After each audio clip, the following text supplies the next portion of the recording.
Mr. Washington, we just saw an individual walk through the video carrying a skateboard. Did you see that person? Could you replay it for me? Yeah, could we rewind about 10 seconds, please? He'll be coming in from the left. Yeah. Yo, what's going on, bro? Yeah. Shoot. Yeah, bro. Out here. Yeah, I know, man. How you been, bro? You good out here? That's what's up, man. Yeah, no, I'm good. I got some stuff in the back. There's an individual in the middle of the screen carrying a skateboard with blue jeans and a hoodie and a backpack. Do you see that individual? Yes. Do you have any idea who that is? No. Okay. I don't think there's going to be an objection. I'm going to represent that that's Anthony Huber. No objection. Okay. So just for the jury's edification, that is Anthony Huber. And while we're paused here for a second, Mr. Huber has a skateboard. On that particular night, did you have a skateboard? Yes. Do you routinely ride around on a skateboard? Yes. So on that night, were you using that as kind of your way to get around the downtown areas you're filming? Yes. Okay. Now, when you're filming this video, were you holding the skateboard, or was it just on the ground? At this point, I was more than likely holding it. Okay. Thank you. Please continue.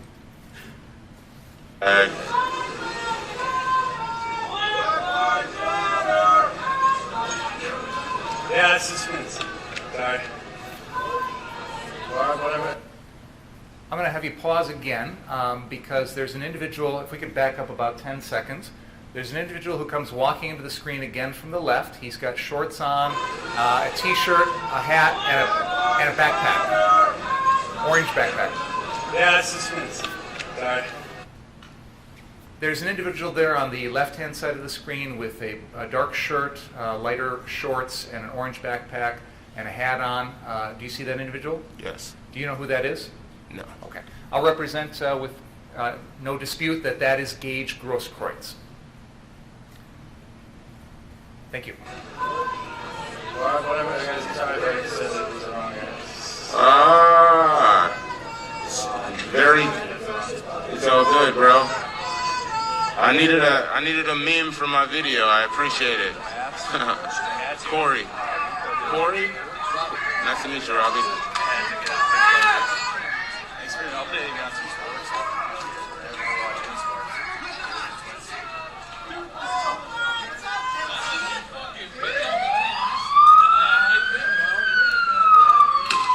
Oh, shit. Come back. That was close. We just heard a couple of loud sounds of some sort, and then you clearly reacted to it. Can you tell the jury what that was, if you know? I think it was a rock or something. Someone threw something. Okay. It appears you're standing under kind of an awning over the gas pumps. Is that right? Yes. Were people throwing things that sometimes would land on the roof, make sort of a loud bang noise, that sort of thing? Yeah. Okay. We also saw some individuals out in the road with a blue umbrella that they were kind of pushing towards the police. Did you see that? Yes, I saw. Did you at any point observe any reaction from the police to that? No. Okay. Thank you. Please continue.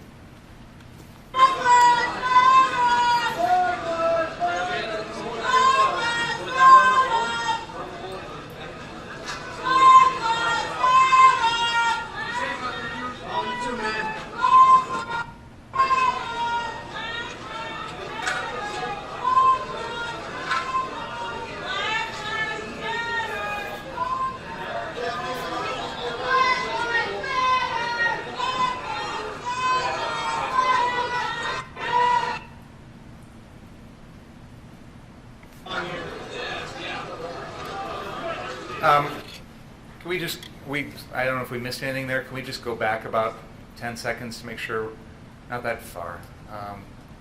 That's, right there is fine. Thank you. That was close.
Yeah,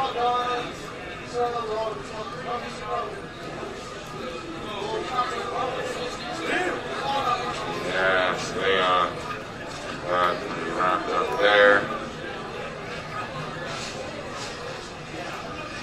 So it's like they're setting a blockade or some sort now that people turned around.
Got some fire extinguishers.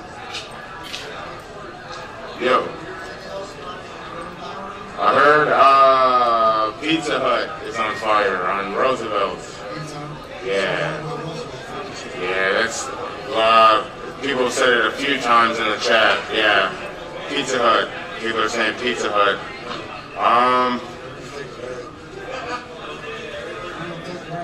Yo, you too, man. On Roosevelt. So kind of a little ways away. Not a far car drive, but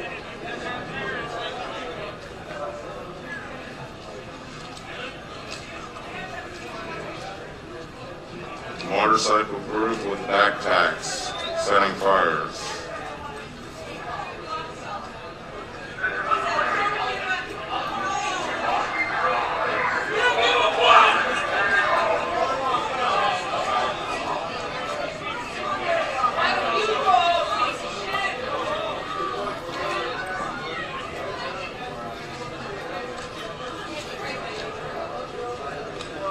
Kids on motorcycles with backpacks starting fires, people are saying.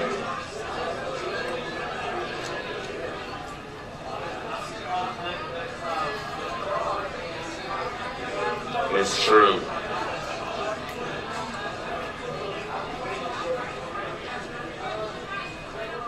Well, the fastest route would probably be, I guess, 63rd.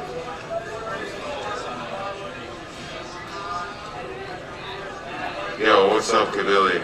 What's happening, bro?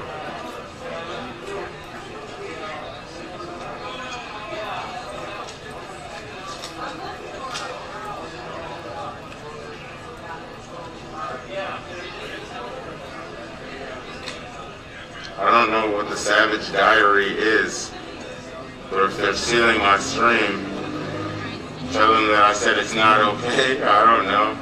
Tell them to write me a check for my services. And like, I don't know, someone send me a link of their stuff too so I can verify this.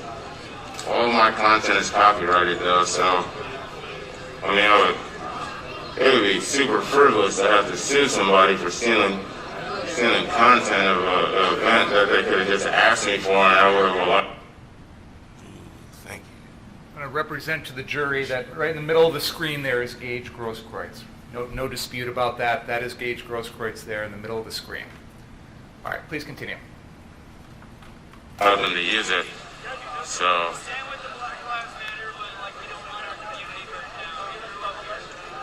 We are in position now.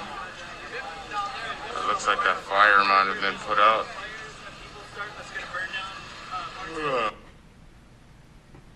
Mr. Washington, you just made a reference to looks like a fire might have been put out. Can you tell us what you were talking about? Yeah, so earlier in the evening, after everyone was stationed at the Ultimate gas station there at the corner of Sheridan and 60th, randomly, there appeared to be a fire just a few, like down the block, headed westward. So I skated down there with a buddy of mine, and there was a few other people that came, I believe, with fire extinguishers.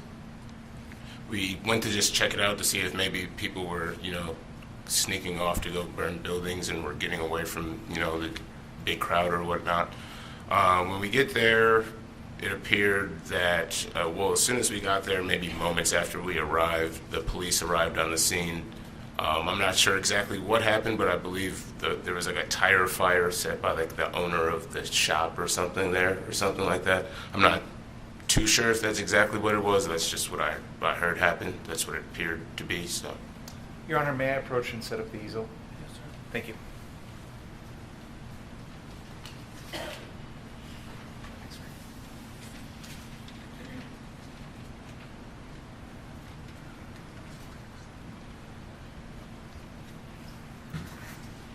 Mr. Washington, I have the map up again, and you've got the laser pointer in front of you. Could you, if you can point it out or not, I don't know, but you were describing some sort of fire at some location. Is that location shown on that map?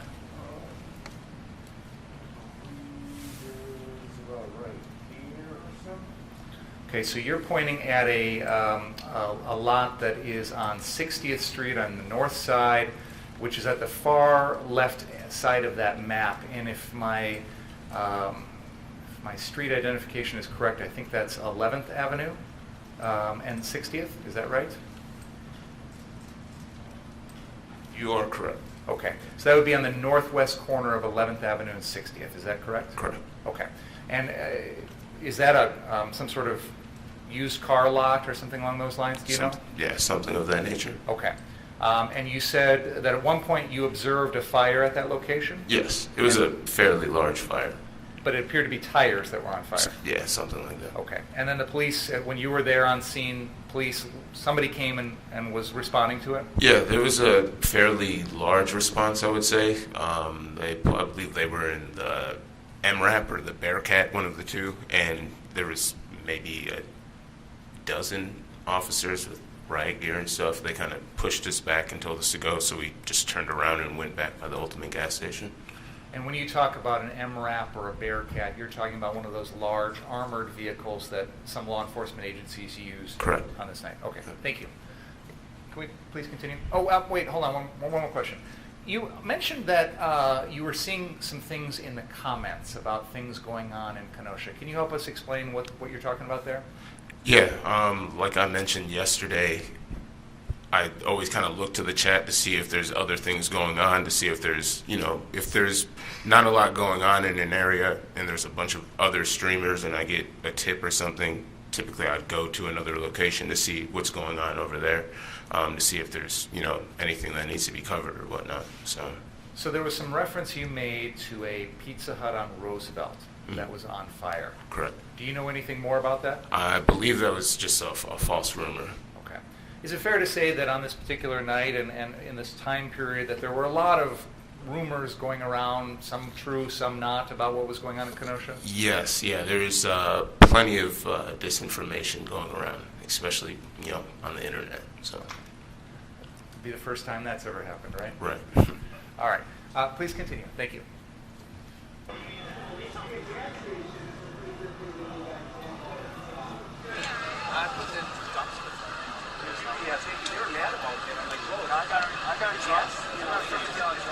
Put out a fire at Ruth. People go there to learn. Fire chief flew by your place heading down Roosevelt? Okay. Stay safe. Stay safe. No, they took care of it. You guys have a good one.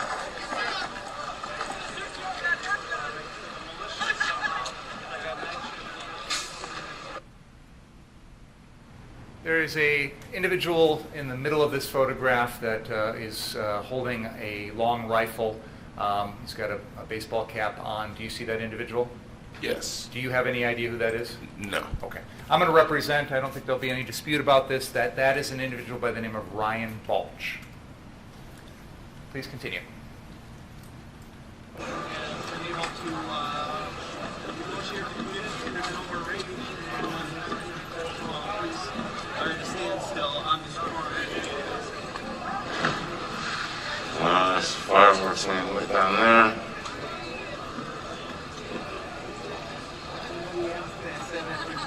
laundry here. I don't know what that is. You young kids, I don't think you're terminology. Could you rewind that 10 seconds, please? There's going to be someone who's going to be running through the screen. That is the defendant. Could we play that again? Teachers laundry here. I don't know what that is.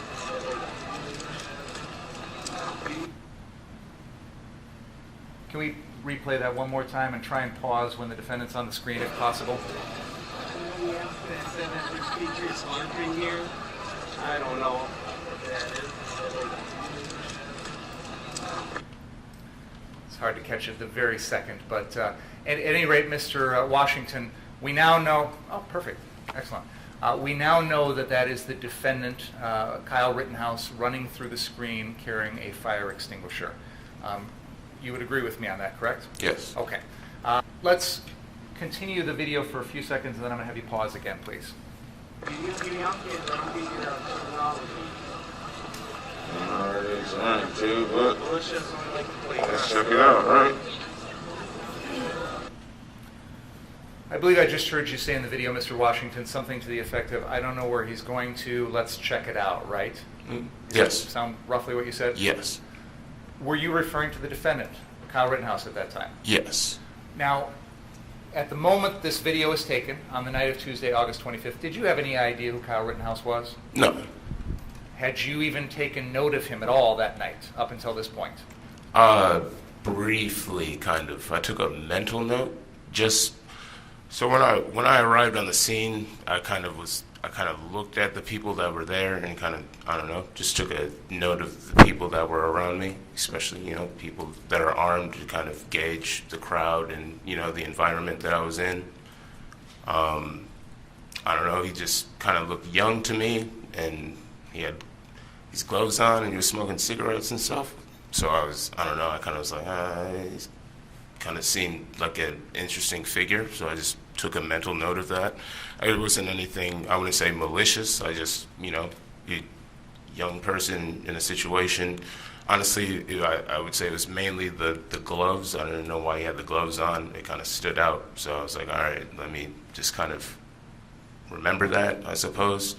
So when he ran by, I kind of looked to the side to kind of see if there's, I don't know, someone chasing him or what the situation may be. That's why I said, all right, let's see what's happening. So what was it that drew your attention to him at this point in the video? There wasn't much happening at the time. It was fairly calm. You see most of the people are kind of just standing around and stuff like that by this point. So to see someone running, I suppose it could have been anyone that ran by me. I would have been intrigued by it, but remembering kind of, in my head. And he had a fire extinguisher as well, so maybe there's a fire or something happening. Maybe he's going to extinguish a fire or something like that. So, again, I wasn't too aware of how close all of these people were I don't know if they were working together. I don't know if everybody, like, it was a group of people that were friends, or if it was just miscellaneous people that were working together. So I figured maybe he had some sort of intel or communication with someone or something, and he was going to extinguish a fire, or whatever it may be. So that's why I headed down that way. Is it fair to say that when we continue the video here, it will show you going in the same direction as the defendant? Yes.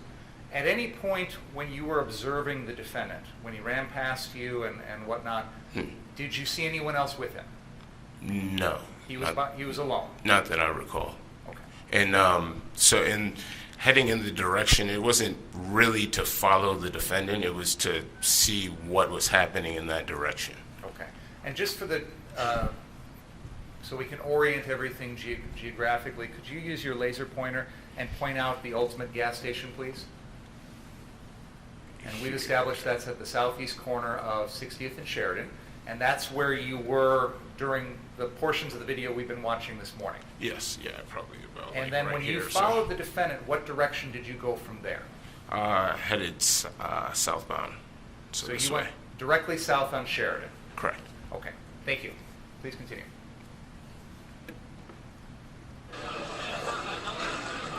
damn, Johnny not calling her. Probably not. Oh, well.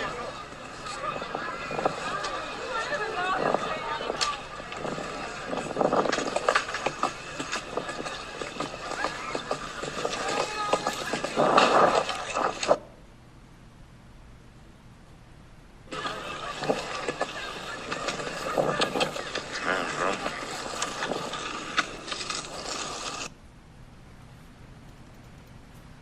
There is a figure on the other side of Sheridan Road there, which I believe would be the east side of, or yes, the west side of the road. Is that correct? Yes. West side of the road. Yeah. That individual, you would agree with me, is the defendant, correct? I honestly can't really see from here. There's going to be no dispute for the jury's purposes that that individual there, shown in the center of the screen on the far side of the road, is the defendant, Kyle Okay. Rittenhouse. All right, I see now. It's kind of mixed in with the trees there. Yeah, good idea. I'm going to just use my pointer to try and illuminate that on the screen so that everybody can see it clearly. Work on the TV. Work on the TV. We use Can you- Mr. Mercian's pointer. Sure, why not? I've always wanted to. Your Honor, may I approach that TV to do that? Well, then I can't see it then. Okay, I'll do it here.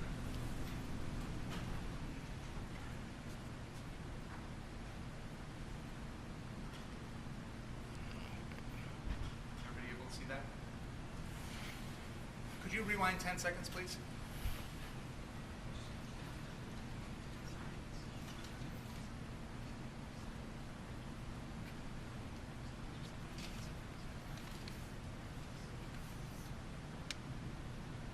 Well,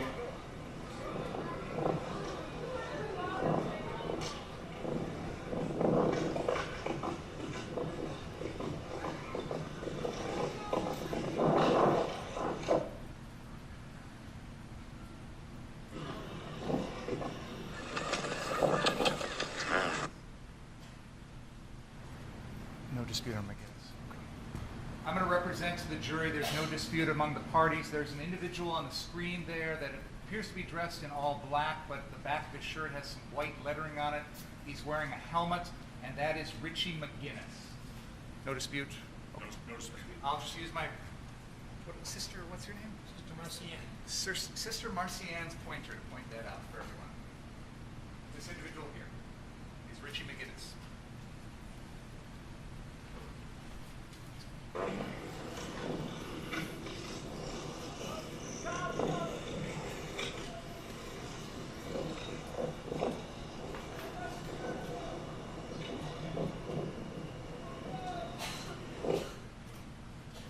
And again, just so everybody's clear, we are seeing the defendant here.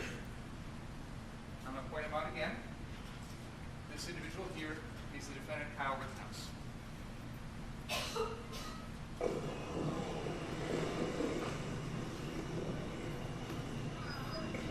further.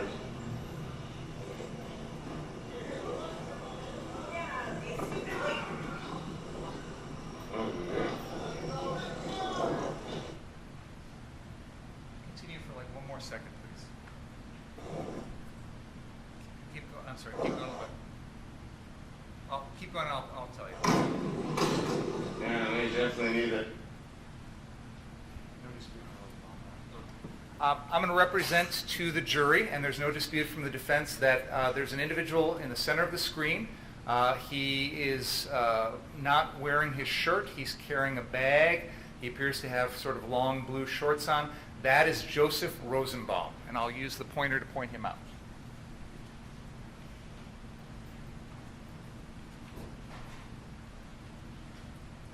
That is Joseph Rosenbaum.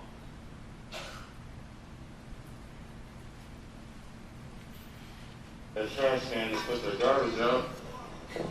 Oh, you blocking the road. So now we're up further.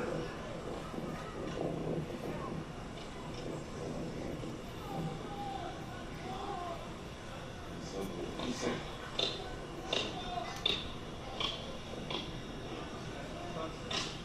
Oh, I see a large crowd over there. Smashing the SUVs. I want to make sure the jury is able to know where we're at on the map here. So, Mr. Washington, you have traveled down, on this video, we see you skateboarding down Sheridan Road south from the Ultimate gas station at 60th and Sheridan. Is that correct? Correct. Where we're at in the video now, which is at timestamp 5636, we're seeing some bright lights there on the screen. Do you see those? Yes. What is that location? That's the car source. And where is that located specifically, do you know? On Sheridan and what is that, 63rd? Okay. Could you please use your laser pointer to point out on the map where that car source is located? So what we've just seen in that portion of the video, you have skateboarded from the Ultimate Gas at 60th and Sheridan, south down Sheridan Road, and now are approaching the car source at 63rd and Sheridan on the northwest corner of that intersection. Is that fair to say? Yes. Okay. Just want to make sure we're all understanding the geography. Please continue.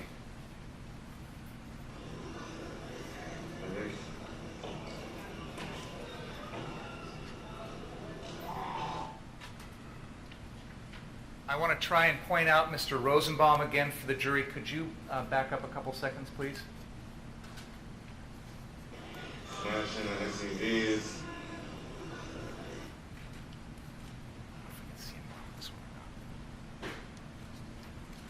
Keep going just a little bit, please.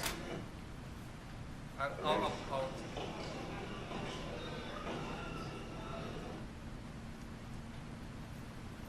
going to point out for the jury, no dispute on this, great guys. Okay. Joseph Rosenbaum is in this picture now in the video. This is him right here.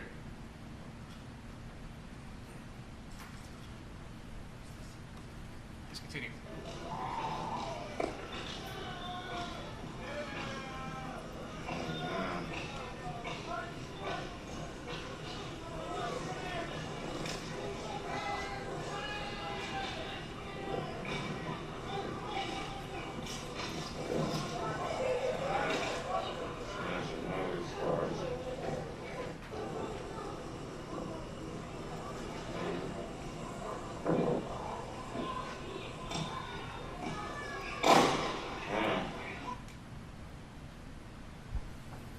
Could we rewind 10 seconds, please? Go ahead.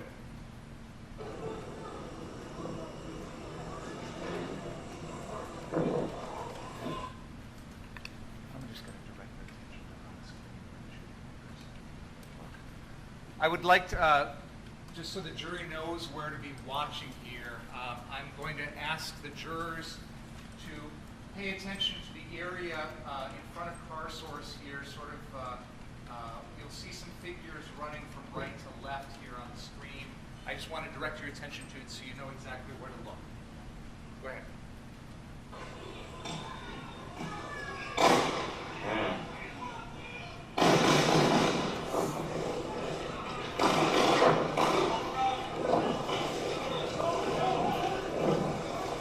Oh, shit. I'm going to represent to the jury, I don't think there's any dispute about this. We have just heard the shooting of Joseph Rosenbaum. And we'll go back and go over that in just a second. But Mr. Washington. There was a first shot, which was not Mr. Rittenhouse's shot. We'll get to it. Let me finish and I'll go back.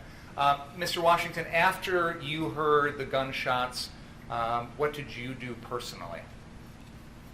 I skated away to find safety. Okay. And then eventually returned to kind of check things out afterwards. Is that fair to say? Yes. Okay. Yeah, I kind of found like a position behind a retaining wall and tried to kind of film from behind the retaining wall. Okay, fair enough. Can we rewind about 10 seconds, please? Let's go back 10 more just to make sure. Okay, thank you. Can we play that again, please?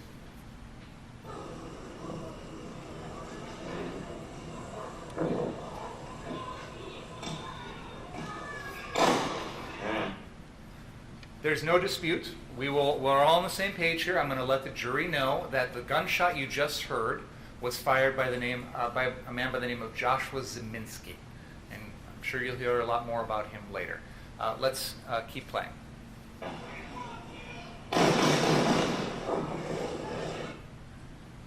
I'll represent to the jury again without dispute that the 4 shots that were just heard are the 4 shots that the defendant, Kyle Rittenhouse, fired at Joseph Rosenbaum.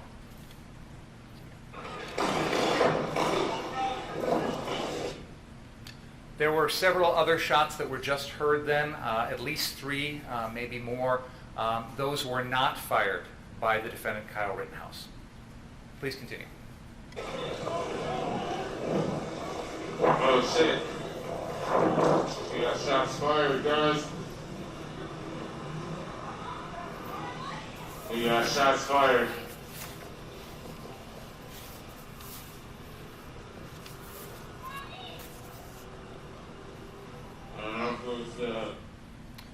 I'm going to stop the video there. Mr. Washington, you've already explained what you did afterwards. I just have one final question for you. When you arrived at the 63rd Street car source, and we've seen the video that you recorded, this was a video that you recorded with your phone, correct?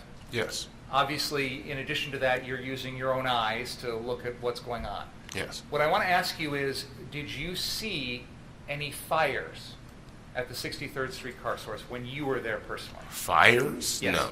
Okay, thank you. I have nothing further. I guess for the record, just to button this all up, I believe that was...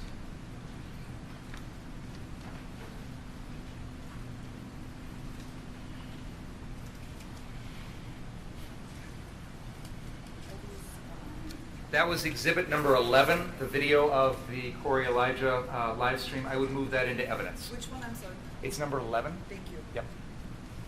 Any objection? No. Received.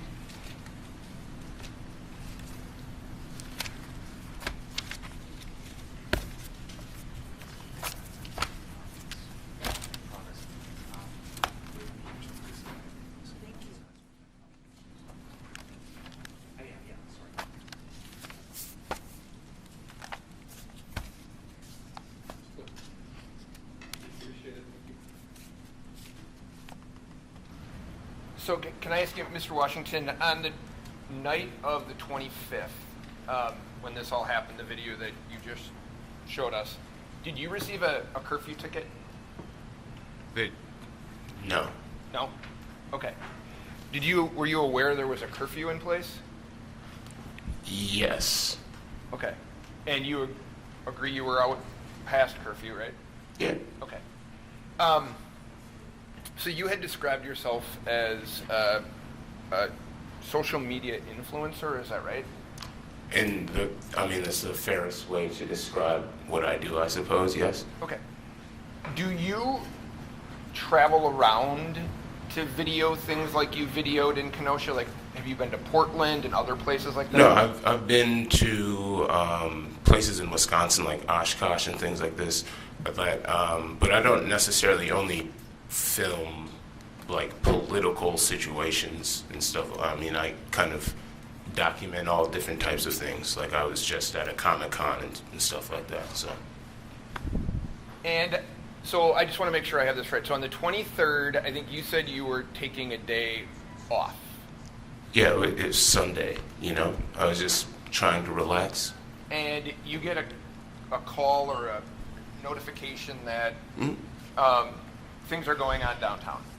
Not downtown. That the shooting of Jacob Blake took place. Okay.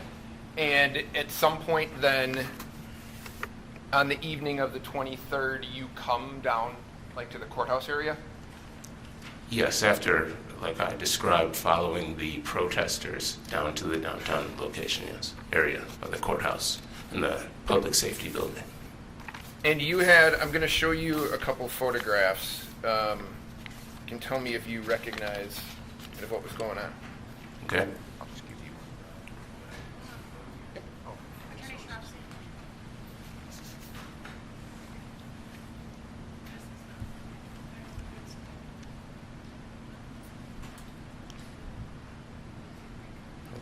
Printouts. Is that a screen?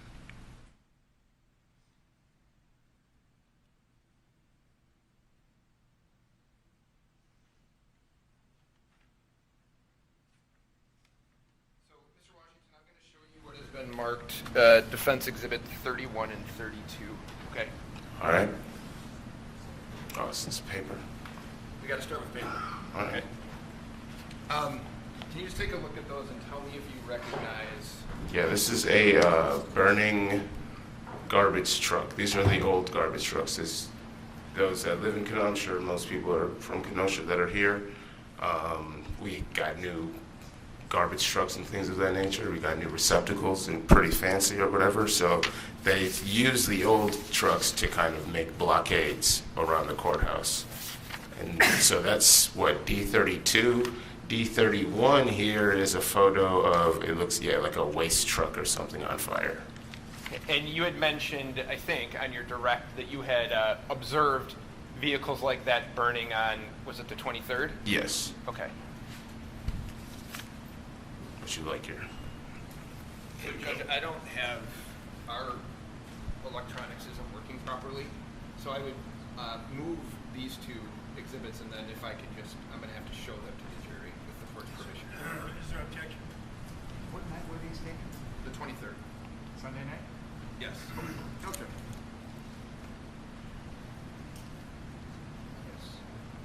So, Judge, do you want me just to hand them to him, or just? One at a time, so that Very you good. get it, you don't have to look at both of them, just pass one on and look at the next. Yeah, and then you can put, yeah.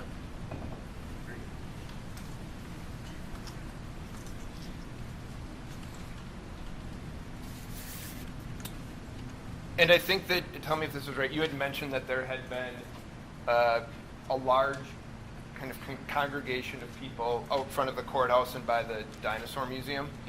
Yes. And there was people talking about damaging. Rebecca. You can put them up, that'd be great.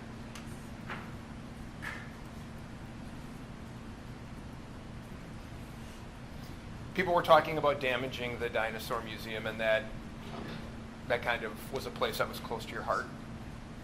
Yeah, I mean, a place that I would say it's more of a staple in the community more than a place in my heart. It's not like I frequently visit the Dinosaur Museum. I just recognize the importance of it. Okay, and if you can just take a peek at the screen, those are the pictures that I had, 31 and 32 that I had showed you. Is that right? Yes.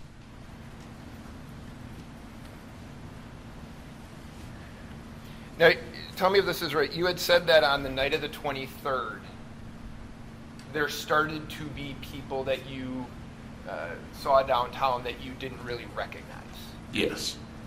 So you had, it sounds like you have some influence in the community and you're known in the community. So there were people that you were starting to think were from out of town? Yes, or at least people that were very suspicious looking. Can you tell me why they were suspicious looking? Attire, mainly, kind of with their attire and actions, I suppose. Like I mentioned, I believe yesterday, seeing someone that was in the back of I believe it may have even been the truck that you showed, in the back of the truck, finding debris that, I believe in the video, I may even have video, maybe you have the video of me asking the person what they're doing, why they're in the back of the truck, and they said they're trying to find stuff to break stuff or whatever. So that was kind of one of the first moments, I suppose, where like a major red flag, besides, all the fires that went off. Would it be fair to say that what we're seeing on the screen there, that's a red flag to you? Oh, yeah. I mean, yeah. It's a burning garbage truck. Okay, fair enough. So that's the 23rd. On the 24th, I think you said the 24th is worse than the 23rd. Is that right, in terms of damage to buildings and property? I believe so. Again, I'm trying to be as transparent and fair to myself, I suppose. There was a lot that went on within like that week or two. I didn't get much sleep, and I'm trying to remember the best of my knowledge, but I haven't reviewed the video to study the video. So the best of my knowledge, yes. Were there people, if you remember, on the 23rd, were there people out protecting the businesses, or was it kind of a free-for-all?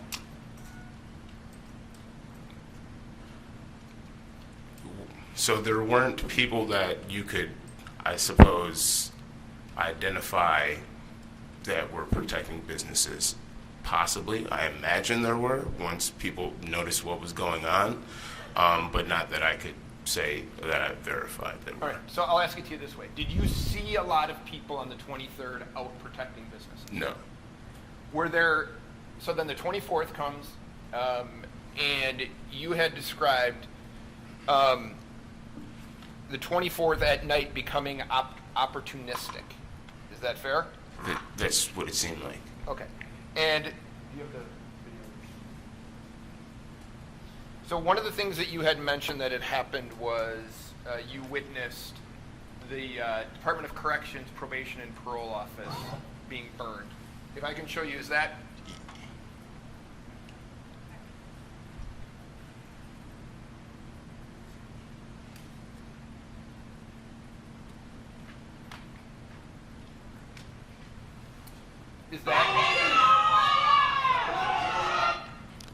Is that the Department of Corrections Probation and Parole Office? Yes. I'm pretty sure it's what it says on the building, right? Right.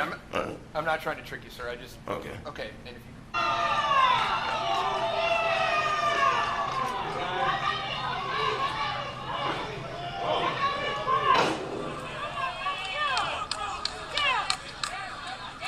Now that building, if you know, burns to the ground, correct? Yeah. I know. And did you see the Car Source? I think you mentioned that that Car Source business, you noticed it that night as well burning. Yes. I believe I think there's, they have two locations, right? So there's a location closer to the Civic Center Park, and then there's one that's further south. I believe both of them are called the Car Source. Okay, I'm going to show you Exhibit 34 for a minute. Okay. Do you recognize that picture, sir? Yes. And if I said that's a picture of fires at the Car Source, would that be fair to you? Yes. Okay, so Judge, I would move 34. Any objection? When was this That's event? the 24th, correct? Is there objection?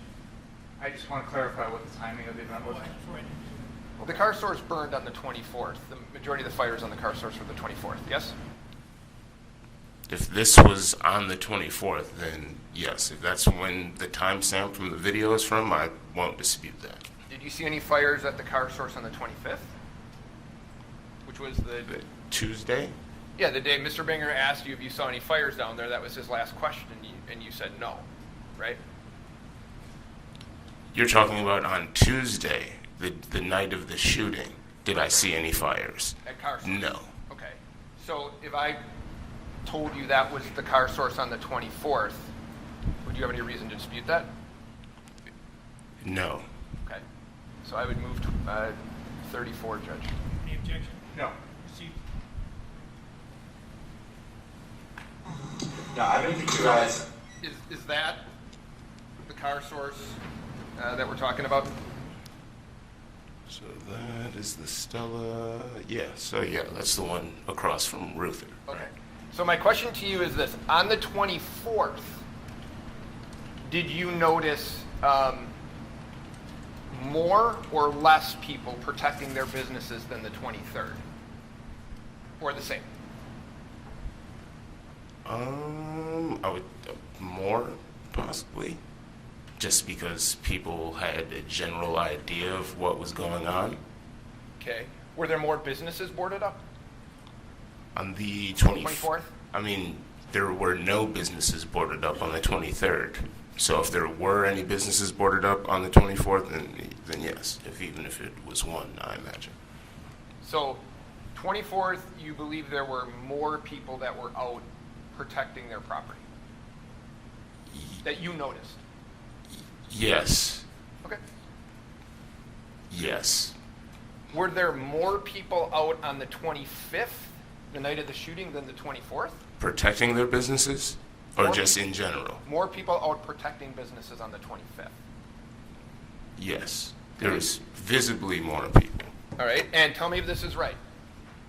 On the 25th, more people out protecting businesses, less fires. Agreed? On the 25th. Yes, if that's the only comparison that we're going to make, yes. Well, on the 24th, there were more fires Yeah, right. and some people out, right? Right. And then on the next day, the 25th, you said visibly more people out protecting property and far less fires Yes, there was also less people as well, though. on the 25th. Yes. Okay.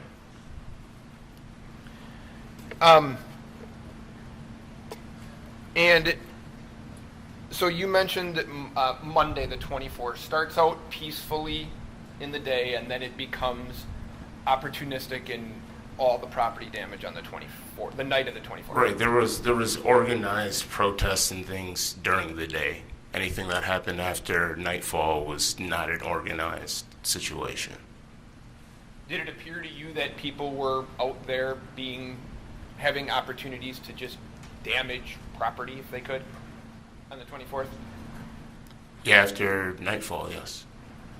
And so can I ask you, on the 25th, you're back out and you're videotaping or running your live stream once again. And can you bring up the video that Mr. Binger showed at 1822?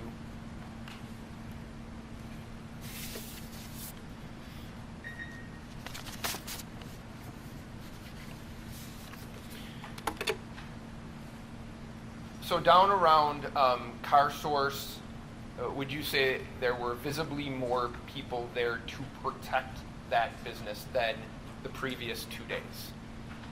Down at the Car Source? Yeah. Yes. Okay. And It may have been the owners or something, I'm not sure. just there were more people protecting their businesses, and I understand you're saying less people were out, but substantially less property damage as it relates to fires that night. Yes.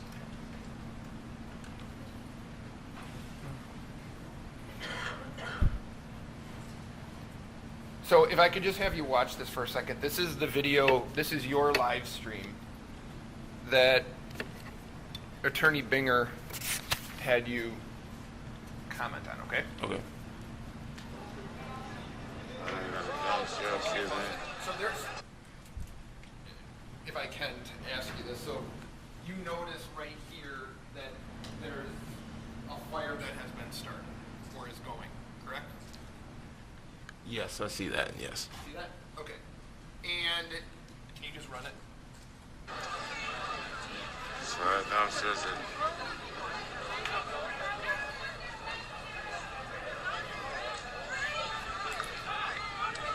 Oh yeah, that downstairs is about to be lit up.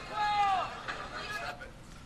And it appears that people are going over there to put out maybe the fire that's going to be started in the dumpster. Yeah, there was a lot of back and forth, I would say, where there was like things would happen, then they would get quashed, and then things would happen, and then people would come, and then they would resolve the issue. Yeah. Were there more on the 25th? Were there more people actively, in your opinion, actively trying to put out or quell the fires once they started? Yes. Yeah, that's why there's people with fire extinguishers and stuff. Okay. Did you see people with fire extinguishers on the 24th, do you remember?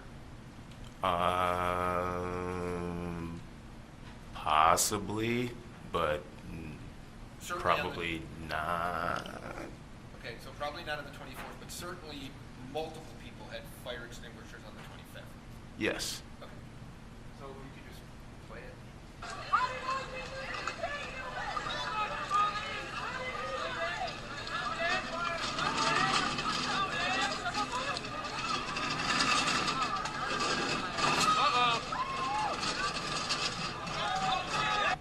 So people at that point are putting out the Of- dumpster fire. Yes, that's what it appears to be. Were people getting angry when the fires were being put out? Were they voicing objections? So, I mean, there is, I would say yes, but there was pretty much objections to everything that everyone disagreed on.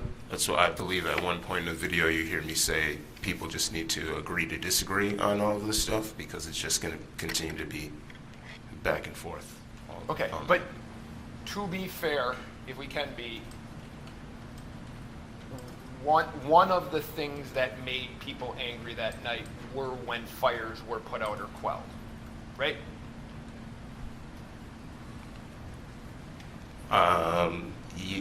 Possibly, yes, maybe. It's hard for me. You want me to explain for other people in a way, and I can't necessarily do that, but I imagine that's would make people upset. Just in terms of what you saw and heard, though, some of the reactions were, there were things like people said, "Why'd you do that? Why'd you put that out?" Right? You heard that. I mean, if it's played in the video, then I can hear it, yes. Okay. Yeah. Can you play the video?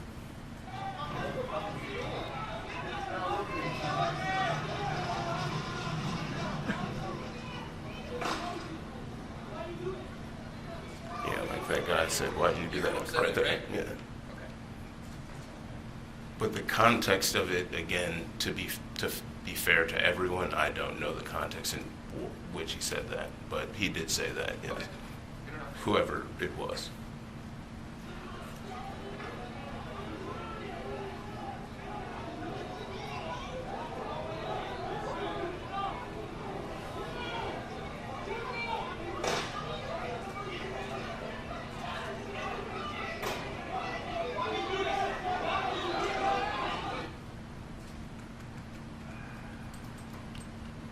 Back it up.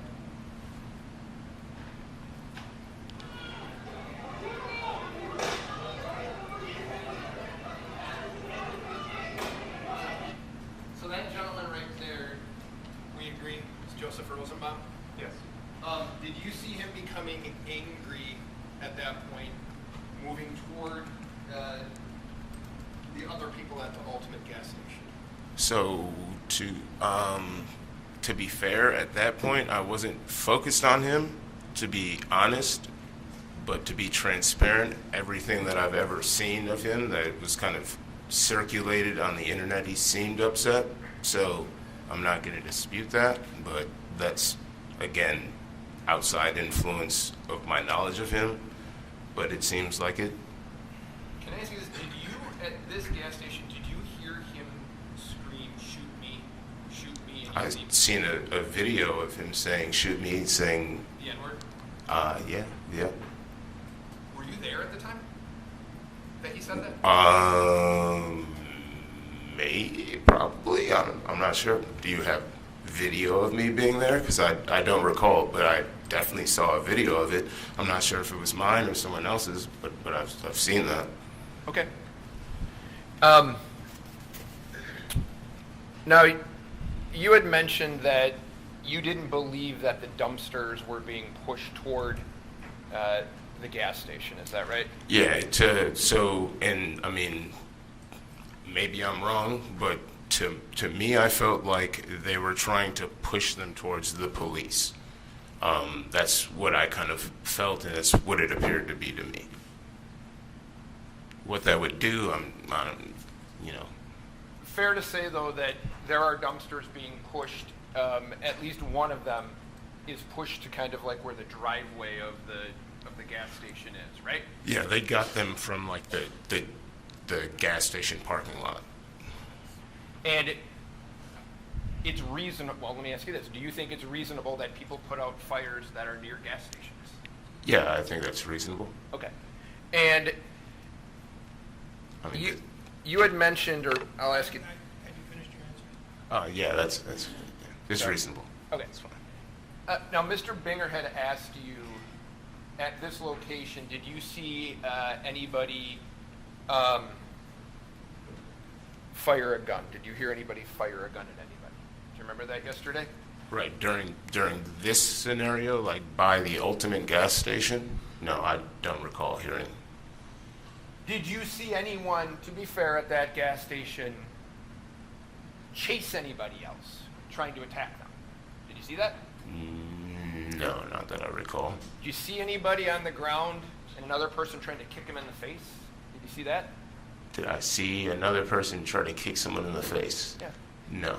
By the Ultimate gas station, no. Right. Did you see anybody hit somebody in the face or the neck area with a skateboard at that location? At the location by the Ultimate gas station, no. See anybody chasing anybody, pointing a gun at them? See any of that? At the Ultimate gas station? At the Ultimate gas station, no. Okay. And you had mentioned that people were throwing rocks, right? Yeah, you can hear throughout the video. And I mean, throughout the entire, I'd say, several days of things that were going on, there was like the sound of rocks and things being thrown. Kind of was like quiet noise or whatever. Do you know, now rocks can have different sizes and connotations and things like that.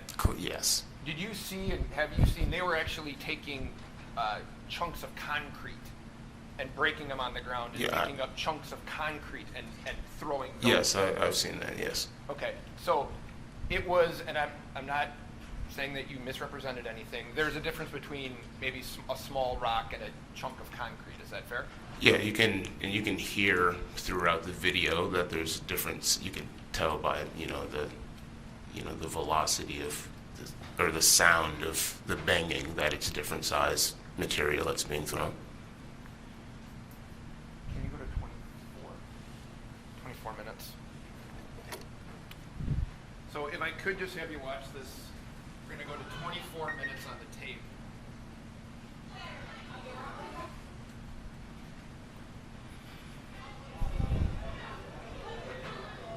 You recognize that person right there? Yeah, that's the defendant, correct? Yeah, that's Mr. Rittenhouse. Agreed? Yes. Okay. Does he, during this time that you saw him, does he appear to be agitated or irritated in any way to you? Right there, it looks like he's just kind of standing, looking around. Okay. If he would have been agitated or irritated or threatening in any way, would you have kind of followed him around probably or no? With the camera to see what he was doing? Like if he was threatening. Yeah, if he was acting, I'll ask it to you this way. If he was acting inappropriate, would you have videotaped him? If he was engaging with someone in an inappropriate way and it was in my radius and I caught it, then I would move to that direction, yeah. So is it fair to say there's nothing about his behavior at the Ultimate gas station that made you focus on him at all? At this point, I'm just kind of standing around seeing what's going on because there's not much happening. So yeah, there's no. So just play it, please. So he's agreeing that he's just kind of walking around like everybody else. Yeah. Is that fair? Yeah. Okay.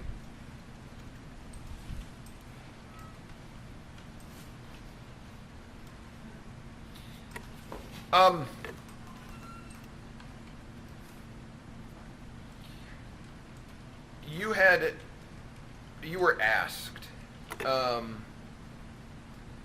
you got around that night, and you had mentioned that you had gotten around that night on a skateboard. Yes. Okay. Do you know what the trucks of a skateboard are? Yes. What are they? They're what you attach the wheels of your skateboard to that attaches them to the board itself. Okay. So can I ask you this? If you were going to swing that skateboard in an effort to create some velocity and hurt someone, how would you swing it? If I was going to swing my skateboard to hurt someone? I mean, I suppose it depends on the situation. It's a plank of wood pretty much, so however you favor holding a plank of wood. Could you grab it? Could you grab it by the trucks and swing it? You could you could hold it, and you could grab it by anything, really. Anything that's on it, you could hold it by. So yes. But the trucks would let you swing it one-handed, right? I mean,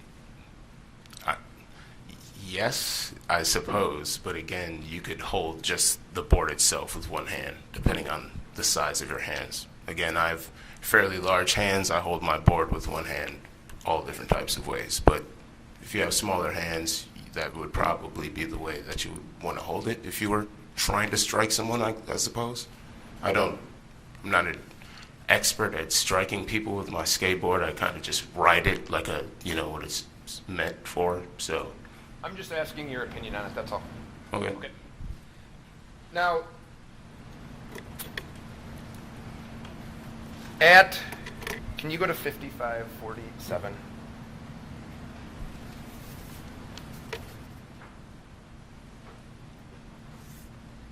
Mr.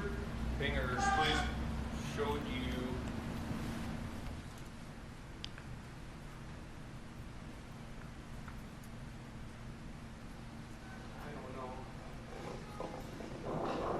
That's fine. Just leave it there.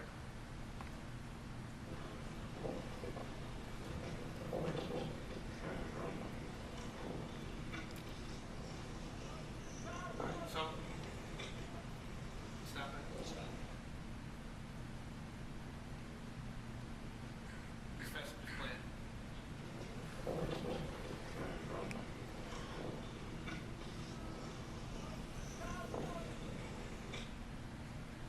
Play it, please. So that's Mr. Rittenhouse walking right there, right? Mm-hmm. Yes, yeah. So he's not, in your opinion on this, he's not chasing anyone, is he? No, it looks like he's headed in a direction. Okay, and he's, is it fair to say that when you observed him, he's walking like you or I would just be walking if we were going somewhere? That's what it appears to be. Okay, so he, in your opinion again, he doesn't appear to be hurried or he doesn't appear to be going after someone, correct? At this moment, it doesn't appear to be that he's rushing any longer, no. Okay. Can you play it, please? And he's got the fire extinguisher in his hand. Can you see that? It looked like he was still holding whatever he was holding when he was holding a fire extinguisher before, so I imagine he did not swap it out for something else. Okay. Can you just keep playing it?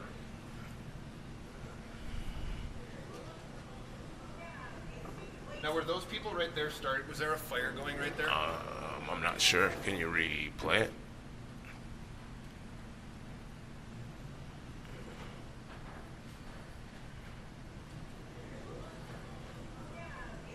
Yeah, it looks like there's a little garbage fire there, yes. Okay.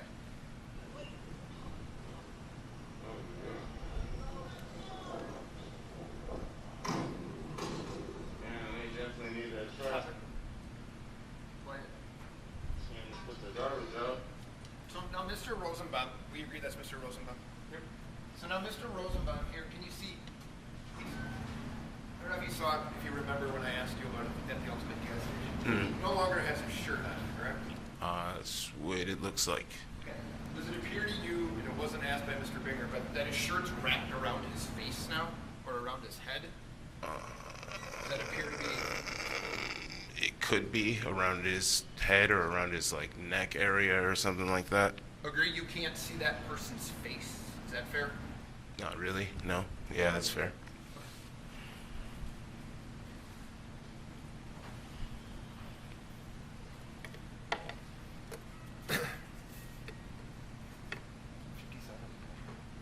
So the last part of this I want to show you, Mr. Washington, is the actual incident, okay, that you captured. Okay. The shooting. I want you to listen.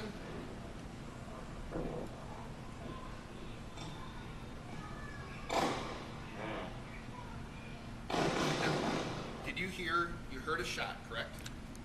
Yes, yes. And then do you hear somebody yell, "Fuck you"? Yeah, I heard that, yeah. Okay. Yes. Then, and do you know who said that? No. Okay. It sounds like a male. Okay, a male voice yells that. Yeah. You hear that. Mm. And we've established that Mr. Zeminski was the one who, you know who that is? Who fired the first shot? I heard about that. I'm not sure. I wouldn't be able to point him out, but I heard about that happening, yeah. Okay.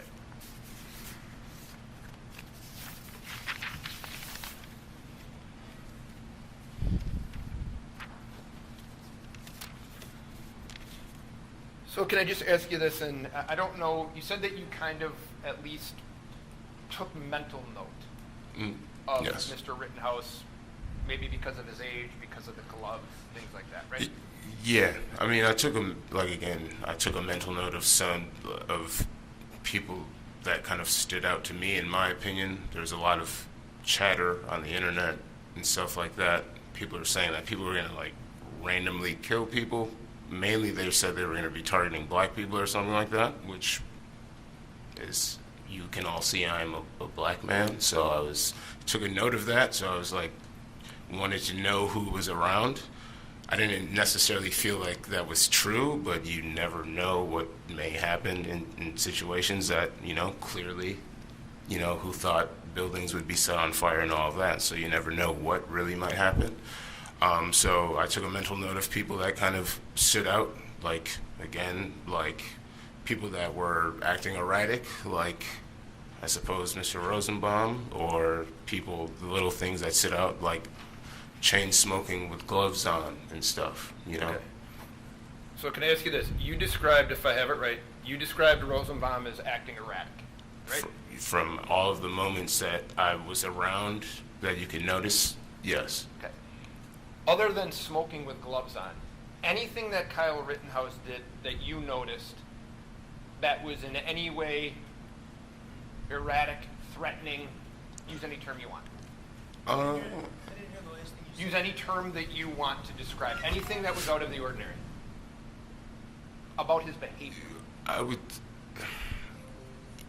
The only thing I could say that was, I don't, and maybe it's, to be fair, like, this is just, I suppose, my opinion. He just seemed like he was young and like he didn't know exactly like what was going on.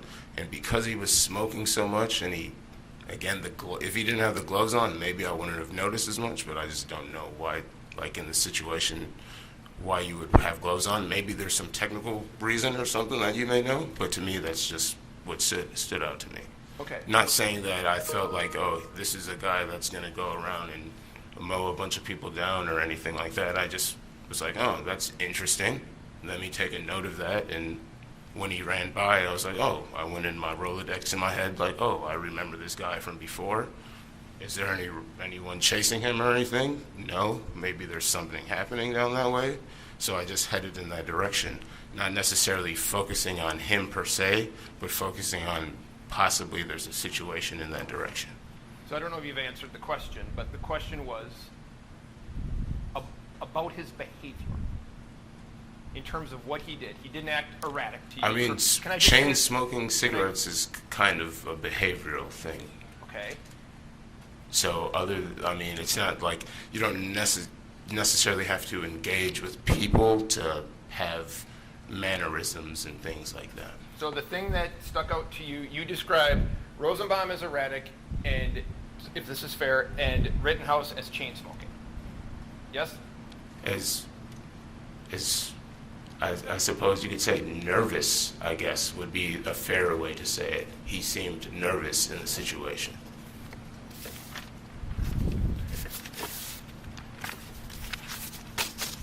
But I mean, I suppose a lot of people were nervous. Again, it's not a slight at him. It was just a mental note that I took. Okay, thank you. Sir, I don't have any other questions for you. Thank you. All right, let's, I have one more question, Judge. Sorry. okay, go ahead.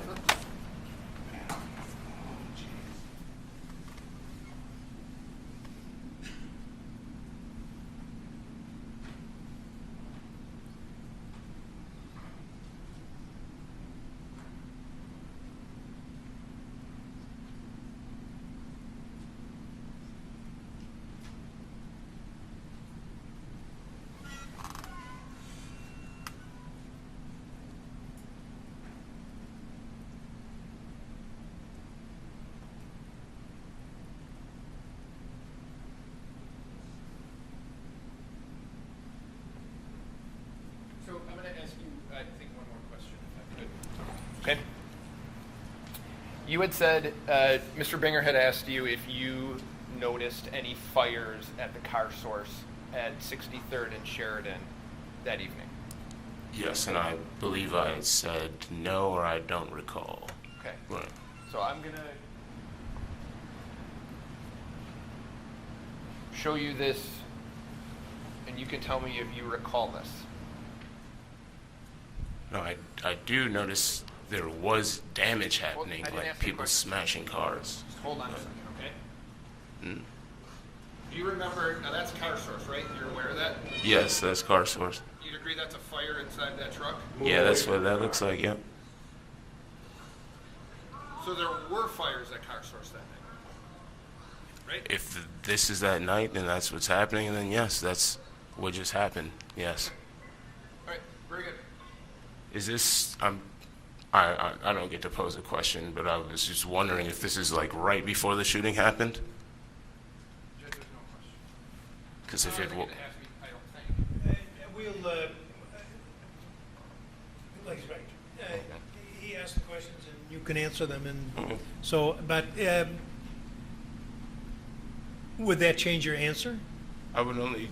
The only reason I ask is because if this is right before the shooting, after I ran as soon as the shooting took place, so I wasn't like zeroed in on what was happening there because there was just a shooting that happened and I was running for my safety. So All right, we're going to take a break at this time. Please don't talk about the case during the break.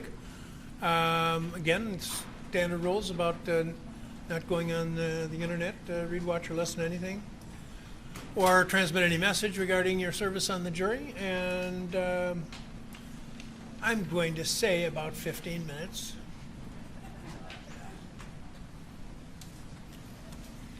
What are you glaring at me for? They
Would you come down, please? Yes.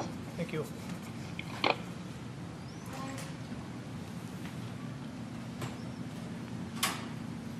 What does that chart say?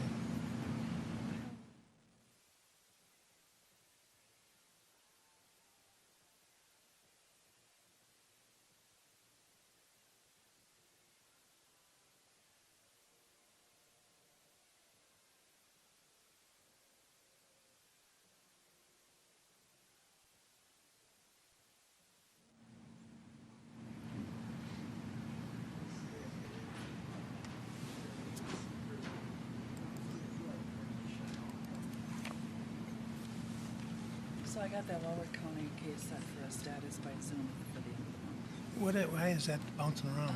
Because it's a Warwick County.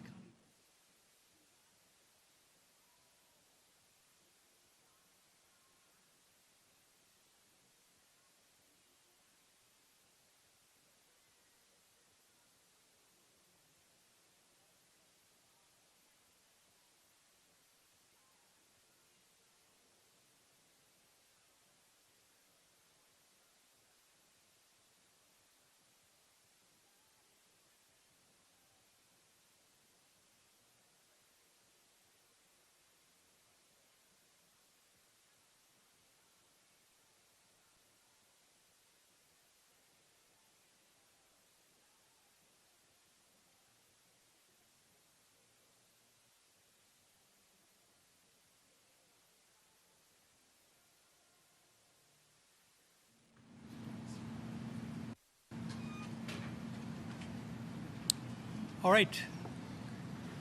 Go ahead, Mr. Binger. Mr. Washington, I just have a few follow-up questions to the things you testified about earlier. We saw in the video that there were a couple of, at least one dumpster at one point that was set on fire on the road. Where did that dumpster come from? I believe the parking lot of the Ultimate gas station. So there's like a commercial building right next to it, and there's like dumpsters that are typically stationed right there. May I approach, Your Honor?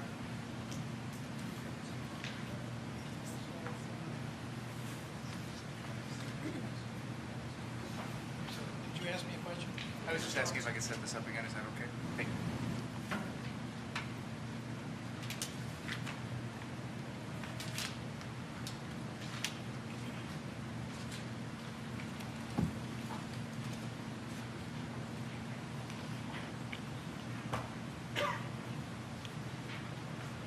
Mr. Washington, do you have that laser pointer still? Okay.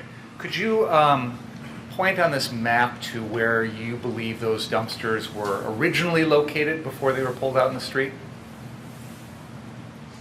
So you are indicating the Ultimate gas station on the southeast corner of 60th and Sheridan, and you're pointing along what appears to be the south side of that parking lot next to the Boost Mobile and Check and Go building. Is that correct? Yes. Okay. So if someone wanted to start a fire in a dumpster and push it towards the gas station, they wouldn't need to pull the dumpster out into the road, would they? No. You indicated that you had a skateboard that night, correct? Yes, correct. Did you ever use it as a weapon? Never. In your video, it appears there are several other people that had skateboards as well. Is that Yeah, right? yeah. Did you see a lot of people using skateboards that night to Yes. get around? Yes. Did you see anyone else using it as a weapon? No. Is it fair to say that the folks there that night were primarily using their skateboards like 8-year-old kids do to skate around on? Yep. Yes. You were also asked about Mr. Rosenbaum several times, and I want to clarify something because I think there was a little bit of confusion about your perception of Joseph Rosenbaum that night. So let me just ask you, okay?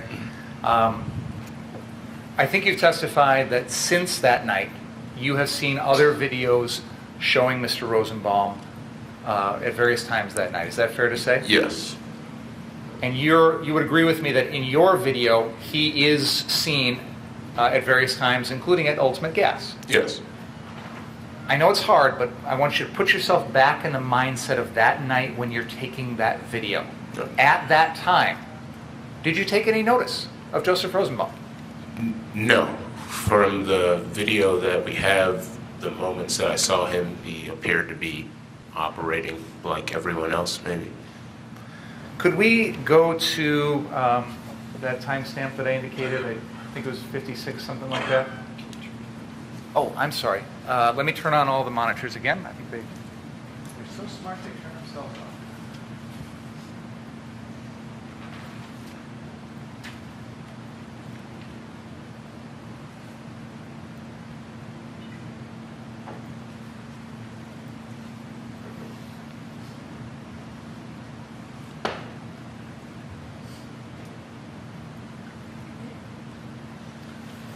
What I'd like to do is play the portion of the video that shows you leaving Ultimate Gas heading south on Sheridan Road. So I think that's about where we're at in this video. When we start it, if there's changes that need to be made, I'll let you know. So.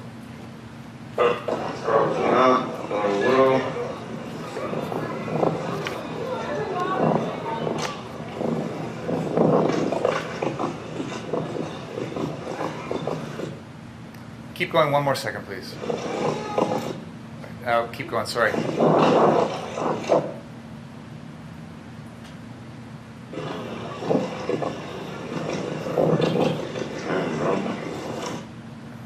I'm sorry, keep going one more second. It's hard to predict.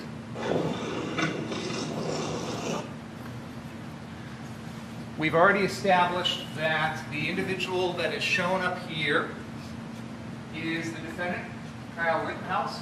And just off the screen to the right, we saw an individual who's been identified as Richie McGinnis. So I'm just reestablishing that for everybody. Can we continue forward now, please?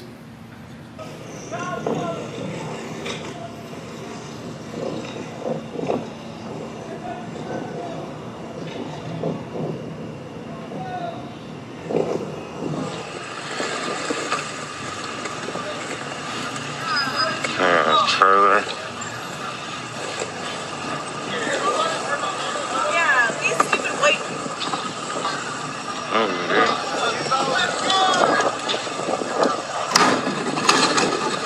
Definitely need that. We've already established also that this individual that I'm going to point to is Joseph Rosenbaum.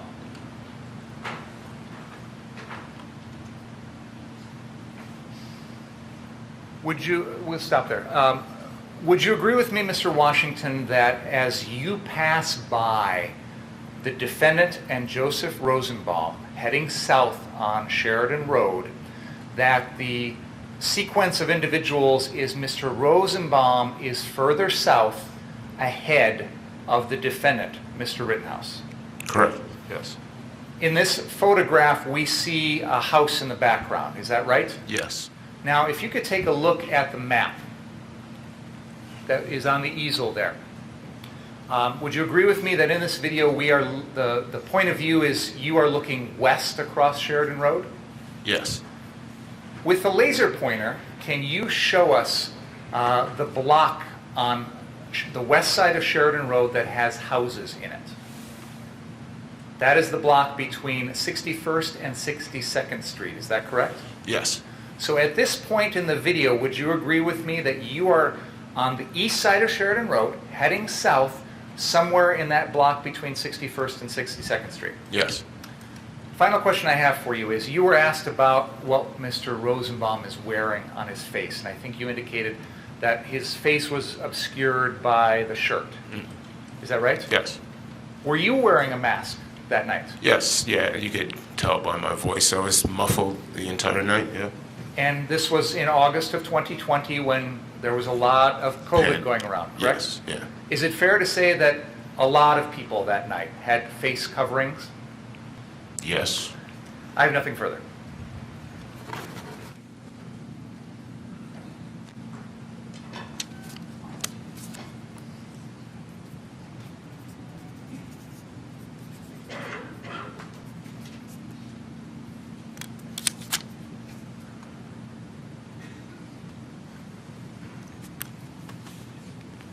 Any question?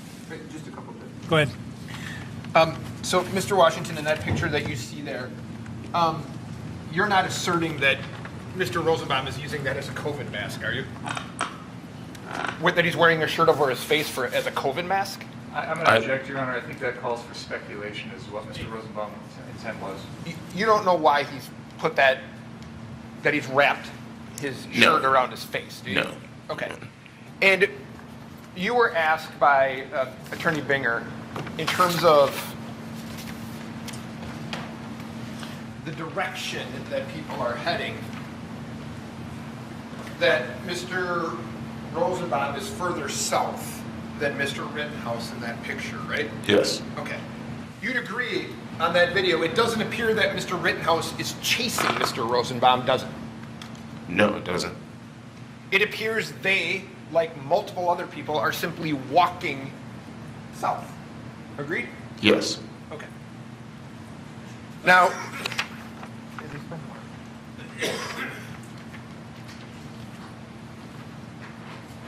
That's not the picture that we were going to find. Okay.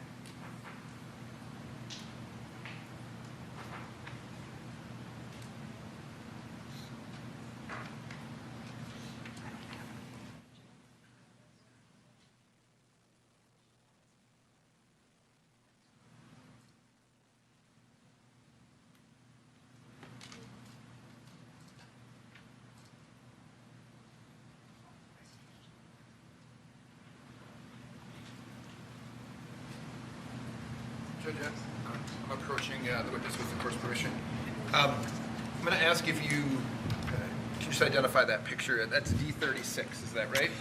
Yes, D36. Okay, and can you just tell the jury what that appears to be a picture of? This appears to be a picture of, what is this, a toppled vehicle? No, that's not. That's a fire by some wood, and there's a dumpster here and people around it. Okay. And if I could just direct your attention to, there's a person there wearing a blue. Like a, would you say that's a bandana? Is that fair? Yeah, that's fair. Blue Okay. bandana, sure. No objection to the idea. So if I told you that we agree that that's Joseph Rosenbaum in that picture, okay? So Joseph Rosenbaum at that point is wearing you agree, a blue bandana over his face. Yes. Do you agree with that? Yep. Yeah. Judge, I would move 36. Any objection? No. So, Mr. Washington, so this is, that's Mr. Rosenbaum right there, right? Yes. Okay. So some people were covering their faces for protection from COVID using those type of bandanas that night, right? Yes. Did you see anybody using their shirt to do the same thing?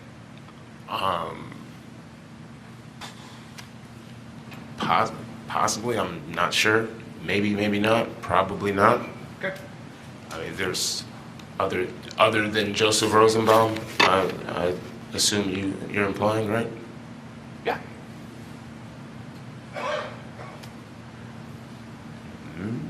No, maybe, yes. Now that I recall. Okay. Mr. Washington, thank you for your time, sir. Any question, Mr.? No. You may step down, sir. The state calls Detective Martin Howard.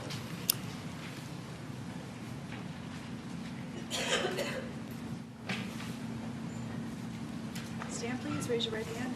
Do you solemnly swear the testimony about to give in this matter be the truth, the whole truth, and nothing but the truth, so help you God? Yes. You may be seated.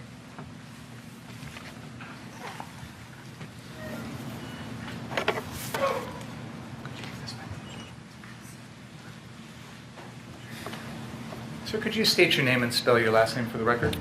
Martin Howard, Howard, How are you currently employed? the City of Kenosha Police Department, How long have you been so employed? a little over 10 years. What is your current assignment?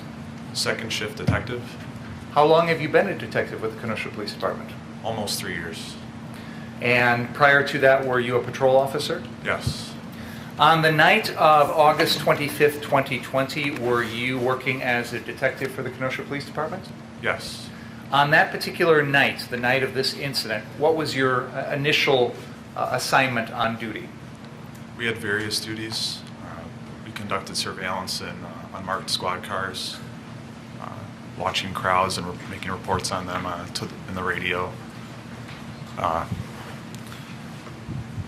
We also did things like go to gas stations and make sure all the pumps were shut off, Why did you do that?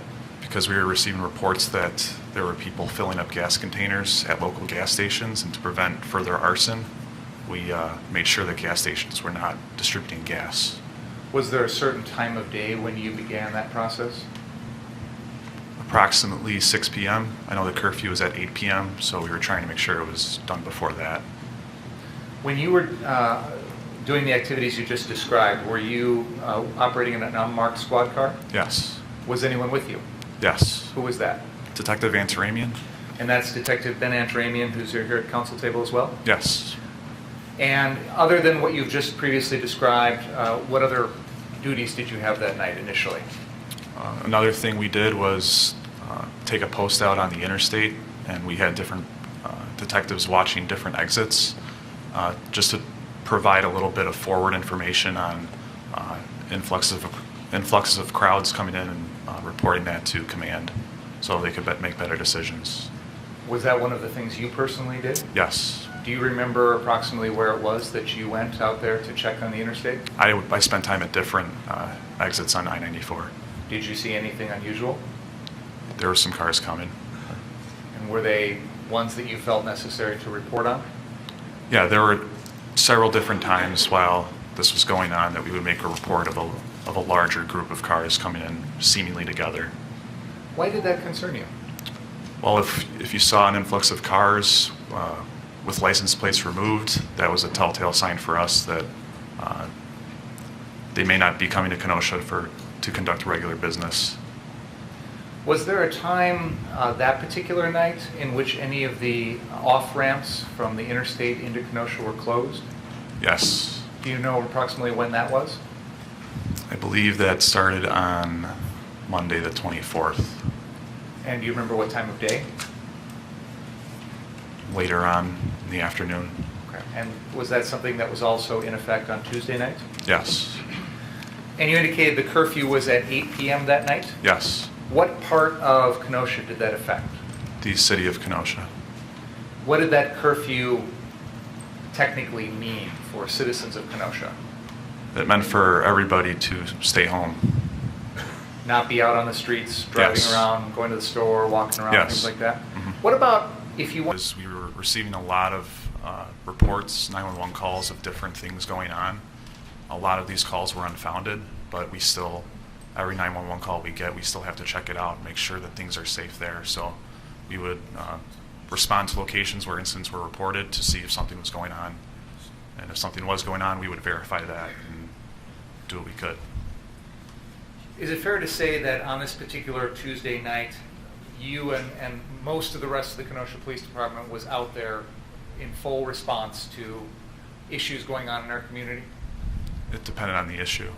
But it wouldn't be normal for you as a detective to go to gas stations or the interstate exits or things like that? No, a typical day for me is I'm in the detective bureau conducting follow-up investigations, occasionally going out and talking to witnesses, gathering surveillance footage, that sort of thing, but mainly on a normal day I'm in the detective bureau. Now, did there come a time in that evening when your assignment changed? Yes, When approximately was that? just before midnight. And can you tell us more about that? There was a report of a shooting in the area of 60th and 63rd in Sheridan, and at that time, we initially got a report that there were 4 homicide victims. And that was a report you personally received? Yes. And as a result of that, did your assignment that evening change? Yes, at approximately 12:30, Detective Antaramian and I were assigned to investigate this case. And since that time, 12:30 a.m. on August 26th, the Yep. following morning, have you and Detective Antaramian been the primary lead detectives on this case? Yes. And can you tell us a little bit about what you have done personally in the course of that investigation? One of the main things I did was go over the internet and try to find as many videos as I could of this incident. There were a lot of videos on social media, so I do Twitter searches for Kenosha and find videos that contain the incident and save those. There were also Facebook live streams like Mr. Washington's that we just saw. I was able to locate that and save that from Facebook. And there were several other locations that videos were found. Some private citizens came forward with video. We gathered those. Now, you said that about 12:30 in the morning on the night of August 25th, early morning. Oh, sir. Apparently the lunch has been delivered early, and some of it's warm, I think, so that I don't know if the jurors want to have warm, soggy, or cool, soggy sandwiches. So let's break a little early for lunch, and please don't talk about the case during the break. Let me ask that you return at about 10 after 12. Is that convenient? Oh man, that doesn't work with my...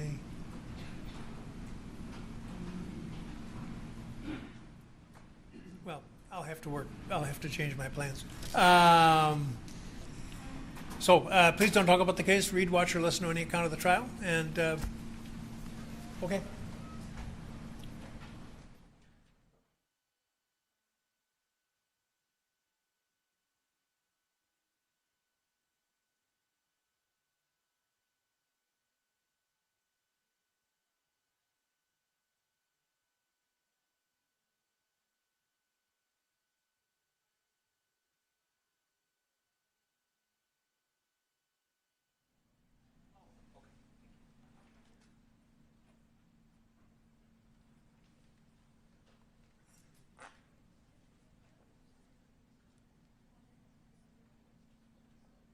I guess I'll have to go another day.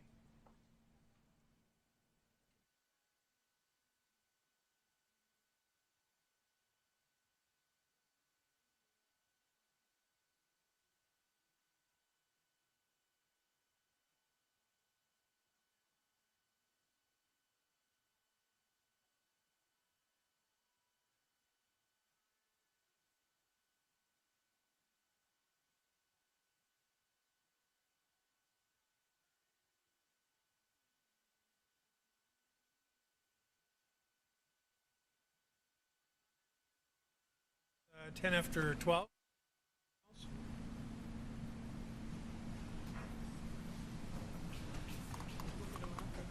Huh?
Okay. Right. We have to wait for the gentleman. Okay. Not a problem. I'll try to figure this out.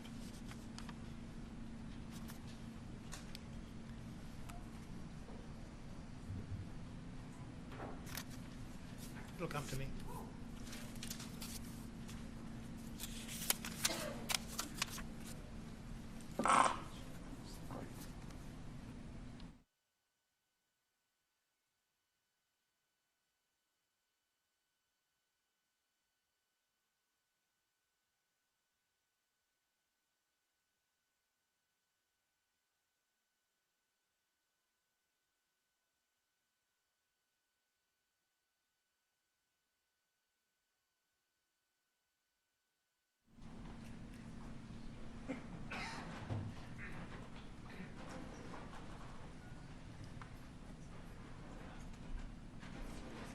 Good afternoon, Detective Howard. I want to continue discussing your assignment on the night of August 25th, 2021. Excuse me, before we took a 2020. break. 2020, thank you. Before we took a break, you were talking about going on the internet and downloading some videos, and we're going to get back to that in a second. But I want to go back to the evening of early morning hours into the next day of August 25th, August 26th of 2020. Did there come a time in which you learned the identity of the person who had shot people that night? Yes. How did that come to be? There was information on social media, and also we received information that the person had turned themselves in at the Antioch Police Department.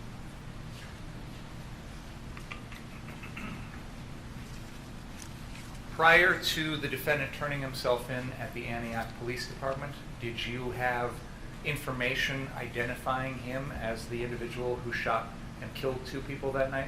There were pictures circulating on social media. Were you able to see or figure out the identity of the person in those pictures?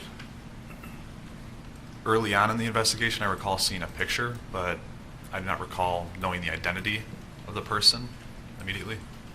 Did there, after the defendant turned himself in to the Antioch Police Department, did you go down there in person? Yes. And did you have face-to-face contact with the defendant? Yes. Did the defendant indicate to you that he had suffered some injuries that night? Yes. Did you take photographs and document those injuries? Yes. Can you tell the jury about those injuries? He had an approximately half-inch scratch above his left eyebrow. He had a small cut on the inside of his lower lip, slightly offset to the right. There is a approximately 2-inch scratch below his left collarbone. There was some redness to the right side of his belly button, just above his waistline. There was an approximate 2-inch scratch on his left forearm. There was some redness on his right forearm. There was some redness on the tip of his right thumb. And on his back, there was a scratch somewhere on his left side, about the where the left shoulder blade would be, in that approximate area. And also there were 2 bumps on the back of his head that was approximately here, so above the left ear. Both of those injuries on his head, I could not get to turn up in the photograph because Mr. Rittenhouse has very thick hair. But with the gloved hand, I was able to feel it. And both of these bumps I would approximate to be the size of a penny. And the skin was slightly raised, and I was able to feel that with my hands. Was that the extent of the injuries that the defendant reported to you? Yes. Now, I know you talked about getting some videos off the internet. Was there a time in which you also collected some physical evidence from the scene of the shootings? Yes, at 63rd Street and Sheridan Road, yes. And can you tell us about that? That was on August 29th. We had a citizen by the name of James Powarczyk. I might have gotten his last name a little bit off, but I think there were 2 W's in there. I think it was Powarczyk. We got a report from that the citizen came to check out the area of where this had happened, and he located 2 shell casings underneath a silver Chevy Cruze in the CarSource parking lot. Karen, that last name is Piwowarczyk.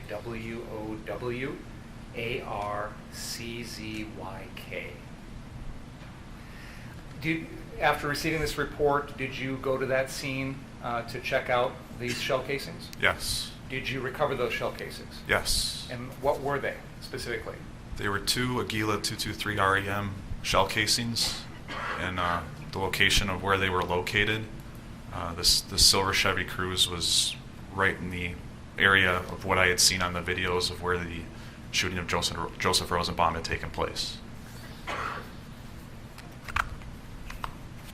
Thank you. Now, you mentioned earlier that as part of your investigation, you searched social media, the internet, etc., to gather videos of this particular night. Is that correct? Yes. Okay.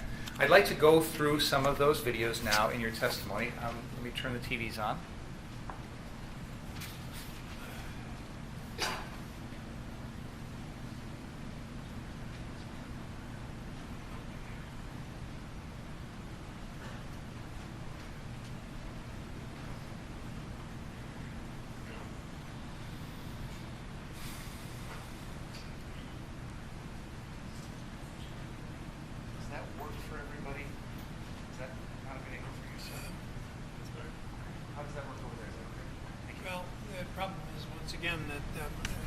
I have to ensure that the defendant can see it. He'll have it on his TV. Oh, fair enough. Thank you.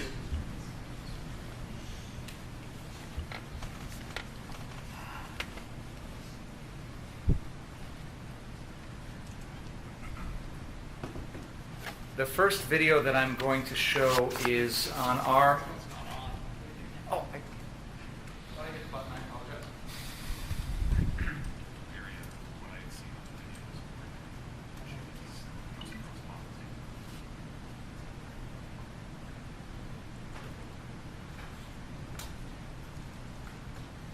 This is a video which is on our list as exhibit number 18.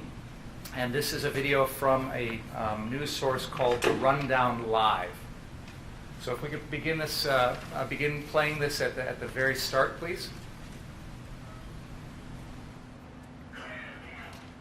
Kristan T. here is here at The Rundown Live, and I'm here with a bunch of militia.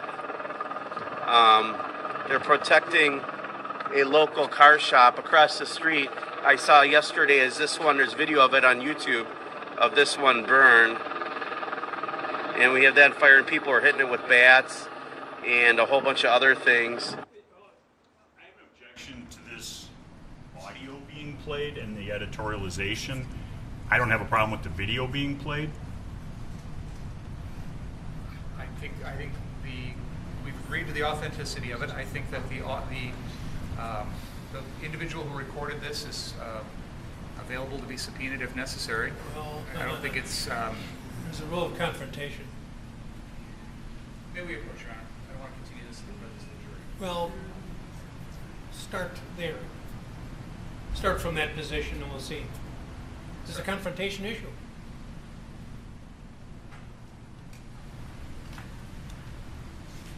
May we approach, Your Honor? I'm sorry. It's no, because it's be something that has to be a record, and I'll have to send the jury. It's not. I don't believe it's a confrontation issue, Your Honor, because we're going to be here. We've already heard audio from other witnesses, and we're going to hear more. There was not an objection. I can tell you.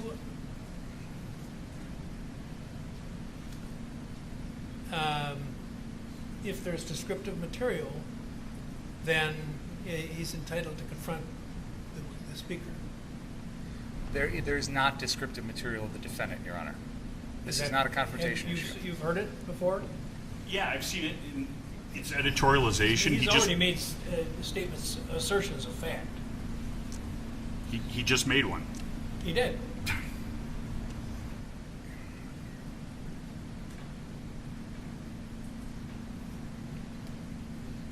Okay. we can play it without the audio. There will be times in which we will have audio of interactions with the defendant, where he makes statements. Defendant's statements are admissible.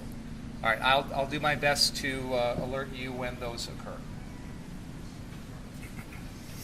So let's play without sound for now.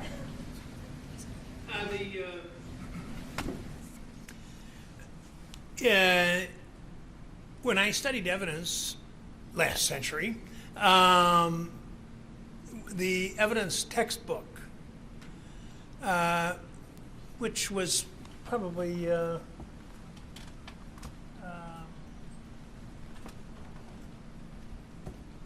about this thick, about a quarter of it was dealt with the hearsay rule. You hear the word hearsay all the time, and the section on the hearsay rule began, there is nothing murkier in the law of evidence than the hearsay rule. And I can tell you from 50 years of experience that that is accurate. It is a rule that has many, many exclusions, and it has many, many exceptions. So some things that may seem to the untrained ear to be hearsay are not, and some things that don't seem like it are. Basically, the rule is that a statement of a non-testifying person cannot be offered to prove the truth of the matter which is asserted in the statement. The rule, this is something we actually referred to on the first day when I talked about what's introduced in evidence has to be under oath. It has to be subject to cross-examination. And that's not true of statements that are made by somebody who's not here while testifying as a witness. He's not here on the stand, he's not under oath, and he's not subject to cross-examination. So this person who's describing this is occurring on a discussion that you or I might have if it didn't require the strict rules that we have in the courts, perfectly, ordinary conversation. But when it gets into court, and this is actually referred to in the Bible, St. Paul, when he was put on trial, in this is, I think it's Caesarea. Well, it was over in Palestine, in Israel. He was accused of some activity, and he was a Roman citizen, which was not common, but he happened to have been a Roman citizen, and so he had rights that we share now as Americans. And when they tried to put him on trial with evidence which was being repeated by somebody who wasn't there and under oath, he said, "Where are the witnesses against me? I am a Roman, and I have a right to confront my accusers. They should be here."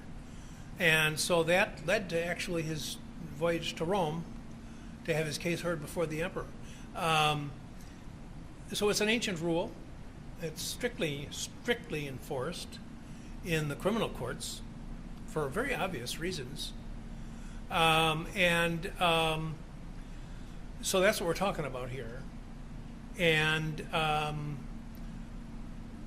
so if the person who's making this descriptive material is here and can be put under oath and cross-examined, then it's admissible. But otherwise, it is not admissible through the officer here. You can play the video. And now, one of the exclusions from the operation of the rule, there was reference here to there were apparently statements, the state claims were made by the accused.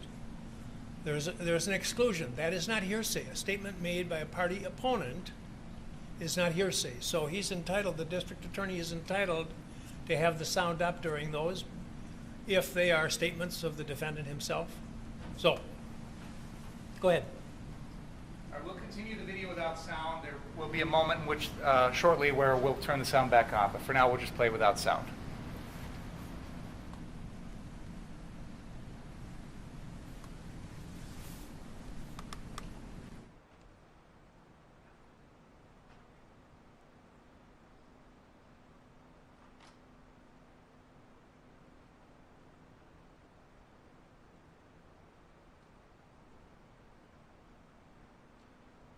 a second there. Detective Howard, have you had an opportunity to watch the video we've been playing so far? Yes. Okay. May I set up that easel again, Your Honor? Sure. Thank you.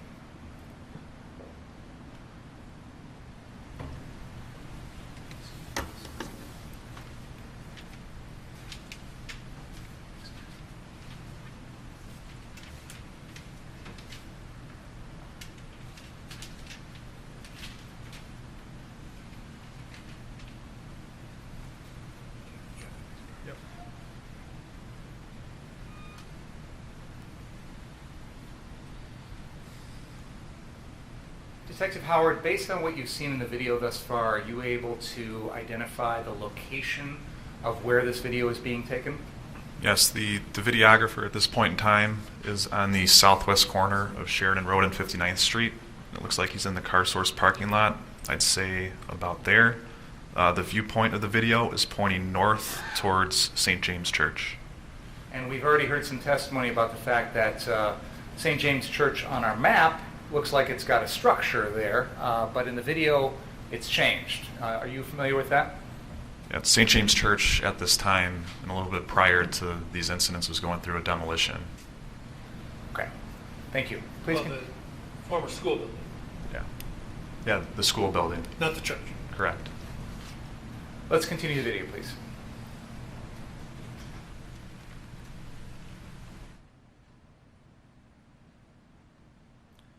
Let's pause 1 second here, and can we turn the sound back on?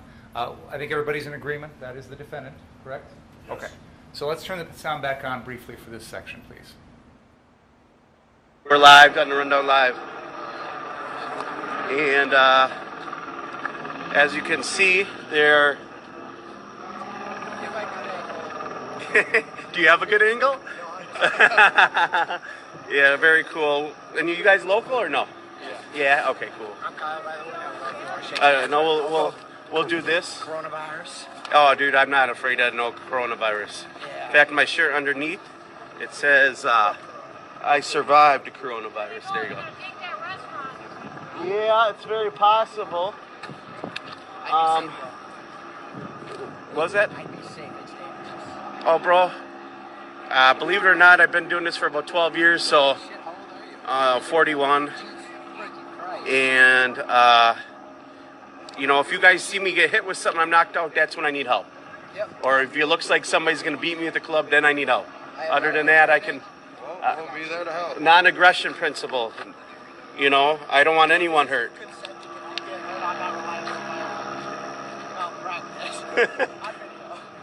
They have medics too, and their medics are pretty helpful, even though they might be on the other side, if that makes sense. But they'll help me, okay? We got medics too. Okay, cool. So, are you guys? Do you guys mind? We'll turn the sound off now, but continue the video. Thank you.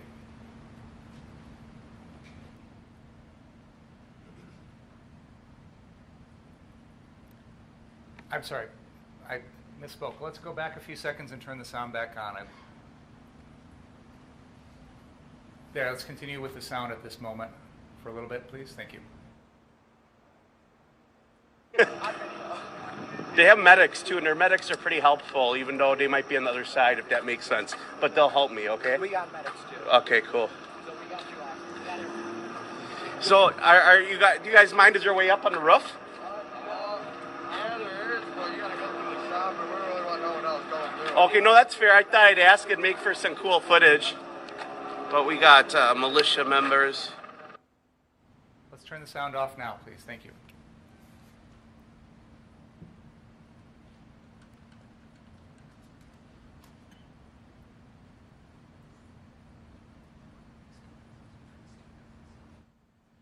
We pause the video for a second there.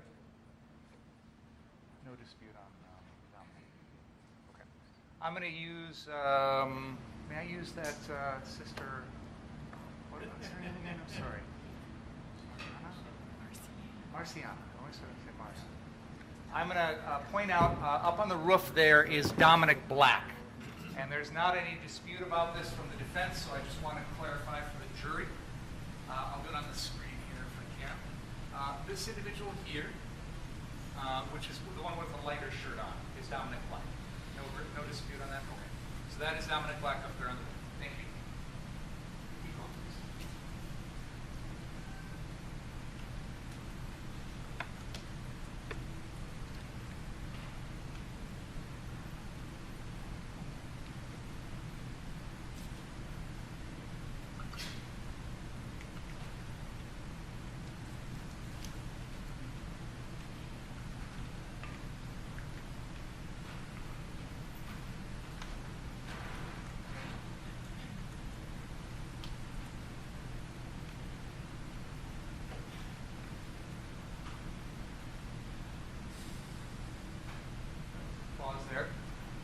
Now, can we please skip forward to the 30-minute and 25-second mark?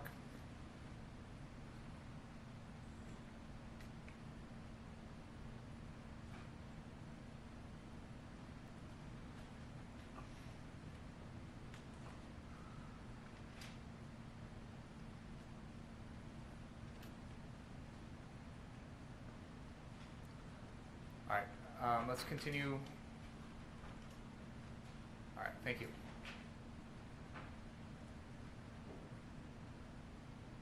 Can we play from there?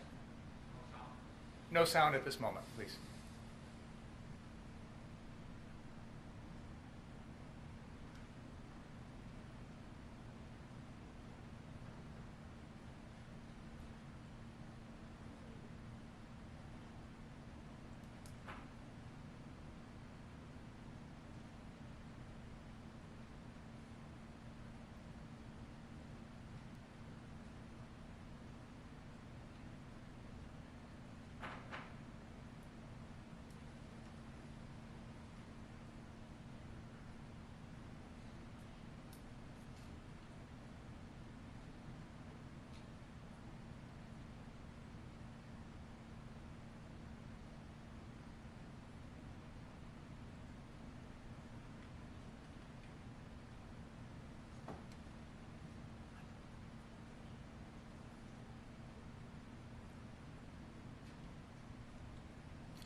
Pause for a second there. I don't think there's any dispute on both. For the jury's purposes, I'm just going to point out this individual that is going to be walking towards the camera is Brian Balch. And then we just saw the defendant on a car that was leaning against a car that was off to the right of this. So he may come back into view again, but just wanted to point that out for the jury. Please continue.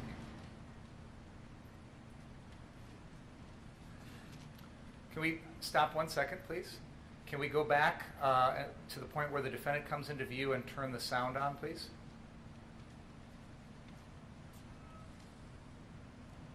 Right there, please. Pause and let's turn the sound on, please. All right. Hey, who's a fast runner? Oh. Run down Yeah, don't instigate. Don't just stand there. They're not going to cause any problems. So we got the militia here. Stop. Sorry. Turn the sound off, please. Thank you. All right, let's go to the 48-minute and 45-second mark, please.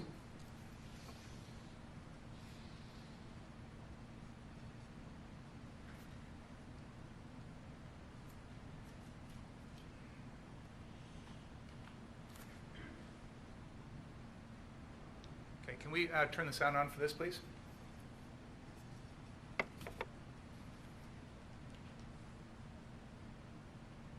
We talked to them a little earlier, and they've been pretty nice to me. They've kind of let me come and go. How you guys doing? Hey, where you with? The Rundown Live. So, Got a reporter in the perimeter! all right, they're saying I'm in the perimeter. They're making awareness that I'm here.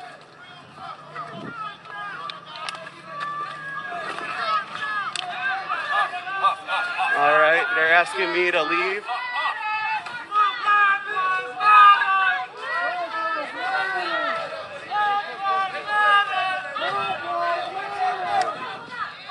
And we got the militia here.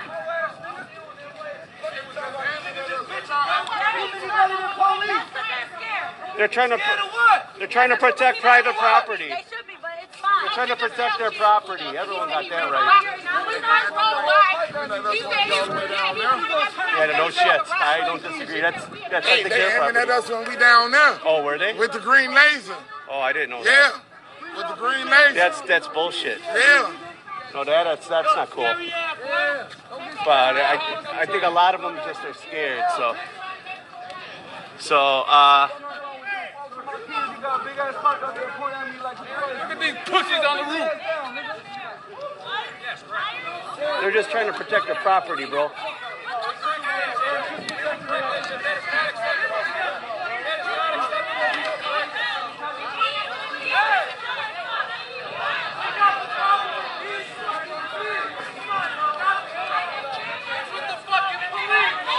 I agree with this guy. These guys just trying to protect their property up there. Yeah, they're just trying to protect their property. Oh, yeah, I know, but they... Like, if that was my house and I didn't know what was going on, I'd be, you know... Yeah. Well, that's the fucked up part. I just assumed they were like some old riders. no, I think one of them, they clicked the laser pointer, and they're probably somebody's trying to be a cocky They got dick. the right to do that. Yeah, I know, but it's still being a cocky dick, though, you know. That's true. Because those things are loaded. That's not for fun. That's not for fun. That's not painful. But they got, yeah. Back to my point, not all militias should have guns, because if they're pointing lasers at people from the roof, that's not cool either. So that's what caused it. So allegedly, the reason why they were upset is somebody pointed a green laser at them from the roof. So they, those are loaded guns, so people will take that. De-escalation. That isn't de-escalation, you know what It's the same as the earlier objection. If he wants to play my client, that's fine, but this is editorialing. I understand the objection. The problem is there are portions of this that don't have anything to do with the defendant that describe the scene, and I'm trying to give the jury That's a sense of the hearsay. scene. It's hearsay. I'm not introducing anyone's statements for the truth of the matter asserted. I'm introducing it for the state of mind of the defendant as he watches If this it's scene. not for the truth of the matter asserted, it's irrelevant. No, it goes to state of mind, Your Honor. State of mind of the defendant. When he sees... someone else's... would you do me a favor and step into the library for a minute?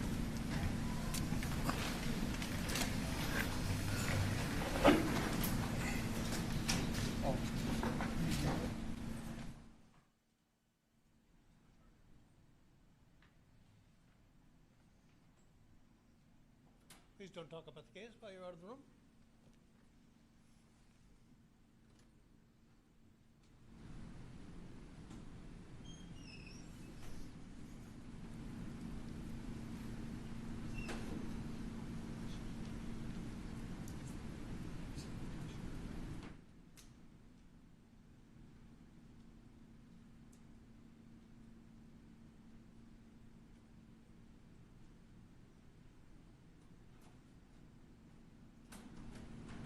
Okay. First off, the Court of Appeals very strongly condemns sidebars, and we've used them for a number of purposes in this case, which I think everyone would agree have not touched anything which is an essential part of the case, and mainly have been management issues. But the Court of Appeals rightly wants to have a full record made, which cannot be made when we're having a little sidebar. So, and when you state your objections, then I've stated you have to state the objection here, or else I'll have to excuse the jury. And I think we're going to get into this a little more deeply now. So I think we did the right thing to do that. And we'll try to keep it so that they're not inconvenienced too much just being in the library here.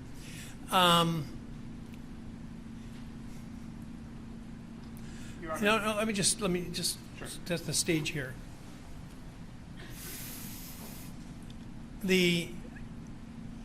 I've talked about inaccurate things out on the media, and one of the things that I've read over and over and over again is about how I messed up the State against Jensen case, which is now pending downstairs. Actually, I had it 100% correct in the first place.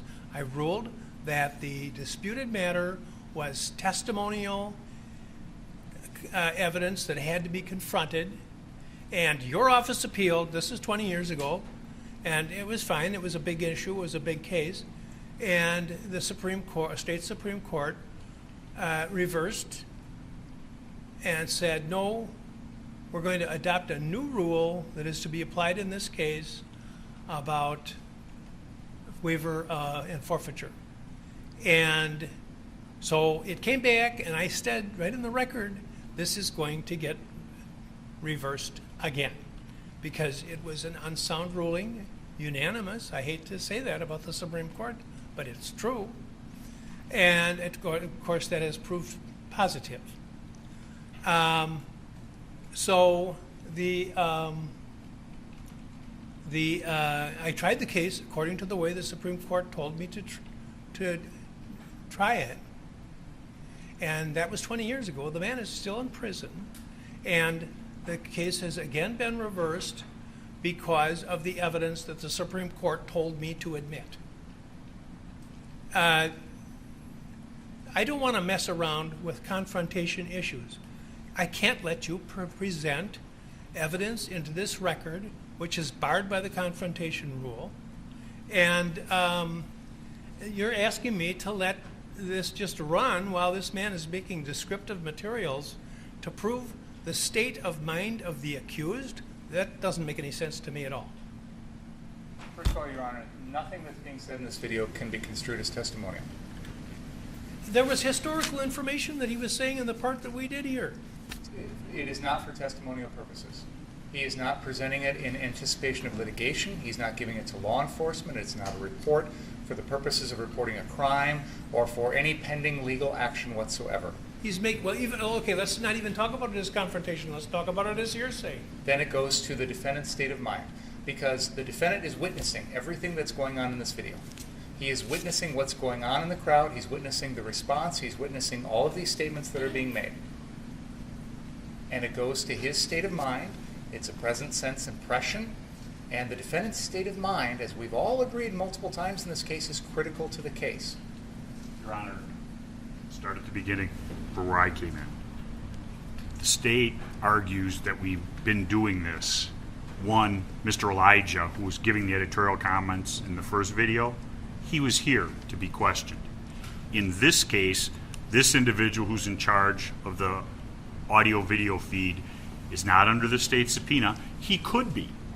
If they chose to do that, they could have him here, and he could testify to his opinions, and we could cross-examine those. That would be acceptable.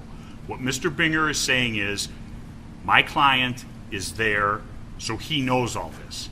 There's no proof that what that individual is seeing, filming, and commenting on, my client is looking at it, seeing, or part of it. That's why that person needs to be here to testify. I have no problem with this detective testifying as to people, places, and things from this video. We stipulated that. I did not stipulate to the editorial comments. I have no objection. Obviously, there's no basis for it when they want to play statements of my client that are on video. That's not hearsay.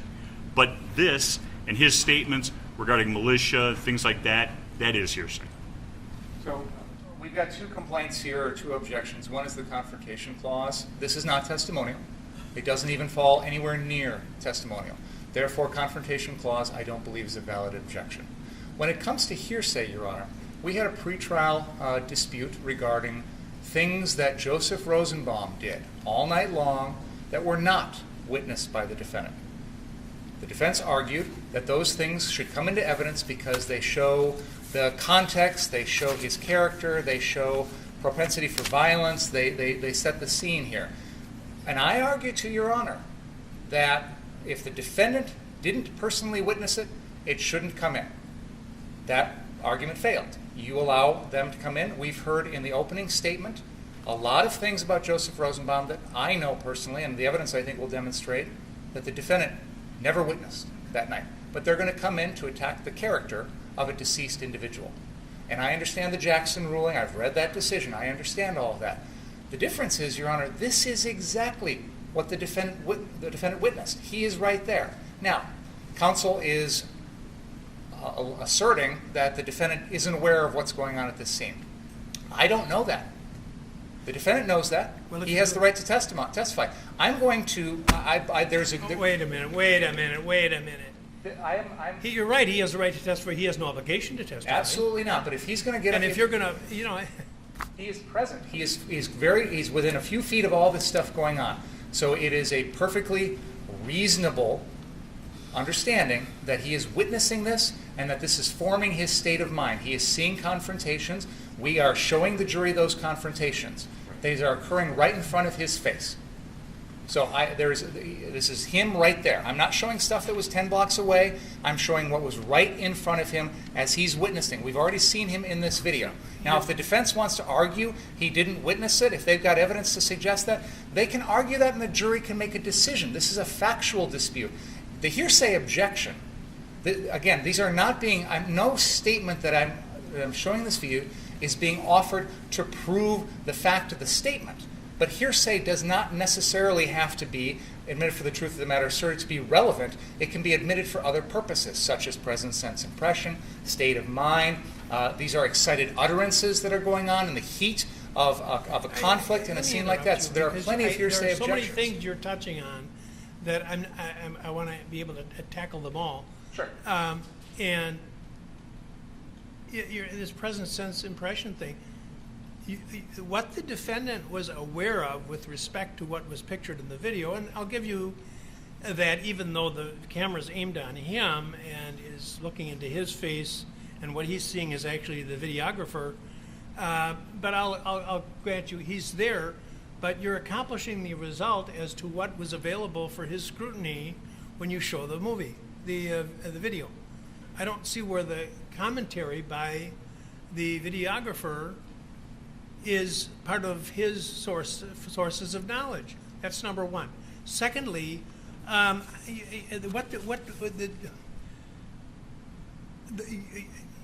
getting back to the Jackson case and the ruling the other day, and I'm going to comment about the media again because there was a gentleman on TV night before last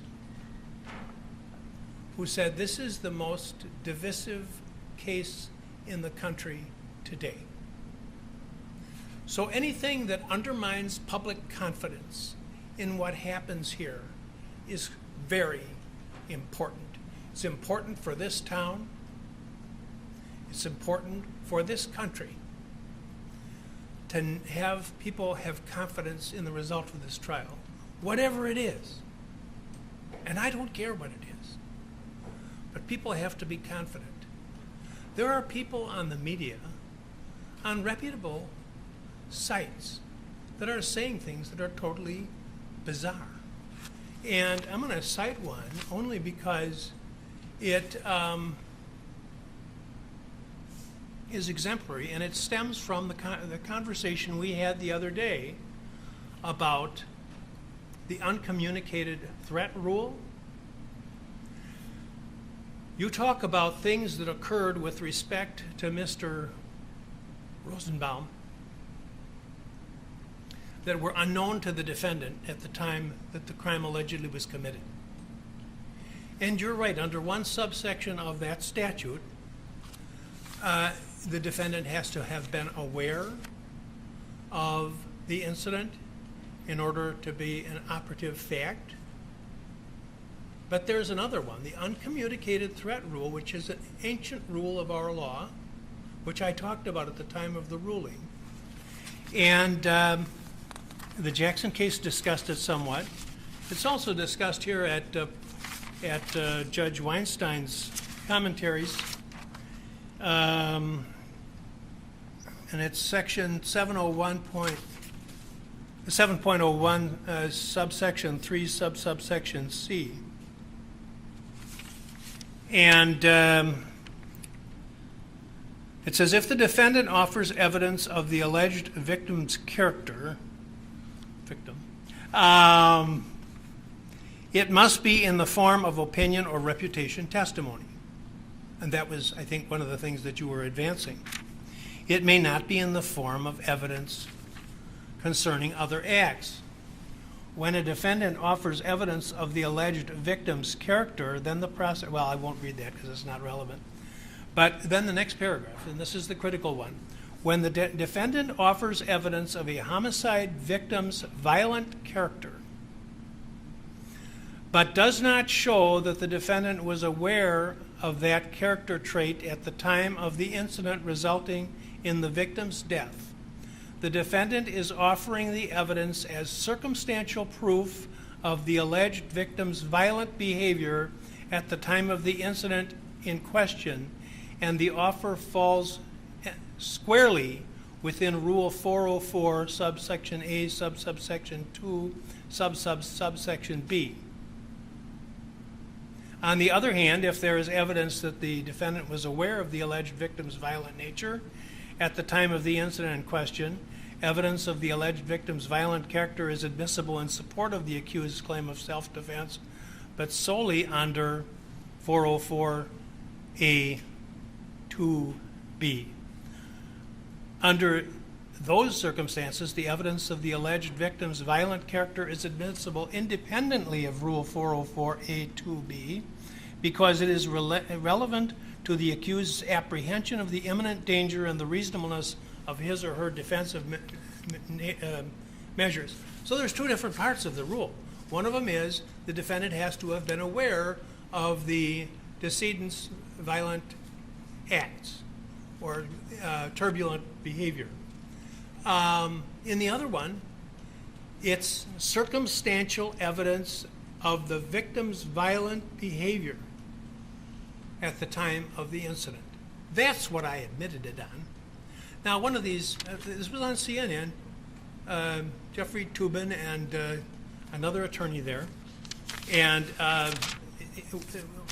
the comment was made that the ruling was incomprehensible. And I think they obviously are not familiar with this rule. That's our law. That's the law in the Jackson case. It's the law in the case of the United States against Craig A. Smith, which is 230 Federal 2nd 300, 7th Circuit case from 2000. This is admissible evidence. But it applies under the statute to the decedent. It does not apply to the defendant. So you're mixing rules up here, and I don't understand any theory under which you can bring in what certainly seems to me to be hearsay when you could acquire the attendance of the witness. George, there are two things. Do you have the modern site, an actual site for Wisconsin in terms of the rule? Because that 404 clearly is not a Wisconsin statute. Well, I'll look it up. It's the same rule. It's 90404. 904? It just changes one numeral, which has been the rule for as long as I've been practicing evidence. What was the subsection? You said 404 subsection 2B2, was that it?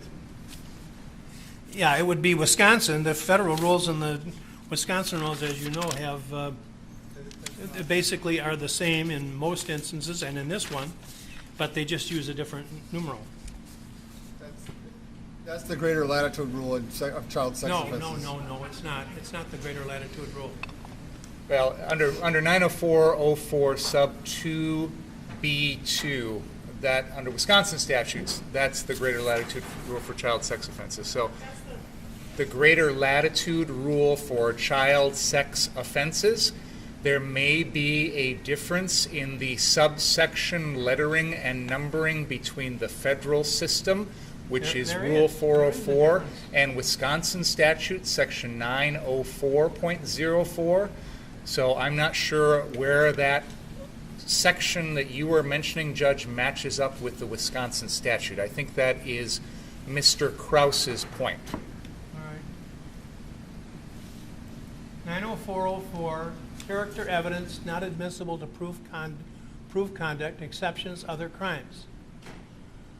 And subsection, you know what it is? They changed not only the first digit, but they also changed the A's and B's to 1s and 2s.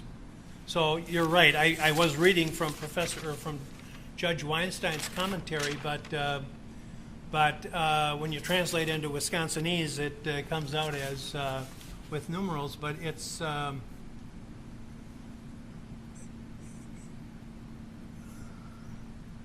it's 90404 subsection 1 subsection B, and evidence of a pertinent trait of character of the victim of the crime offered by an accused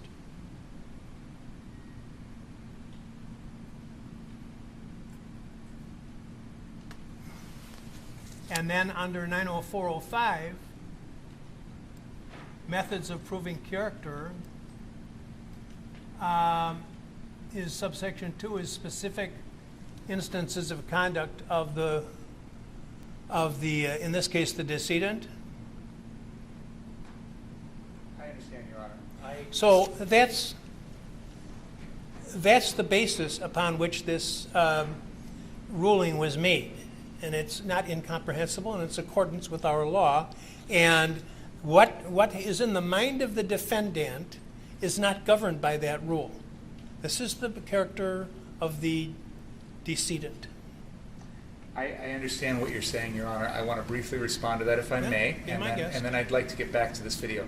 I think just generally, I have not watched Jeffrey Toobin or anyone else discussing this case on the media.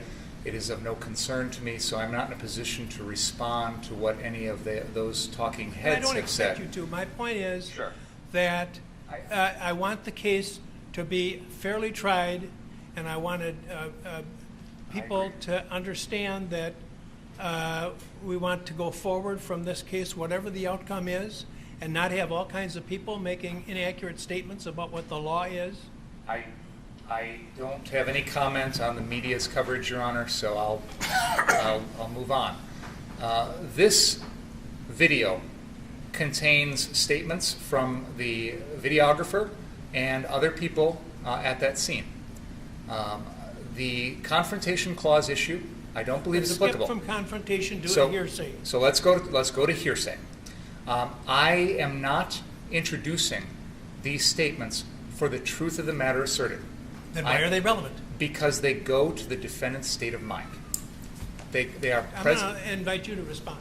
Your Honor, I'll hear you more, but I do want to hear his response. Unless this unsubpoenaed individual can read minds, that is a ridiculous argument.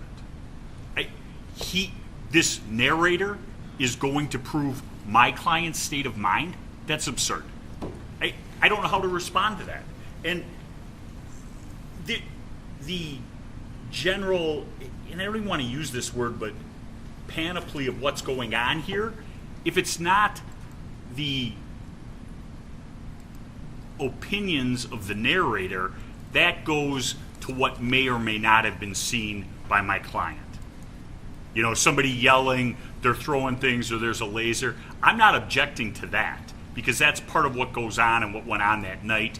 It was shown, even some at the gas station that Mr. Elijah was testifying to. What we're objecting to is the person who is running the feed and giving the editorial comments. That is hearsay.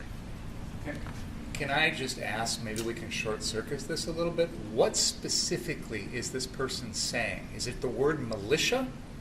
That's I think, the triggering word here. It seems to me you have the burden to tell me what that I should expect from this video that I never heard before, how I should be ready to pounce. Because you're offering a running commentary from a person who is not here under oath to give testimony, and you're expecting me to be ready at a moment's notice to figure out what's going to be the next word out of his mouth, and then try to put my question was actually directed at the defense, Your Honor. I didn't mean to direct it to you. All right. So I think the difficulty practically, Your Honor, I understand the objection of the word militia, and I don't think it's hearsay. I think it falls within a number of exceptions. But nonetheless, if we're going to deal with that word, I guess there's a couple of options. One is I can try and go back, and I'm going to need some time to do this. I would need to go through this video and figure out every moment that that word is used, and we will have to figure out a way to cover that up, stop the sound for that second that that word is used. The other option is, and I think this is a perfectly reasonable one, is the judge, you can simply instruct the jury on this issue, that this is the narrator's statements. They are not to be, that the jury should give no weight to what the narrator is characterizing. I've never done that before. In 50 years, well, in 38 years up here, I have never told a jury, I'm going to play this, and some of it might not be okay, but just don't pay any attention to that. Is that what you're telling me? I respect the fact that you've never done it, Your Honor, but it has been done. It is a perfectly permissible procedure by the court. The jury is presumed to follow your instructions. We give them instructions on evidence all the time. We're going to take a break right now. Would you ask the jurors to go upstairs and talk about the case, please? We're going to take a break. I think it would be prudent to do so at this point.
Would you come down, please? Yes.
Okay, what you asked me about, but will be there. Is it be someone in to fill your role that day?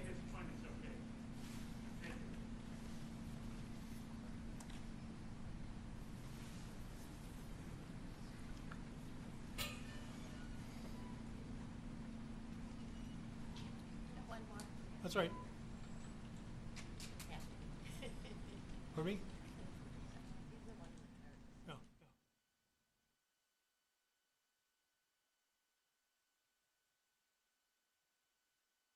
Be seated, by the way.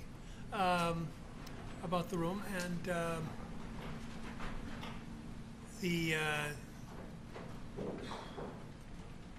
was because I'll finish later. I'm going to give you on bated breath.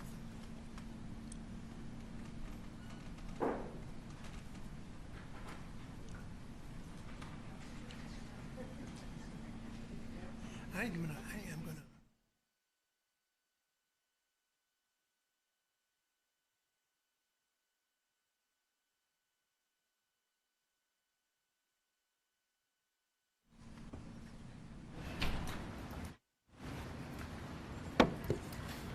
All right, thank you. Ladies and gentlemen of the jury, we're going to continue showing a portion of what has previously been introduced as exhibit number 18. This is the Rundown Live video, and I'm going to play a portion of this beginning at 1 hour, 24 minutes, and 30 seconds. And this can have audio, please. Understand? Hey, your job isn't to be in the street. You got to stay on your property. That's why you got problems already with people.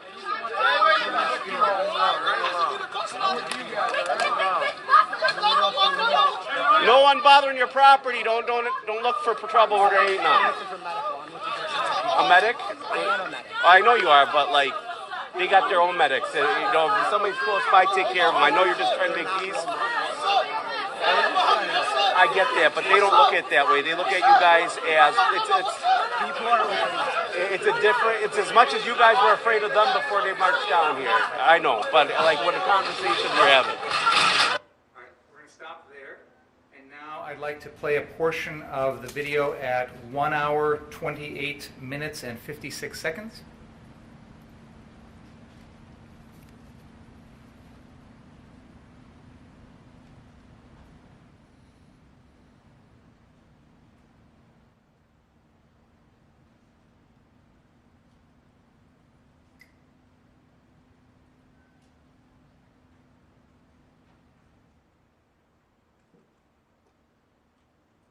Thank you, guys. Need water? Seriously. Guys, far right, you need water.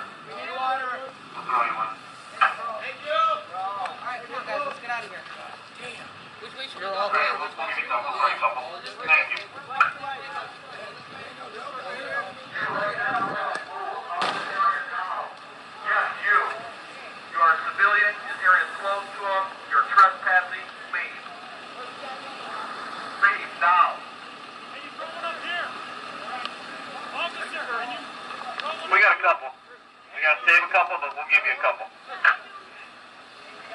We appreciate you guys, we really do. Thank you. Detective Howard, that last portion of the video appears to show some what have previously been identified as MRAP or Bearcat vehicles. Are you familiar with those types of vehicles? Yes. And in that particular video, there's one that's close to the camera as on the screen that we're looking at right now. Do you know anything about that vehicle personally? Not personally, no. Do you know if the Kenosha Police Department has a vehicle like that? No, at this time the Kenosha Police Department did not have a SWAT team. Is it fair to say that on this particular night there were a number of other law enforcement agencies that were coming to Kenosha to assist? Yes.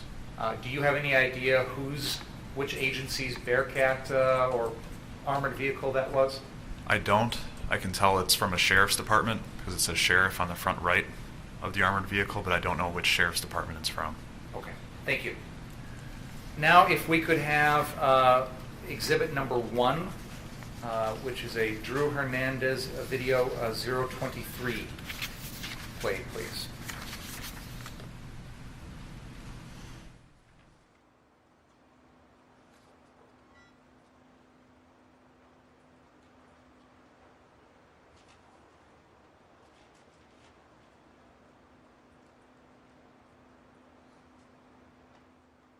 While we're waiting, Detective, the last video, the Rundown Live video, was that one of the videos that you found and acquired when you were doing your investigation?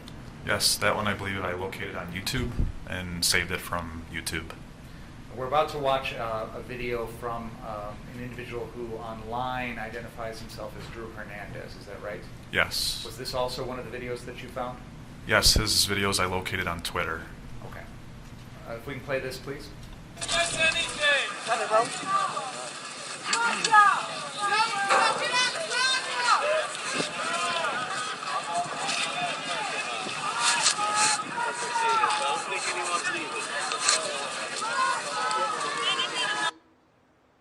I want to set the stage for this. Detective Howard, first of all, are you able to determine from the scene on the screen right now where this video is taken? So the first thing I noticed is this appears to be a body cam from Drew Hernandez. So I did locate videos from Drew Hernandez from Twitter, but he also was in contact with Detective Antaramian for a bit. And we learned from Drew Hernandez that he actually wears a body camera while he goes out. That's why his arm kind of appears in front of his attention? So this has to be from his body cam footage given that visual. And can you help the jury understand where this video is showing us, what part of Kenosha at this particular scene there? I believe this is near the this car source again. And am I correct in saying that the viewpoint in the video at this moment is looking southeast across the intersection of Sheridan Road there? Does that look correct to you? That's what it appears to be, yes. Okay. Do you know if this is the intersection of 50? Sorry, I'm trying to... This looks like 59th and Sheridan. 59th, okay, that was going to be my question. Thank you. Can we continue the video, please?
He said he's scared.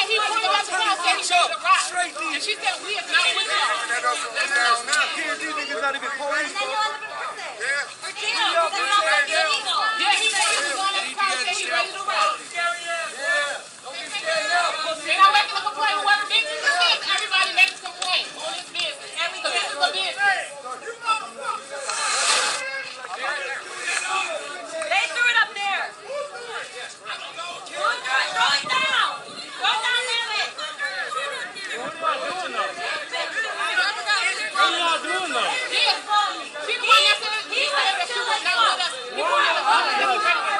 These guys aren't our enemy. They just want to stop. These guys aren't our enemies. Come on. We gotta focus our attention somewhere else. I need you guys to Oh, you talk with the guy. You talk with the guy. They're trying to use us to pay them. Any of you start shooting at us, you push us out.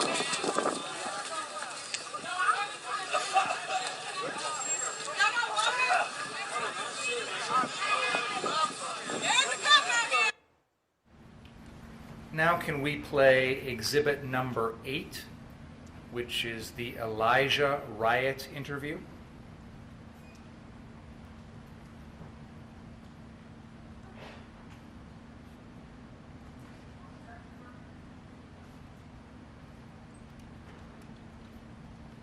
While we're waiting, Detective Howard, was this Elijah riot interview that's about to be played another one of the videos that you acquired?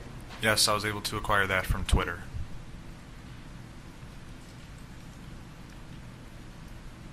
We're protecting from the citizens, and I just got pepper sprayed by a person in the crowd. So you had non-lethal, but you didn't respond. We don't have non-lethal. So you guys are full on ready to defend the property. Yes, we are. Now, if I can ask, can you guys step back? Medical, EMS right here. I'm an EMT. Detective Howard, in that video we heard the defendant say that he does not have any non-lethal. Did you hear that? Yes. As a law enforcement officer, are you familiar with that term? Yes. What does that mean to you? So as a police officer, there are various options that we could have as non-lethal force. Our presence is a non-lethal force. Our verbal commands are non-lethal. And there's also some physical things we can do as well. We can go hands-on. We can use different instruments like OC spray, it's pepper spray, and we also have a taser, and we have an ASPATON. Police officers in the city of Kenosha carry all those things. Thank you. Can you now please play exhibit number 16, which is the Richie McGinnis interview? It says Richie McGinnis-Kyle interview. While we're waiting for that to load, are you familiar with Richie McGinnis? Yes. Can you tell us what you know about him as a person? So on the night of August 25th, I was able to speak with him briefly at Frederick South KMH. Richie McGinnis, I spoke with him in the lobby of that hospital shortly after the shooting incident happened. And I was able to speak with him briefly, but when Detective Ansaramian and I got assigned to be the head investigators for this incident, I had to delegate Detective Cyprus to obtain his statement so we could do. Do you know what Richie McGinnis's profession is? I believe he's a news reporter for the Daily Caller. And he was in Kenosha on the night of August 25th as a member of the news media. Is that fair to say? Yes. Okay. Can we please play exhibit number 16, please, here? What are you doing out here? Obviously, you're armed and you're in front of this business we saw burning last night. So what's up? So people are getting injured, and our job is to protect this business, and part of my job is to also help people. If there's somebody hurt, I'm running into harm's way. That's why I have my rifle, because I need to protect myself, obviously. But I also have my med kit. And what about these other folks? Obviously, there's some other people who are armed as well. Their job is to protect me. Gotcha. And then what about these guys up on the roof? Their job is to provide overwatch to protect me also. Gotcha. They're protecting everybody on the ground. We're protecting each other. Understood. And We're running medical, and we're going in, and we're getting people. And what about, are you from the area? I am from the area. What brought you out here tonight? You just wanted to provide medical attention? Provide medical attention to the people that need it. If somebody's injured, like, you get hurt, I'm grabbing you. I'm getting hit with plenty of pepper balls, but, as long as it's just bruises. Yeah, I got my mask, I'm good. And have you encountered any issues yet thus far with law enforcement or anything like that? We had a group earlier try to come and set a fire at the church. So we went to the church and we de-escalated the situation, telling them they need to leave or they will be detained and then later arrested. This church right over here? That church right there. And we stopped the fire out all the way down at the school. Wow. And what do you think it would have been different if the police had to try to stop them from setting the fire? I feel like there would be a lot more casualties and a lot more people injured. So I think the police are fine where they're at and that let us run the medical because EMS is not coming in. It's considered a red zone to the EMS and fire. They are not coming in. Yeah. So us citizens, we need to help each other. Me and him are out here running and seeing if people need medical attention. But speaking of which, we need to go check to see if somebody got hurt again. All right. Understood. If you want to follow us, you're fine. Yes, sir. Absolutely. Right, Amber. This might be another one of theirs.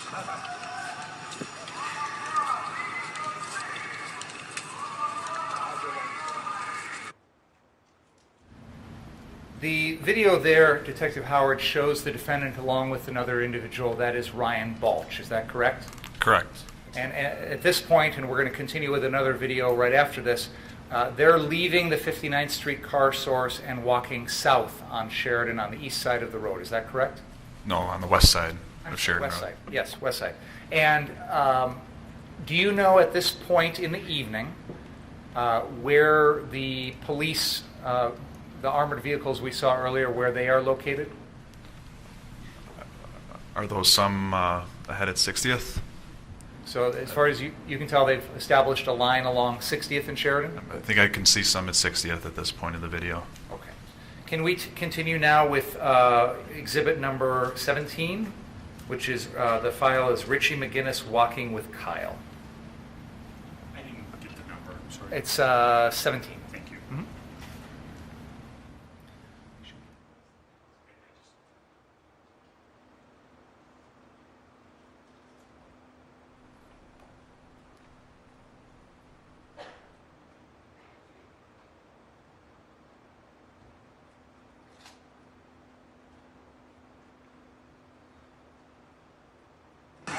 Anybody need medical? Yeah. I got So you guys are kind of like medics who are packing. Yeah, right? basically. Well, he's an EMT, and Gotcha. I'm just kind of protecting his ass. Oh, so you're a certified EMT? Yeah. Gotcha. And do you work as an EMT normally? I just got the thing that I'm a lifeguard normally. I got my ALS and I got my Gotcha. And I'm former Army infantry, and I got a whole bunch of trauma training. Well, thank you for your service. We got you if you get needed. I appreciate the service. Oh, shit. Dude. Stay away from that vehicle. Get out of the roadway. Thank you. There's a guy with a rock. Be careful. Right behind that white fence. There are rocks in there, so be careful. Hey! Friendly! Medic! Coming through! Medical! Medic coming through! Medic coming through! Does anybody need medical? Anybody need medical? We're running through Roger over here. Anybody need medical? Hey, guys. Medical? The guys walking out the fire extinguishers are here to put out the fires. They know. Okay, good. They know. You just got shot up. You good? It's all right. Where you shot? I'm not shot. I'm just. You just said you got shot. No, I didn't. I thought you got rubber bullet in it. Oh no, I just got rubber bullet. Yeah. No, it didn't even leave a welt. It just stung.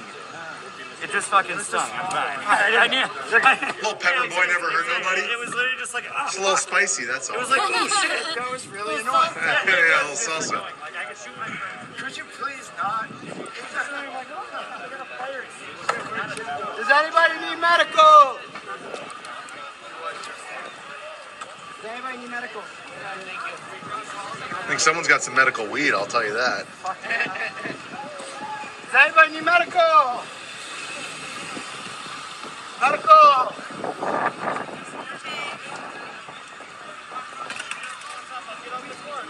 Does anybody need medical?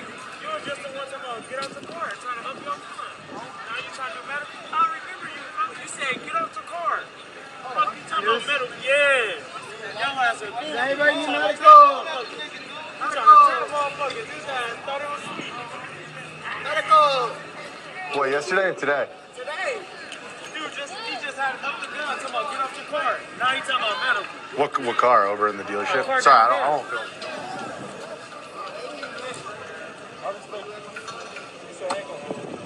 Hey, if you wanna, cool, but no, I'm not gonna do it right.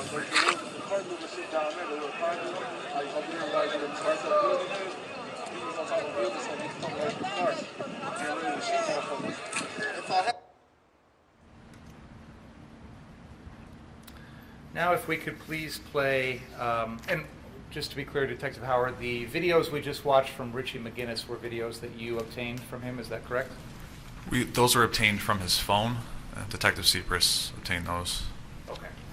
Now, if we could play exhibit number 14, that is the Reg Incognito live stream.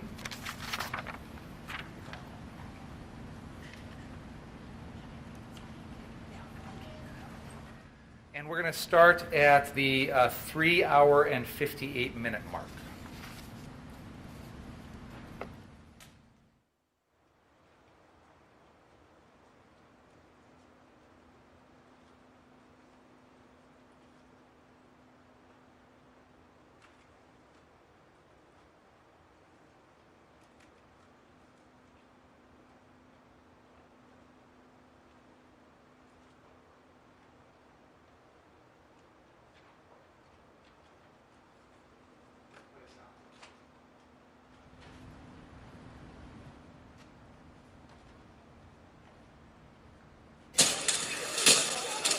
Hey, you guys, you can only watch it from over here, man. You can't really be that close up.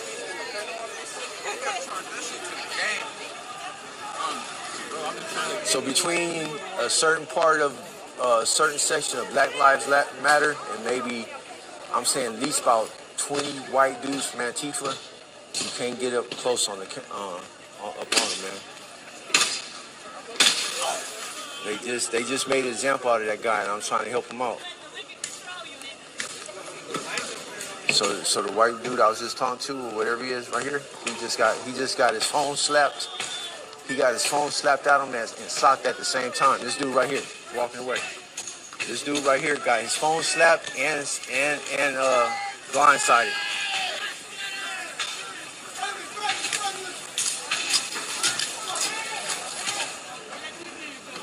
So the orders you hear about yelling no cameras, them is white boys. That's Antifa, man. Oh, we got a gun, baby. Ooh, they shooting. Ooh, he shot him.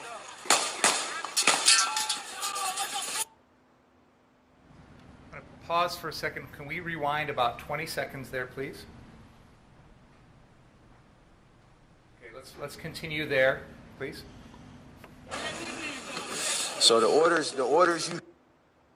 Back up just a couple seconds, please. It's better. Yeah, just go 10 seconds. I think you can go there.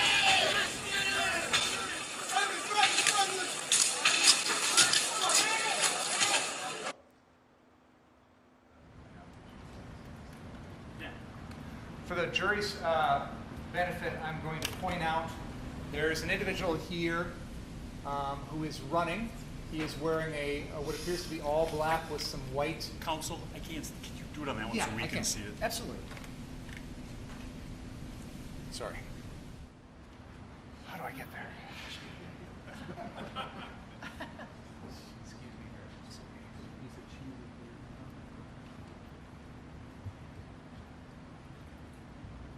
This individual, this is the right one? Did you receive? Yep. Okay, I just want to make sure. This individual here, who, when we play it back, you will see him kind of running across here. That is Richie McGinnis. So we'll rewind it so you can follow that, but that individual is Richie McGinnis, and there's no dispute about that from the defense. So I just want to set the scene for the jurors. Can we rewind a little bit, and I'm going to show them that portion again. Left and blindsided.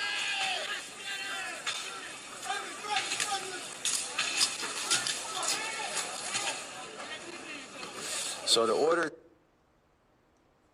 I want to just I'm just going to kind of point out the area to watch, okay? We can't really see figures very well, but for the jury's benefit, we just saw Richie McGinnis running. He's off screen now, but he's kind of over in this area. Around this section of the right hand of the screen, right-hand side of the screen, there are some parked cars. That is the area where I will represent, there's no dispute about this, where the chase between Mr. Rosenbaum and the defendant begins. So that's where you'll want to be paying attention to. So can we rewind that about 10 seconds and we'll start it over so now everybody knows where to look? Blindsided.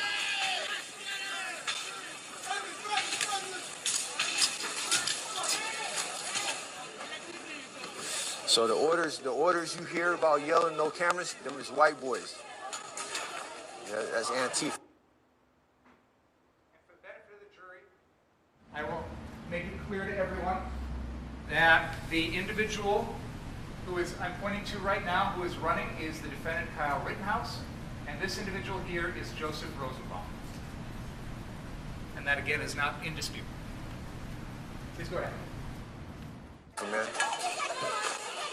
Oh, we got a gun, baby. Oh, they shooting. Oh, he shot him. Get back. Shot him, man. He shot him. Shot him, man. He laid him out. He laid him out, you guys. He laid him out.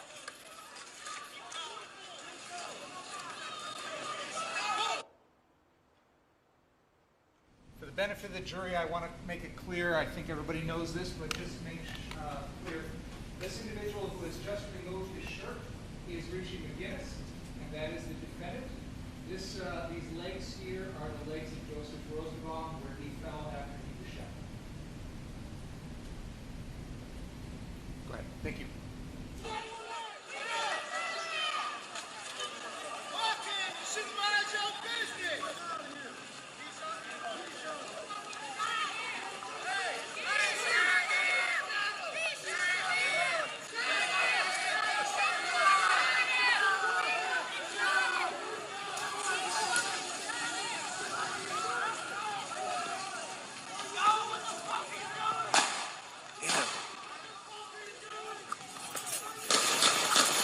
You gotta get down.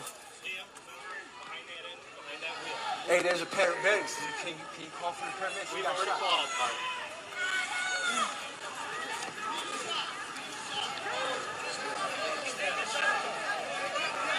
Hey, I'm gonna refresh my shit.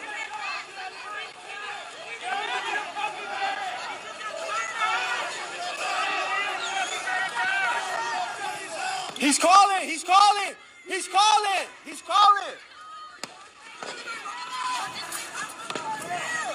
He's calling! He's calling the paramedics. He's behind the car. He's calling.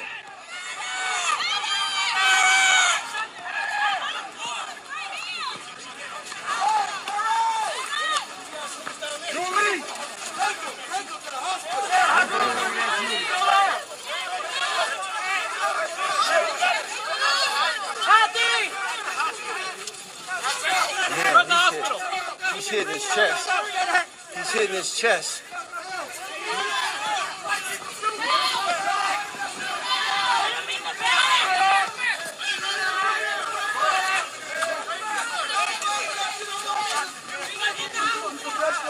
Shot him. Get back, get back. Oh my God. Yeah, that shit went Get away, back. let him get in. And more than Trump donated $3. He found out.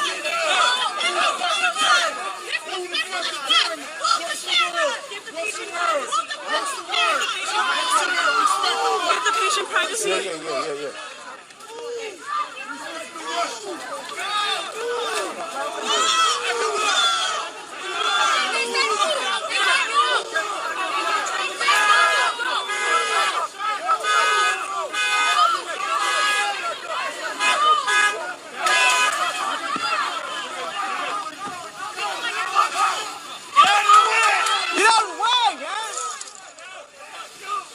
Saw McGraw donated TFW WH and Whiny Sheridan.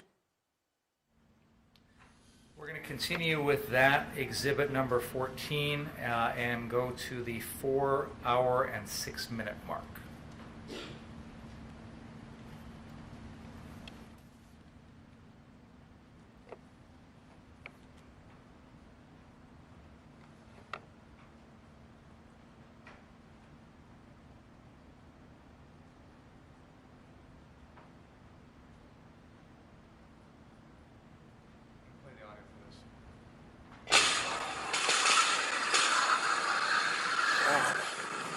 Let me show you where he got laid out.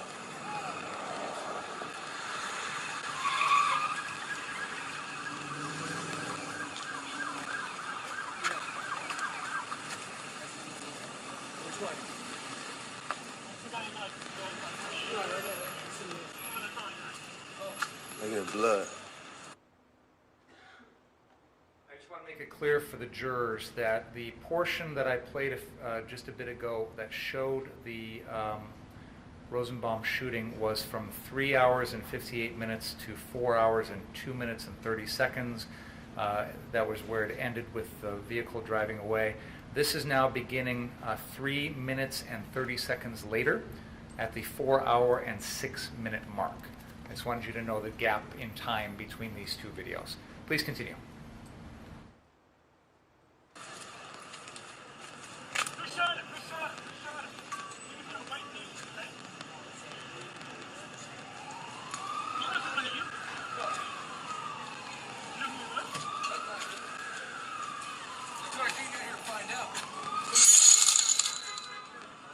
Junior donated $3. Time to clear the...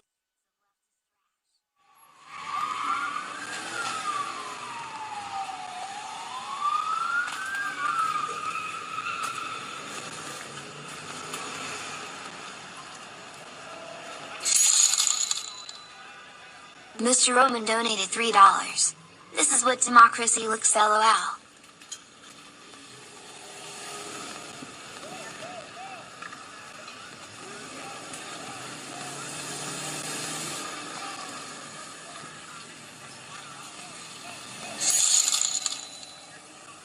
Ira Gershwin donated $3. The social workers are shooting each other, Reggie. So fucked up. Someone else? Get the fuck out of here. Let's go. You set that fire.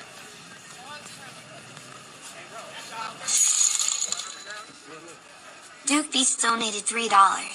Blast archers of loaf instead of blasting caps. Stop that man in his head. Let's go.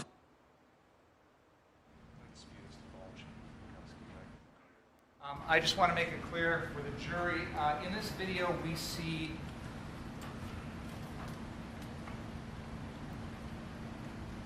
this is Ryan Balch and this is Jason Lukowski.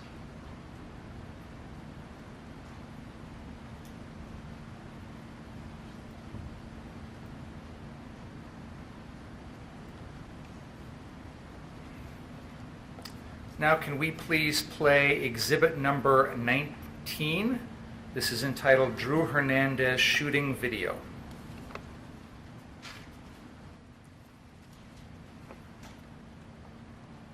And again, these are videos, Detective Howard, that you obtained during your investigation? Yes, this one was obtained on Twitter.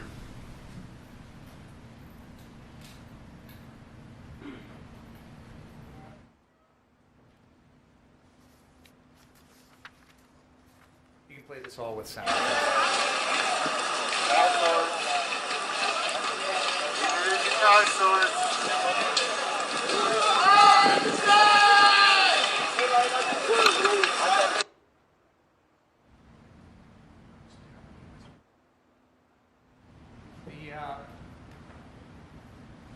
Detective Howard, are you able to tell from this video what we're looking at in terms of where we are in Kenosha? Yes, he's in Sheridan Road with the video. Let's see. All right, car source is right here on the west side of Sheridan Road, and then across the street is KMH. So his camera is pointing south. So on the left side of the screen, you're seeing the KMH parking lot right here, and up ahead and to the right in the screen is going to be the car source. At this point in time, it looks like he's right about the intersection of Sheridan Road and 62nd Street. And I want to point out there's no dispute that we just saw an individual here on the right-hand side wearing all black with white writing on the back of his shirt. That is Richie McGinnis.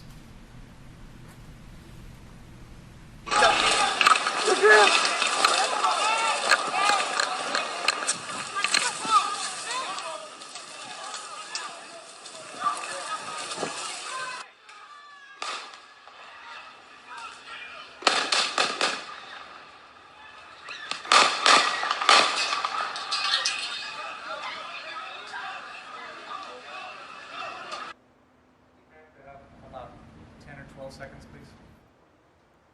Back up just a little bit further, please. Go ahead.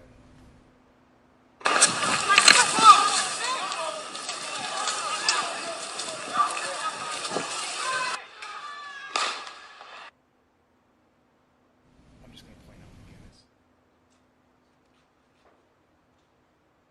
I want to point out for the jury, just so we can follow the action here, we have this individual is the defendant, Kyle Rittenhouse. This individual is Joseph Rosenbaum. And the individual in black with the white lettering on the back of his shirt is Richie McGinnis. Go ahead.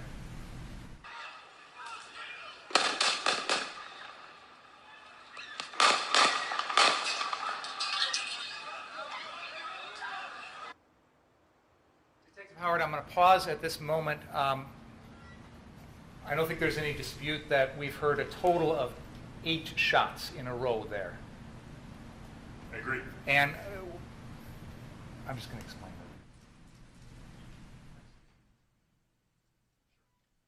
that.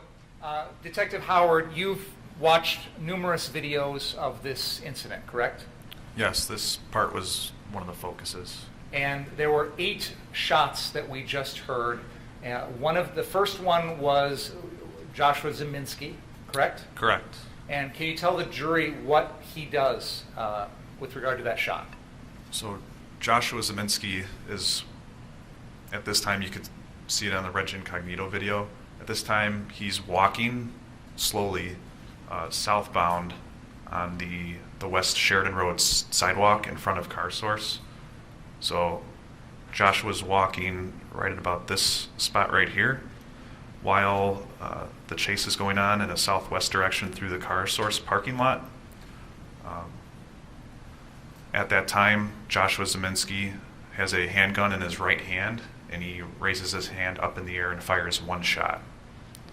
At that time, Mr. Rittenhouse and Mr. Rosenbaum are running through the Car Source parking lot, so Mr. Zeminski's gunshot happens behind them.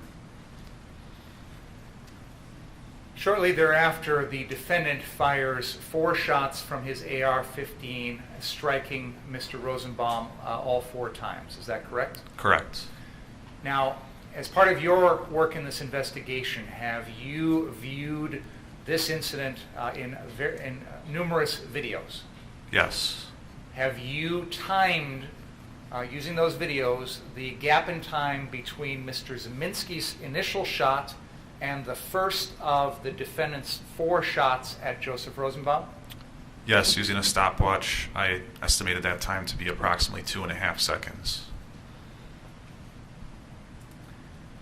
Immediately after, and I use the word immediately, but in sequence after the 4 shots from the defendant that are shot at Mr. Rosenbaum, there is a sequence of 3 shots after that. Is that right? Correct. Those are not fired by the defendant. Correct. As best as you can tell in your investigation, where are those shots from, if you know?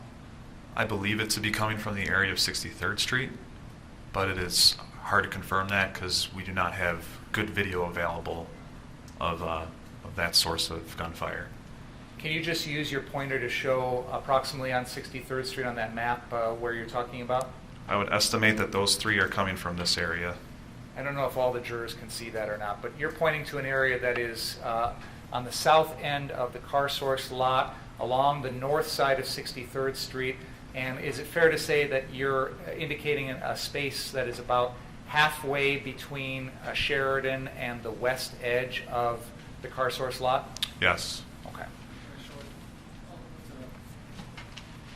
Yeah, let's hold that up a little higher, please. Thank you.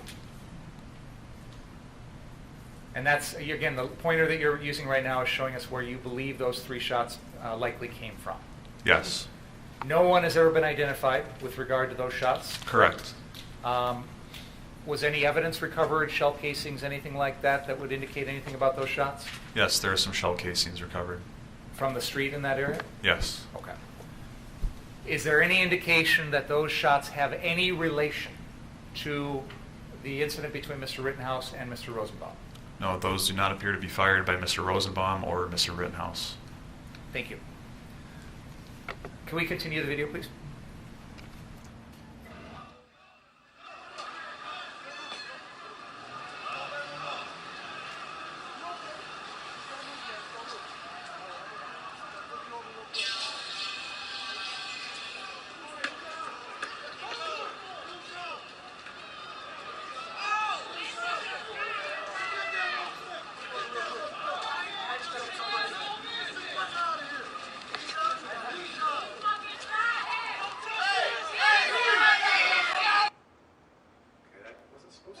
Give me a fucking light!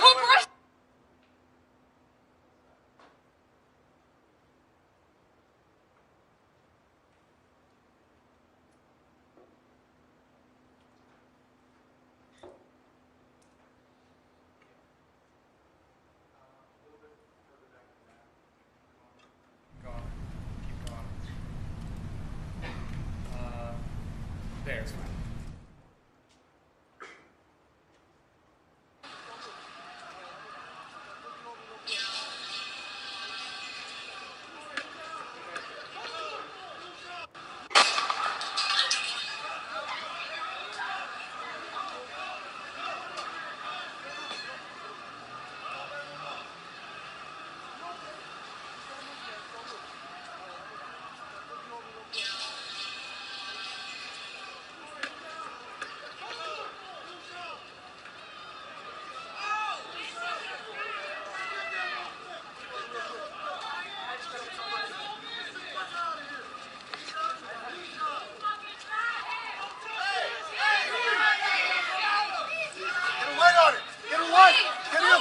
Put pressure on it. Put fucking pressure on it. Where, dude?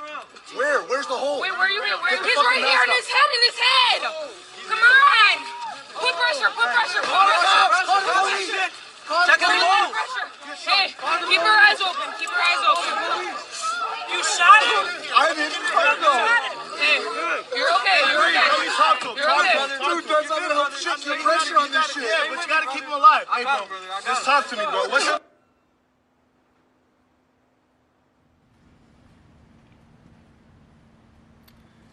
Can we now please play exhibit number 15?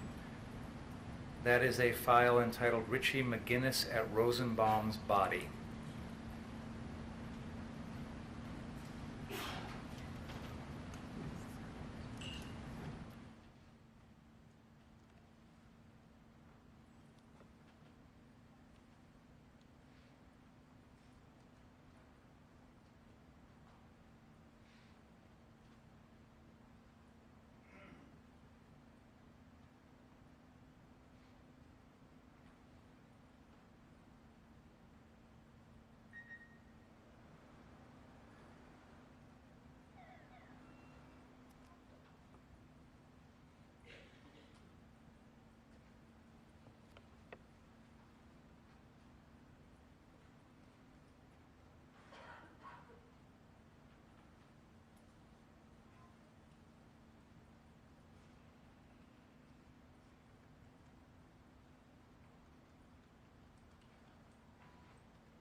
You okay? Just don't move, man. Don't move. All right, can I flip you over real quick?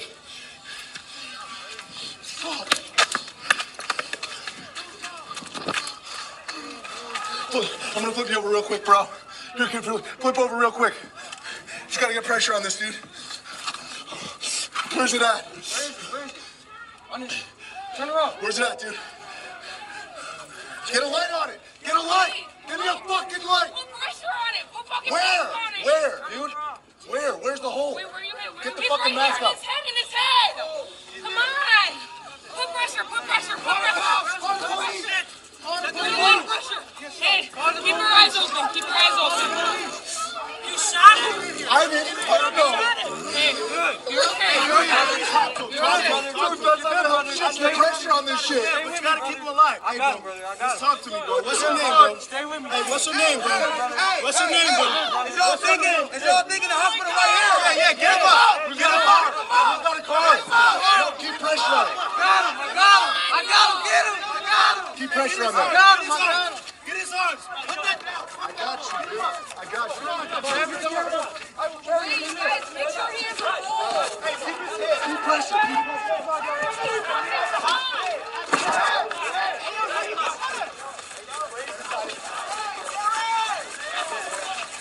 Hold on. We gotta get more people.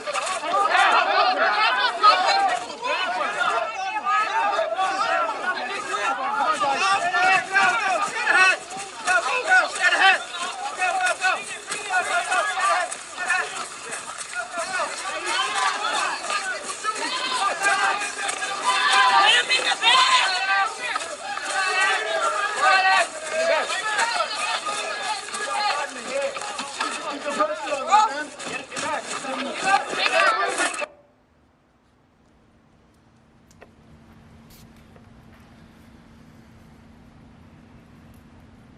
Now can we please play exhibit number 12? This is the Kyle Cook video.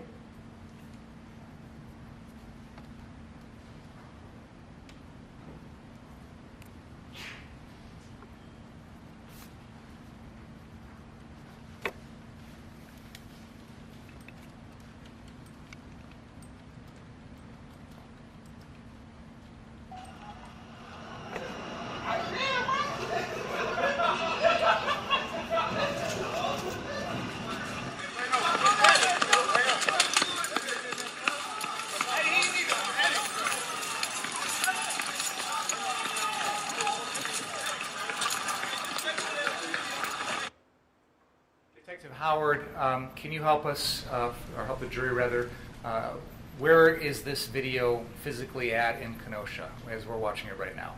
So at this point in time, Kyle Cook is the videographer, and he's a little bit north of the car source. I'd estimate he's about here. You're pointing on the west side of Sheridan Road between the 61st Street and 62nd Street? Yes. Okay, and he's heading south? Yes, his camera right now is pointing southbound. Okay, thank you. So there was just like 6 shots. It went off.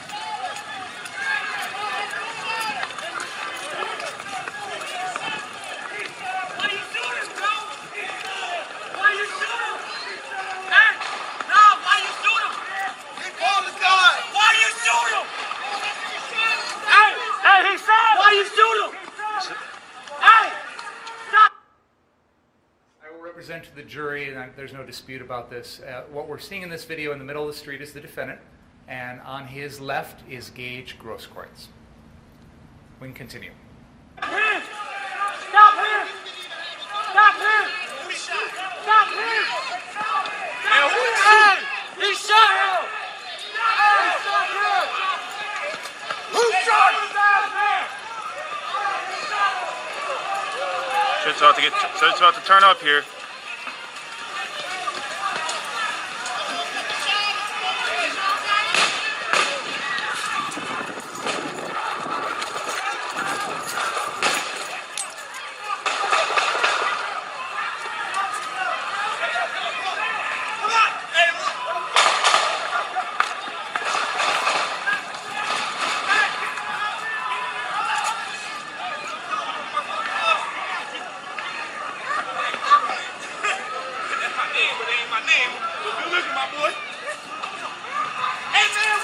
Hey, Lou!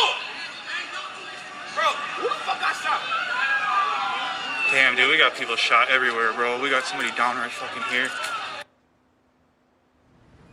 Detective Howard, at the moment that this video is paused, there appear to be some figures huddled around a dark spot on the ground on the east side of Sheridan Road. Do you know what that is? I believe that's Mr. Huber.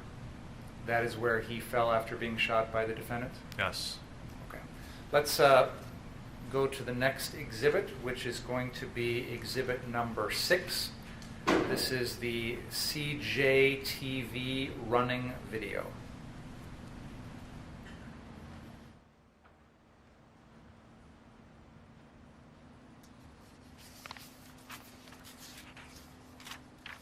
Just so we can make it clear for the jury, Detective Howard, the video we just saw is after the defendant has shot Mr. Rosenbaum at 63rd.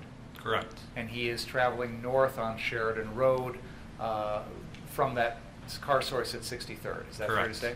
Okay, thank you.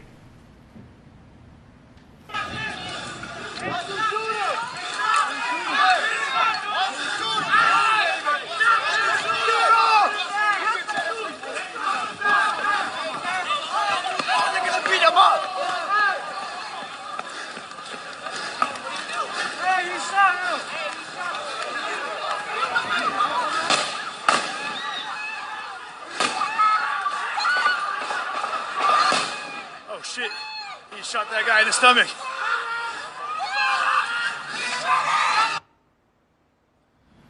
I paused it there. Detective Howard, there is an individual wearing shorts that appears to be holding his arm running off to the left of this video. That is Gage Grosskreutz. Correct. And this is immediately after he's been shot in the right arm by the defendant? Correct. Okay. Please continue. Oh shit, shit, people are getting shot all around us. People are just getting shot everywhere, guys.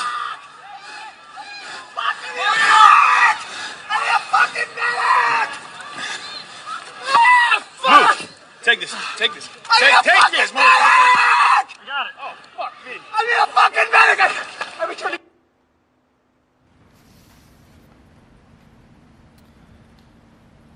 Can we please now play exhibit number 5? This is the BG on the scene video.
Hey, he just shot them!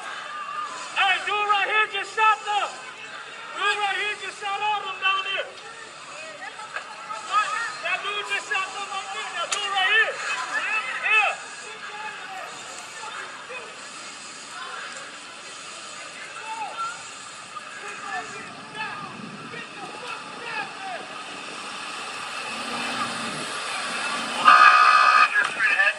Someone injured straight ahead.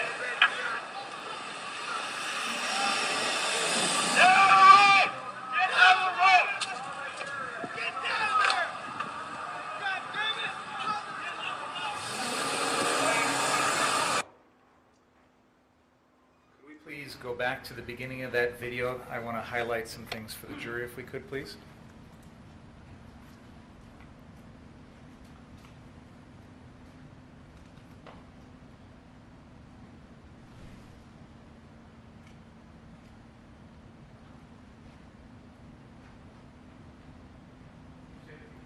Yes, please.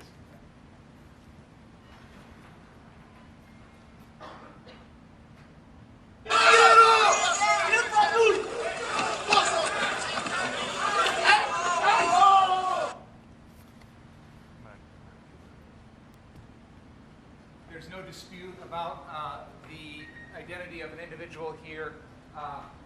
Could you back it up, and I'm going to have you stop when we see him a little bit better. Go ahead. That's fine. You can play.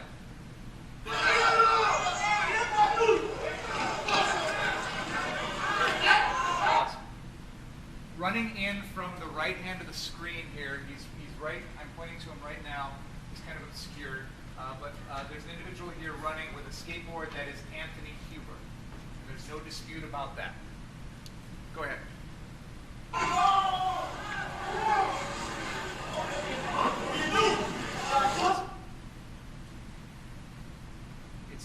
This is a difficult to see pause point in the video, but I'll represent there's no dispute. This is the defendant, Mr. Rittenhouse. This is Anthony Huber. His skateboard has wound up over here, and he is picking it up, and then he's going to continue after the defendant. Oh, and one more thing I want to point out. This individual here is an individual who in a few seconds will come in towards Mr. Rittenhouse, attempting to kick him. Go ahead.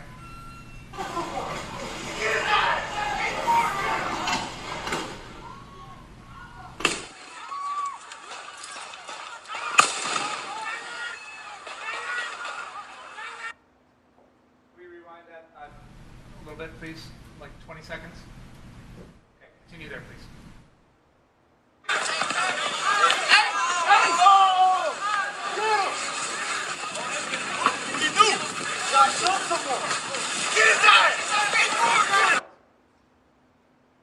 There is a moment here in which the defendant is on the ground and he's got his gun pointed towards this individual approaching him.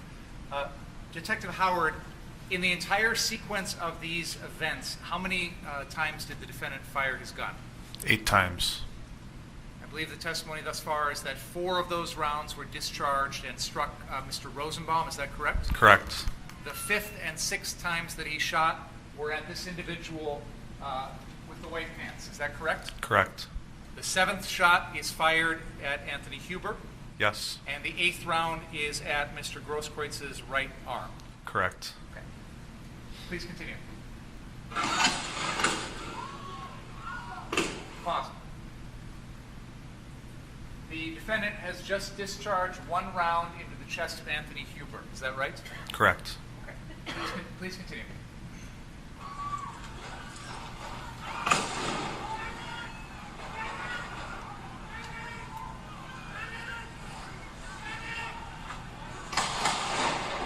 Pause. You have just testified, Detective, that the defendant discharged a total of 8 rounds. Yes. We are hearing other rounds in this video after the shootings of Mr. Huber and Mr. Grosskreutz, correct? Correct. None of those shots are being fired by the defendant, correct? Correct. Please continue.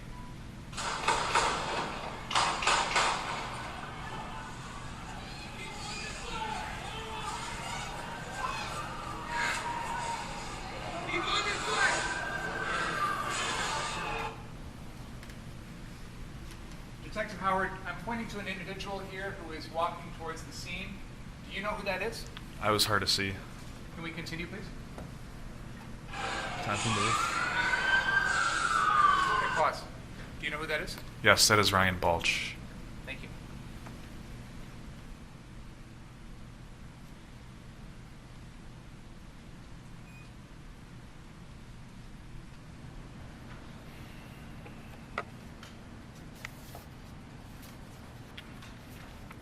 At the end of this video, the defendant approaches a Kenosha squad car, correct? Yes, a Kenosha Police Squad car, yes. Yes, Kenosha Police Squad car. Do you know the names of the officers who were inside that squad car? Yes. And who are they? Officer Moretti and Officer Krieger. And that's Pep Moretti? Correct. And James Krieger? James? Jason Krieger. yeah. Okay, thank you. May we now please play exhibit number 4, a file entitled Ziminski After Rosenbaum Shooting.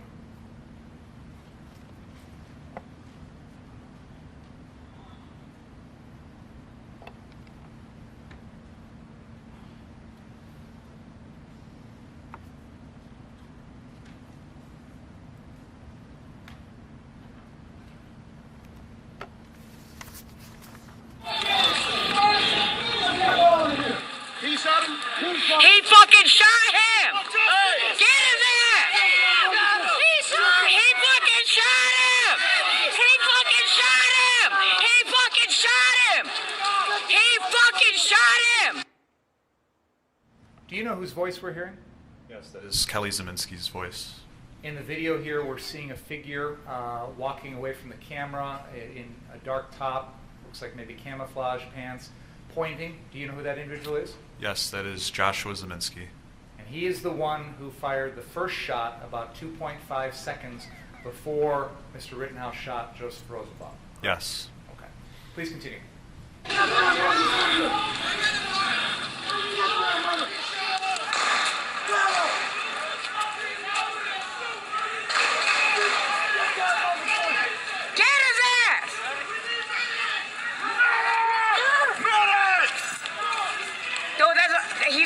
He shot.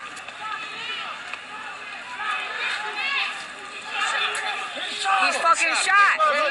Behind the goddamn car, he's shot.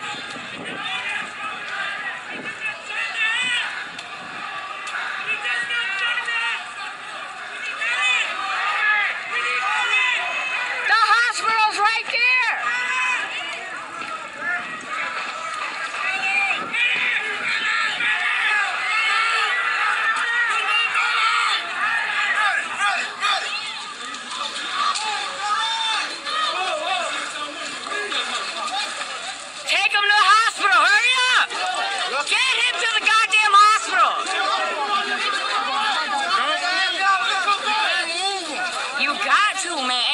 Coming to help.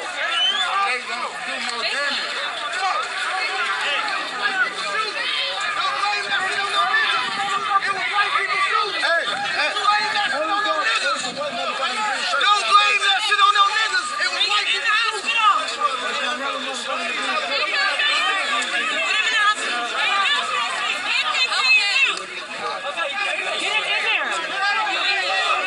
Move, everybody, hurry up!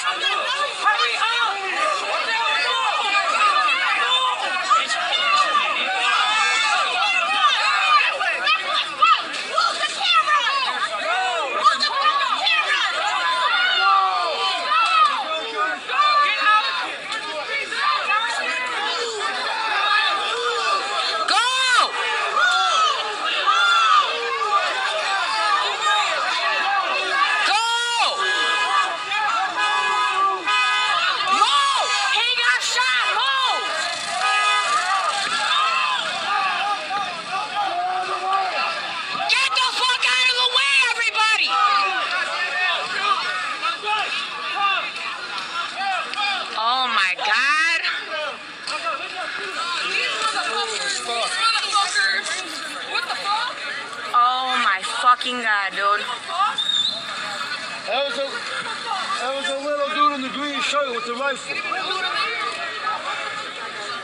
Talk about unfriendly and shoot. No, he got shot with a real fucking gun, girl. Were you able to get him in over there? Yeah, they brought him in. Fuck you!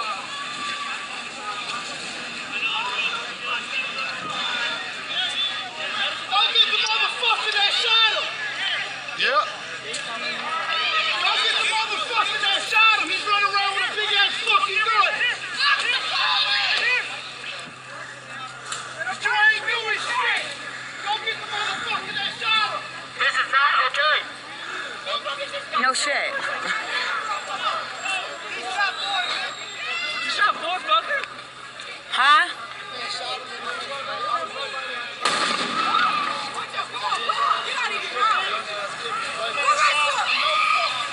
This is why this shit happening! You motherfuckers ain't do shit! They're too busy protecting their government fucking buildings, bro. They don't give a fuck about nobody out here. They don't give a fuck about nobody out here.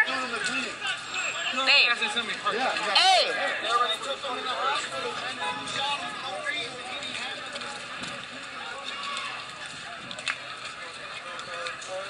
Who got shot?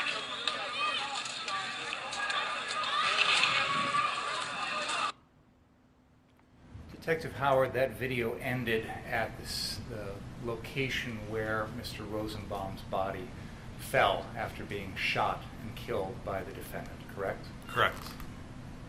You've seen that location in this video and in numerous other videos, is that fair to say? Yes. At any point in any of those videos, is there any indication that Mr. Rosenbaum had any weapon of any kind? No. No gun? I can only see a plastic bag that he's carrying. So no gun? No. No knife? No. No bat? No. No club? No.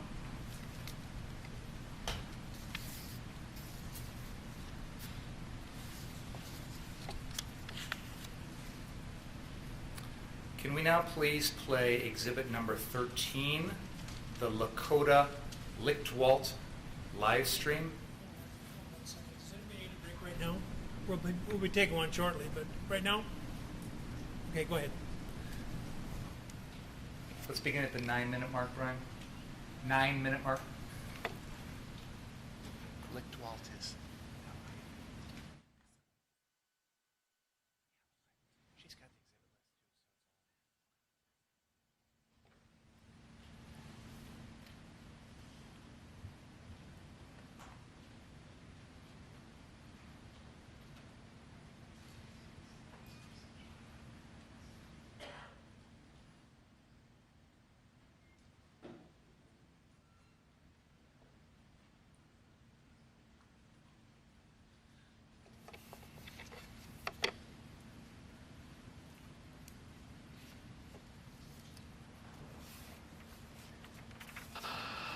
Appreciate that. The people joining my live stream from CJTV, I do appreciate it.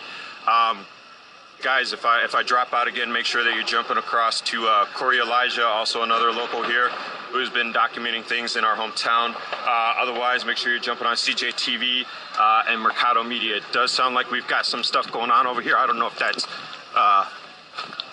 fireworks or what we have going on. We're going to go try and check it out.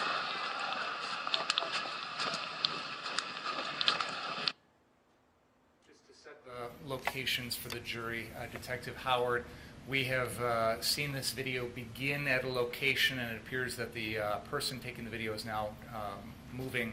Can you, if you're able to, can you tell us where this person was at the beginning of the video? So at the beginning of the video, it appeared that Mr. Lichtwalt was on the southwest corner of Sheridan Road and 60th Street. The armored vehicles that you saw in the beginning of the video were at 60th Street. Now it appears he turned the camera around and now he's facing south. And as we watch this video, is he going to be heading south along Sheridan Road? Yes. Okay.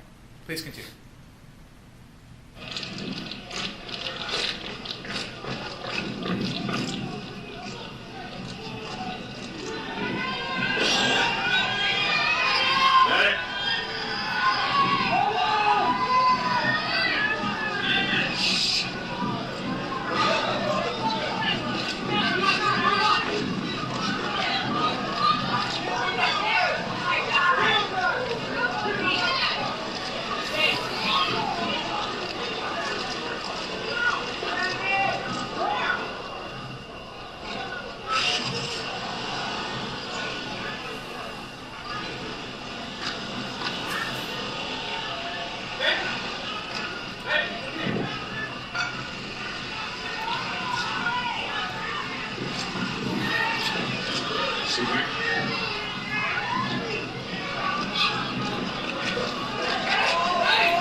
Can we rewind 10 seconds, please?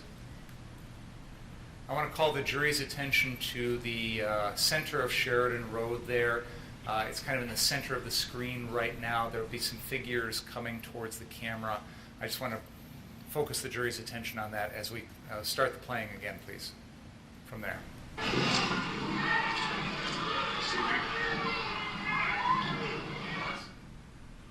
pause like one more frame. There, okay. No dispute on Mr. Brittenhouse. There's no dispute on this. I just want to make it clear for the jury. This individual who is running past the videographer, this individual here is the defendant, Kyle Rittenhouse. He is headed back north up Sheridan Road while this videographer passes him going south. Go ahead.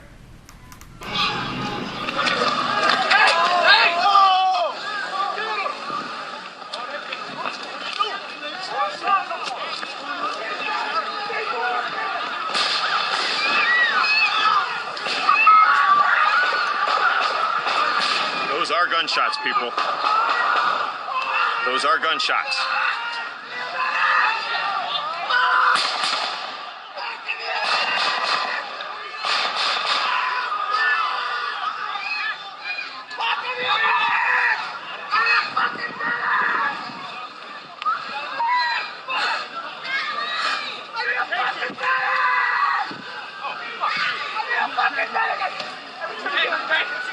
All right, guys. Get on the back.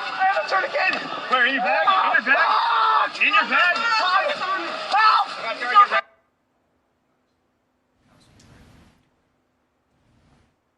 We've already seen this from a little bit of a different angle, but I'll represent to the jury, and there's no dispute about this.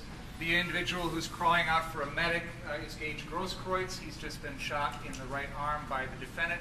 This individual who's just arrived, who's got the kind of greenish pants on, that is Jason Lakowski. Give me the tourniquet now. No. Tourniquet, take it. Floated. Clock. Please tell me you know how to use this. Where you shot? We got it. It's not how you use it! Fuck.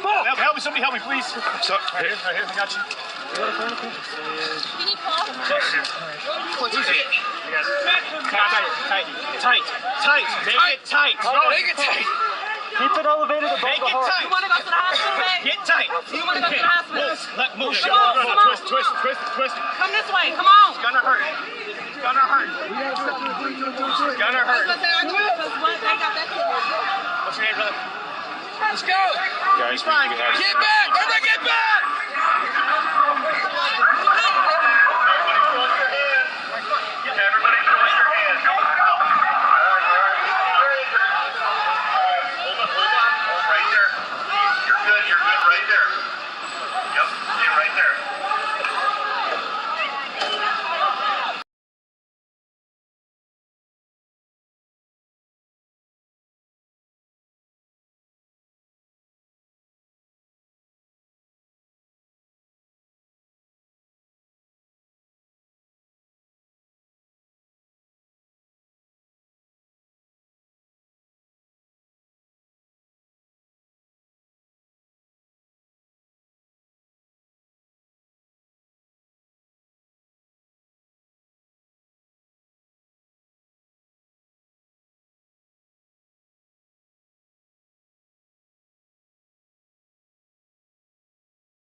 Detective Howard, we have had that image enlarged and enhanced as best we can to focus in on that plastic bag.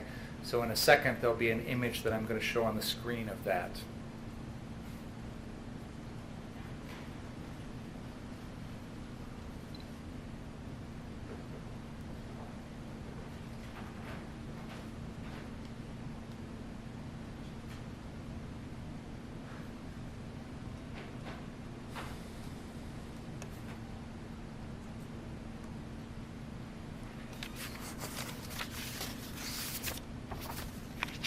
For the record, I believe this is exhibit number 24.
I apologize. We need to do a little something technical. Do you think it'd be a good time to break? Let's take a break, folks. Please don't talk about the case during the break. Read, watch, or listen to any account of the trial.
thought maybe.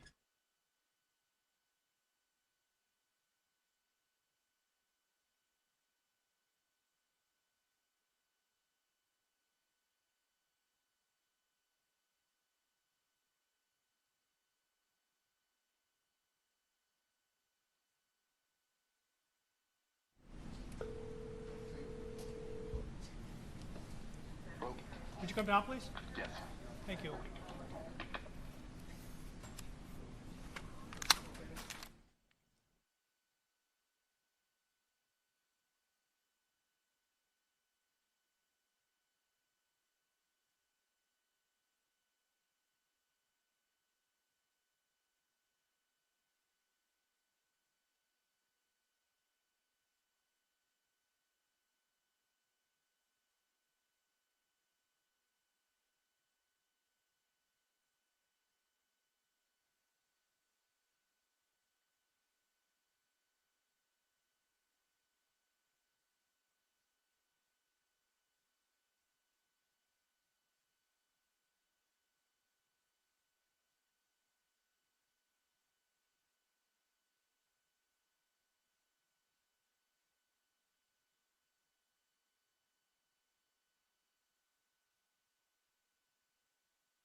Court TV asked if we could move the TV a little bit because it was blocking their view of Detective Howard. Is that still in a position where everybody's able to see it on both ends? Okay?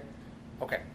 Detective Howard, before we took a break, I was showing you a still from exhibit number 2, which is the Drew Hernandez video number 029, which was focused on Mr. Rosenbaum. Do you recall that? Yes. I'm now going to show on the screen exhibit number 24, which is a sort of a blown up and enhanced photo of that scene of Mr. Rosenbaum.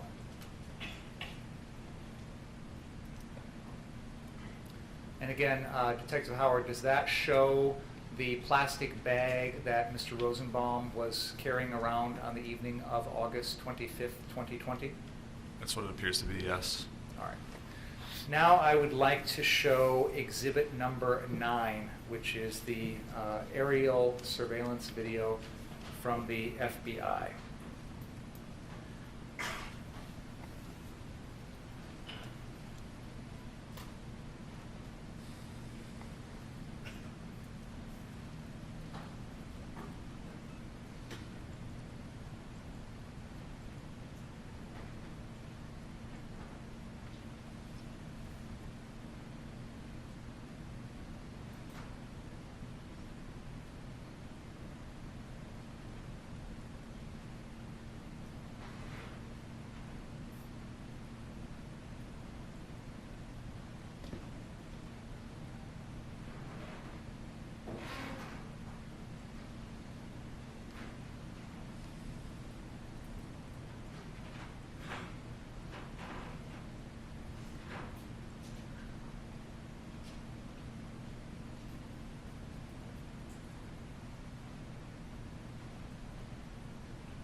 We can pause that, please. Can you now please play exhibit number 26?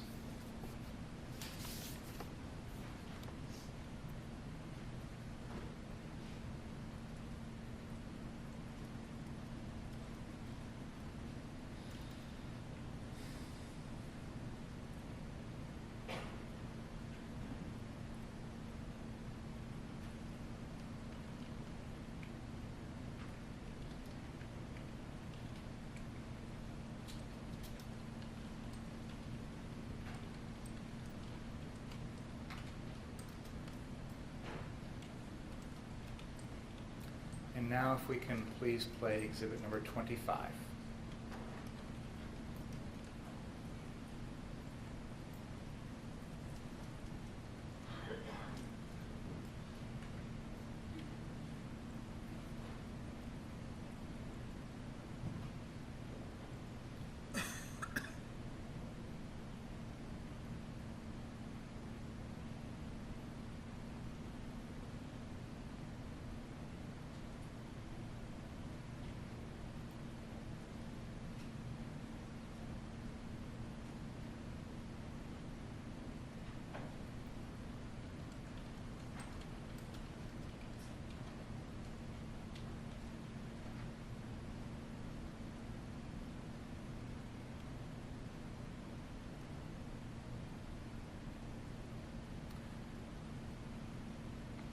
Brian, can we go back to the beginning of that and then pause, please? I'm going to replay it.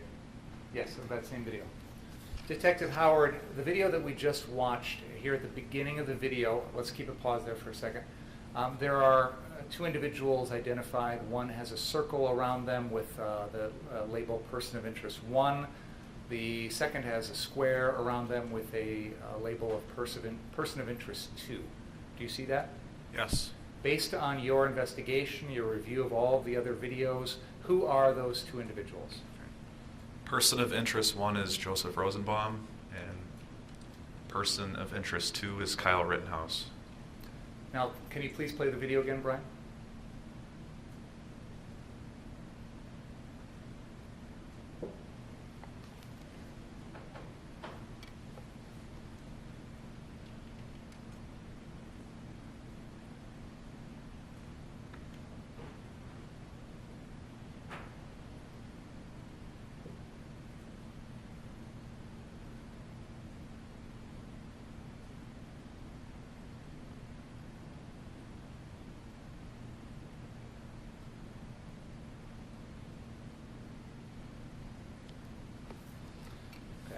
Thank you. Your Honor, I have a number of exhibits that I've just used. I believe they are exhibits 1, the Drew Hernandez video 023, exhibit number 2, the Drew Hernandez video 029, exhibit number 4, the Zeminski after Rosenbaum shooting video, exhibit number 5, the BG on the scene video, exhibit number 6, the CJTV running video, exhibit number 8, the Elijah riot video. Exhibit number 9 was just played. It has already been admitted into evidence. That is the FBI video. Exhibit number 12, which is the Kyle Cook video. Exhibit number 13, which is the Lakota Lichtwalt live stream. Exhibit number 14, which is the Reg Incognito live stream. Exhibit 15, Richie McGinnis at Rosenbaum's body. Exhibit 16, Richie McGinnis Kyle interview. Number 17, Richie McGinnis walking with Kyle. Number 18, Rundown live video. And number 19, the Drew Hernandez shooting video. I would move, and also there is Exhibit 24, which is a photo of Joseph Rosenbaum in the plastic bag. Exhibit 25, an FBI video with markings annotated at normal speed. And then exhibit number 26, which is a second FBI video with markings, which shows the, it's a 5-second clip from second 23 to second 28. I would move all of those exhibits into evidence. Bill, there isn't, Your Honor. Receive. The testimony that you've provided today, Detective Howard, and the videos that we've seen of all of these events that you identified as occurring in the area of Sheridan Road between approximately 59th Street and 63rd Street, did everything that we've heard about and seen in this case occur here in the city and county of Kenosha in the state of Wisconsin? Yes. We have also heard testimony regarding a person who we've identified as the defendant, Kyle Rittenhouse. Do you see him here in court? Yes. Can you point him out for us, please? He's the gentleman sitting at the corner of that table between Mr. Sharofsky and Ms. Wisco. I have nothing further.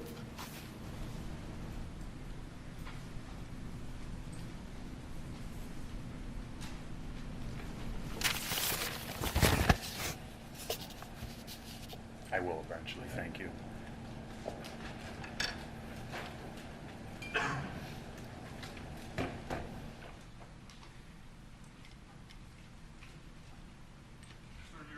With the Kenosha Police Department?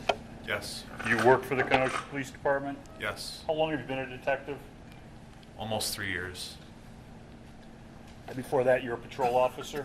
Yes. You don't work for the district attorney's office, correct? Correct.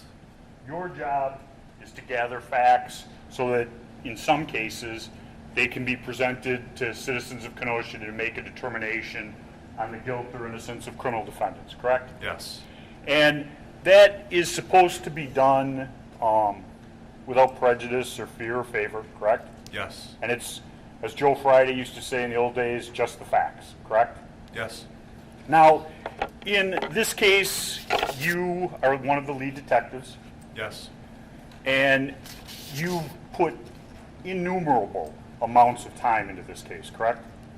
Yeah, months. Months. And before August 23rd, there were 3 car sources in Kenosha, Wisconsin, correct? Yes. The first one was burnt to the ground on the night of the 24th, correct? Yes. the second car source where Kyle Rittenhouse and other individuals were protecting, and there was video shown, that was an ongoing business back on the 24th, correct? Yes. And it wasn't boarded up like it's shown in the videos, correct? Correct. That was boarded up because of the civil unrest that was occurring in Kenosha.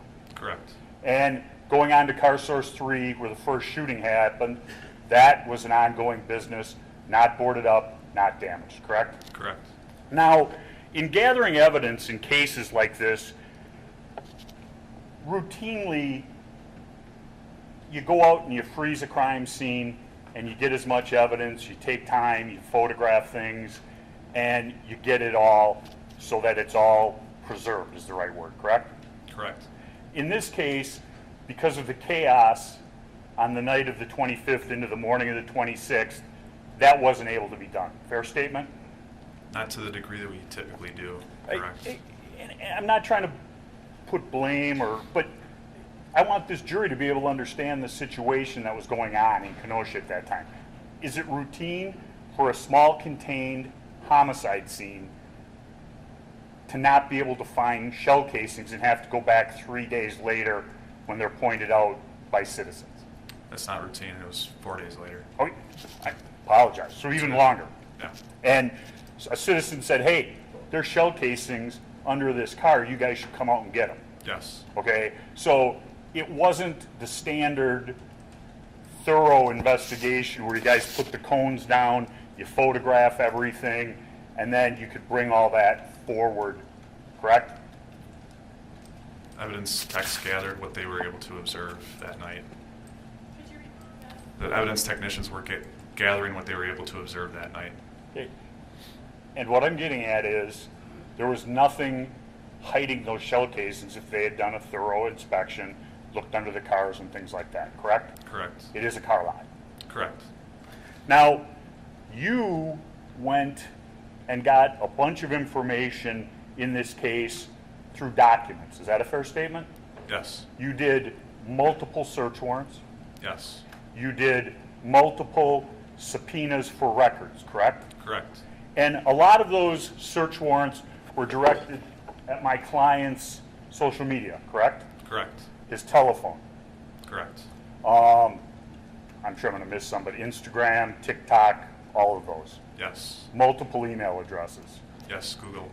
And Facebook. Yes. And that's so you can get as much background on the individual who is the suspect, correct? Correct. That's all done after that night. Correct. And that's not something you really have to worry about in the short term going away. You get the subpoenas to these computer companies, it's there, they provide it to you, you get it, correct? Yeah, the first thing we'll typically do is send a preservation letter to preserve the records, and then a search warrant and subpoena. Those can come a little bit further down the road. And you get all that information so that you're able to provide the jury a full and complete picture of a suspect or a defendant. Yes, the best that we can. And you've looked through all those documents? Yes. Now, in this case, there's a lot of, how should I say it, interest in subjects' cell phones, correct? Yes. And cell phones are, for lack of a better word, mini computers that have videos, personal thoughts, just about anything that a person did. Fair statement? Yes. And in this case, you got numerous individuals' cell phones, either through consent, where the person said, I have nothing to hide, here, have my cell phone. Yes. And there were some times where you talked to people and you said, look, if you don't let us have consent, we're going to have to get a search warrant, but you're not leaving here with your phone unless we've downloaded it, correct? Something to that degree, yes. Yeah, and I'm not faulting you, I don't care, okay? But it's an investigatory technique that law enforcement uses, correct? Correct. Consent, search warrant, one or the other. Yes. And you hold the phone so that if they don't consent, nothing can be destroyed, deleted. Mm-hmm. Yes. If they consent, you have somebody in your department who's main duty is downloading cell phones. Yes. There are some cell phones that are not, if I use the wrong word, crackable. Correct. Okay, and that means that unless you have the exact finger code or a fingerprint or something, it can't be opened, correct? Yes, Mr. Rittenhouse's phone was on the latest iOS, and there was not software available at that time. Okay, iOS stands for? It's an Apple update. Okay, for an but iPhone. it's an operating system, it's a type. Yes. Okay, and back in 2020, when you seized Mr. Rittenhouse's phone, you wanted to get in the phone, you immediately sent it to the FBI so that it could be opened or cracked, and they told you they couldn't do that, correct? Correct. And myself and Mr. Rittenhouse found out about that, correct? Correct. And we said, you want to get in his phone? We'll give you the code as long as we get a copy of whatever you take, correct? Correct. And those arrangements were made, and his phone was downloaded. Correct. So there's nothing hidden. Correct. Now, in this case, you got a search warrant on September 24th. I apologize. In this case, on September 23rd of 2020, you got a signed search warrant from Judge Wagner for Gage Groskwitz's phone, correct? Correct. And that was in preparation for a meeting that was going to occur on September 24th between yourself, Gage Groskwitz, his lawyer, and members from the district attorney's office, correct? I believe that to be correct, but I was not able to attend that meeting. Okay, who attended it? Detective Antaramian, and I'm not sure who else. Okay. But the meeting was in person? yes. Okay, so search warrant in one hand, correct? Yes. Telephone of Mr. Groskwitz, presumably in Mr. Groskwitz's hand. Yes. And for some reason, that search warrant was never served on Mr. Groskwitz and his phone taken, correct? Correct. So you have a video from Mr. Groskwitz's phone, correct? Correct. But you don't have the download of his telephone, correct? No. And you wanted the download of his phone, correct? Yes. You wanted the information that was in that phone. Yes. You had a search warrant to get all the information in that phone. Yes. And yet you didn't execute it. No, I did not. Okay. Do you know why it wasn't executed? Concerns with Marcy's Law? Who had the concerns with Marcy's Law?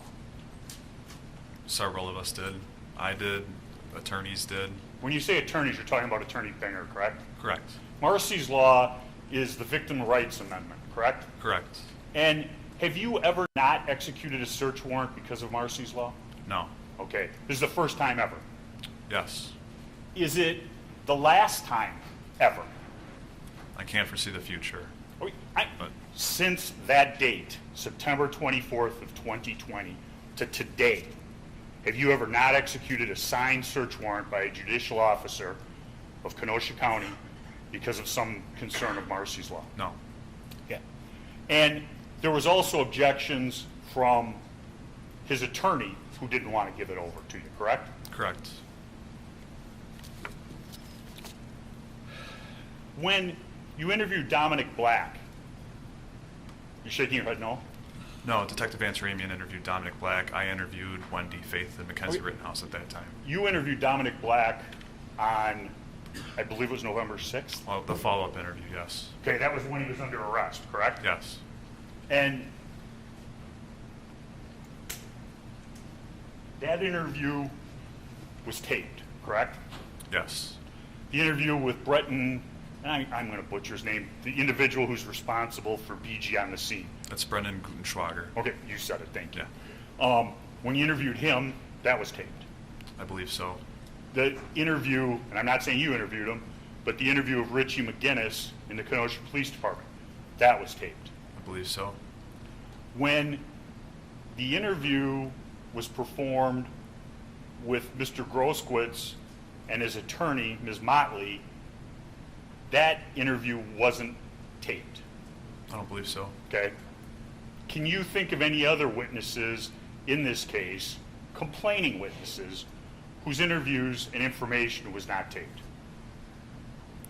Other complaining witnesses? Yeah. No. Okay.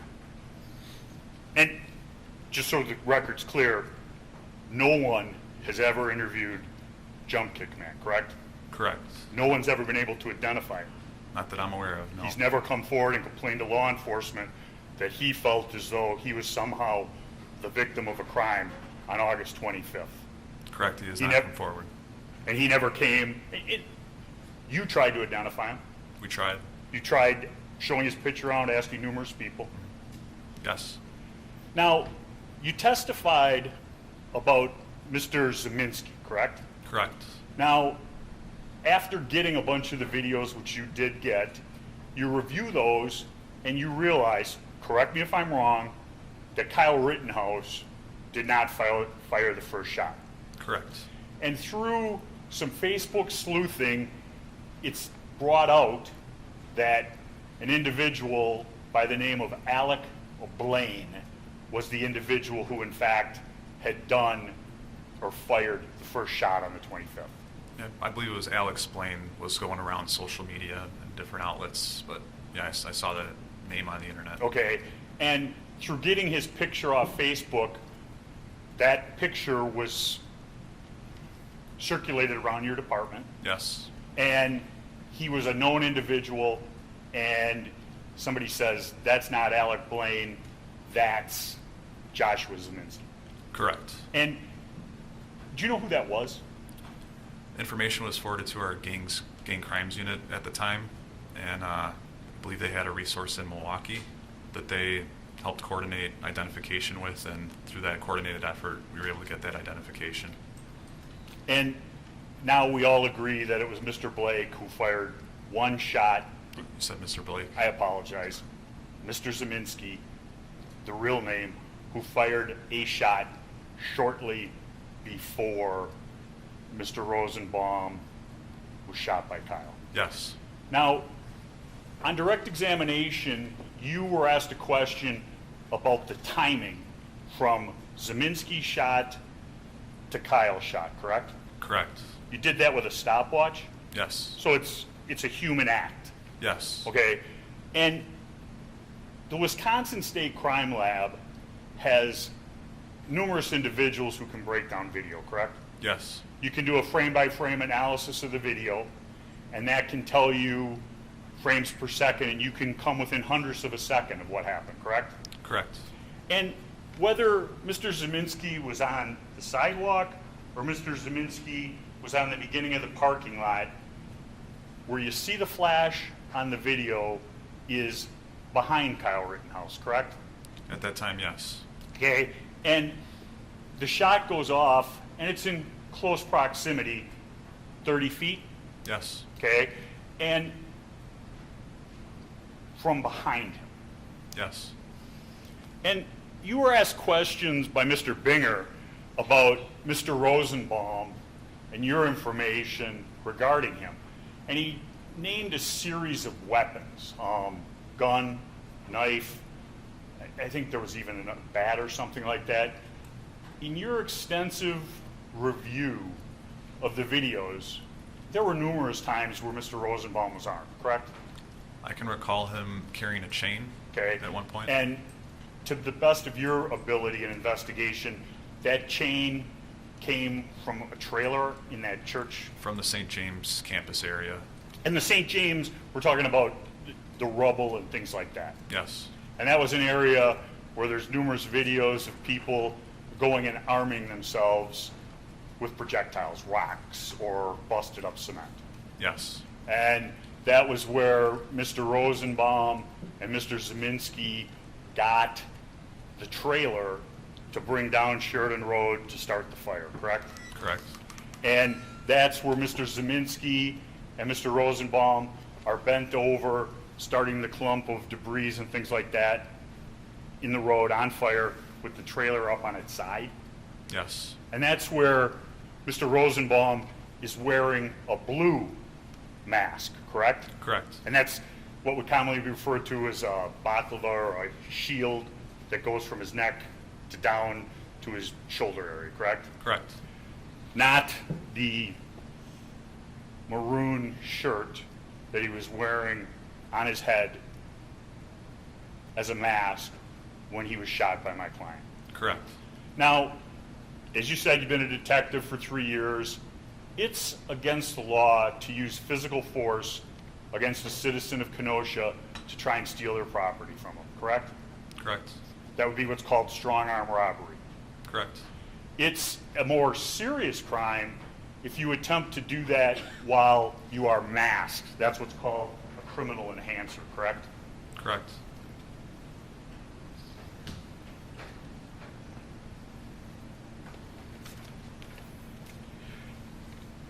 I'm going to back up a little bit to your direct examination. You talked in response to Mr. Binger's questions about the pumps being turned off at gas stations, correct? Correct. Now, that isn't something that was publicized or everybody knew, correct? Correct. So the crowd and people who were protecting the ultimate gas station didn't necessarily know that the pumps were off. They may not have. Yeah. You didn't broadcast it. Correct. And you testified about going out in an unmarked squad car on patrol. Yes, and various things. For various things. There was not a patrol police presence in the downtown area on the 25th, really, was it? There was some patrol. Were anybody walking the beat? Not walking. Okay. No. And they were in unmarked squad cars? We had unmarked and marked squad cars. In the videos during the evening from, say, 9 o'clock until midnight when this happens, you don't see any police cars on the street, correct? Well, we tried to surveil from a distance away. Okay. And gather as much information without making yourself public or known? Yes. And the night before, on the 24th, there was limited or no response by emergency personnel. That's why Car Source 1 burnt to the ground, correct? We had to prioritize to go to certain calls. I understand, sir. I'm not trying to second guess anybody. I'm trying to set the scene that evening and the night before.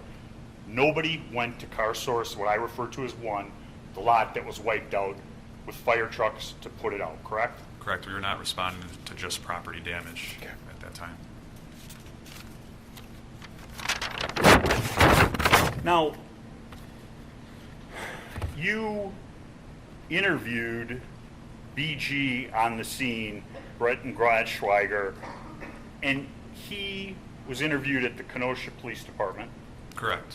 And in your interview of him, immediately you read him his Miranda rights, correct? Correct. And that was because when he was arrested, there was talk of 1, a curfew ticket, correct? Correct. And 2, he was found with marijuana. I actually do not recall the marijuana aspect of that. You're not disputing that, are you? I'm not going to dispute it. Okay. And he gives a statement. There was discussion in that one about downloading his phones and camera. Correct. And that was done. I believe for that he was able to airdrop his video to my work cell phone. Okay, so he provided you with everything you wanted from his phone, yes. And you did not have to get a search warrant, correct? Correct. And you leave the interview, and you said on the tape, you call somebody, and you tell Mr. Guttenschweiger when you come back in that you don't have to cite him or arrest him for the marijuana because you spoke to somebody at the DA's office and he can go home that night. Do you remember that? Not verbatim. No. Do you remember telling him he got to go home and he wasn't going to be held overnight arrested? Yes. Okay. You don't arrest somebody for a curfew violation. You give them a ticket, correct? Correct. That's a forfeiture. Right. So there had to be some criminal activity, or when he was done being interviewed, he could have just went home. You can't threaten somebody with arrest when you're interviewing. He was located past curfew and taken into custody and brought into the police department. And that's what started my interview with him. And when he was arrested, he had marijuana in his person, correct? Correct. You have no ability to make promises or give consideration for cooperation, correct? We wanted the video more than to cite him for curfew or marijuana. Okay. Who did you get permission from to not charge him with the marijuana? I don't recall getting permission. That may have been a decision that Detective Antaramian and I made. Okay. I don't recall getting permission for that. That may have been a decision that Detective Antaramian and I made. And you, that evening, are made lead detective along with Detective Antaramian on this case. Yes. And you receive information that your person who has not been identified yet has turned himself into the Antioch Police Department. Correct. And you and Detective Antaramian, go down to Antioch, Illinois. Correct. You talk to the people who are there about when he got there, correct? Correct. And that was at approximately 1:20 a.m., correct? Correct. So that would have been 1 hour and 30 minutes from the time of the shooting. Correct. And you get down there at what time? At approximately 3:30. Okay, so he'd been there for a little over 2 hours, 2 hours and 10 minutes when you get there, correct? Correct. And was he in handcuffs? No. Was he locked up in a holding cell? No. He was sitting in the unlocked lobby of the Antioch Police Department with his mother waiting for you. Yes. The Antioch Police didn't have somebody sitting on him? I don't know. You walked in there and there wasn't a police officer sitting next to him, was there? I do not recall that. And you documented the injuries on Kyle? Yes. And I guess what the state is getting at is the injuries weren't serious, so he shouldn't have shot. Fair? Fair. Okay. When you're being kicked in the head, you don't know what's going to happen to you. Is that a fair statement? Fair. Okay. When somebody's hitting you in the back of the head the second time with a skateboard, you don't know what's happening to you, correct? Correct. When somebody puts their bare hand on your firearm, trying to take it away from your person, you don't know whether or not that person is going to get your gun and turn it and use it on you, correct? You don't know. No. Correct. And it's a general training principle. You don't give up your gun because it's a deadly and dangerous weapon, correct? I'm going to object to this line here. This is not an expert witness, and this last question is about training for police officers, which is not relevant. Rephrase your question. Sir, if a weapon is taken from somebody, it can be used against them as a deadly and dangerous weapon, correct? Correct. Now, you looked at, let's see, Exhibit 18, and the prosecutor showed you 1 hour and 25 minutes into it at approximately 10 seconds. I'll get it up on the screen.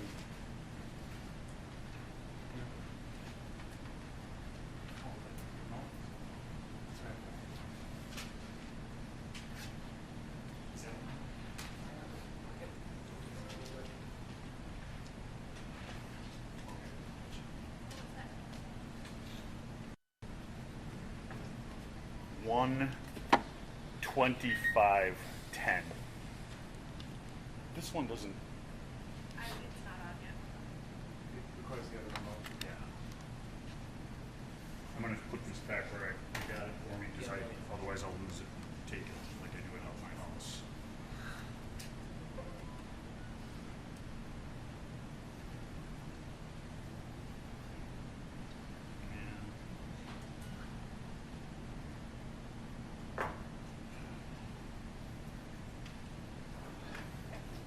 It's on.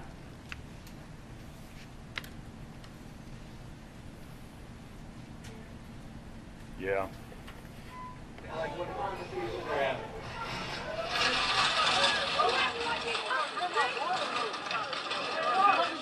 Y'all trying to burn shit down for what? We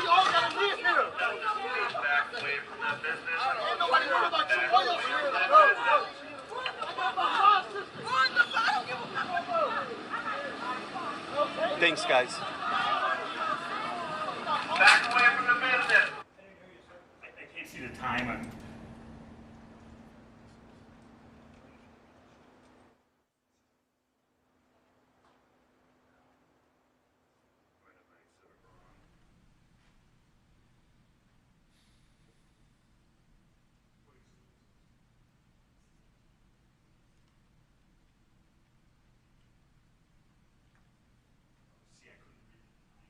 A minute and 1 hour, 24 minutes and 30 seconds from the back end. Regressions.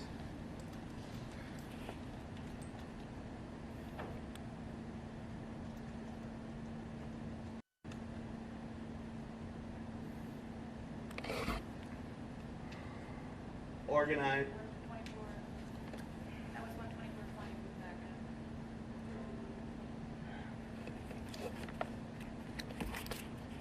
I'll see if I can do it this way.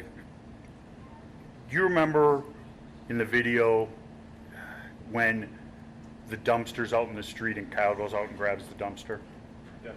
Okay, and when Kyle pulls the dumpster back, the person who's filming takes the camera and shows an individual standing in the street staring at my client in the dumpster, correct? I would like to see the video again, just to be sure.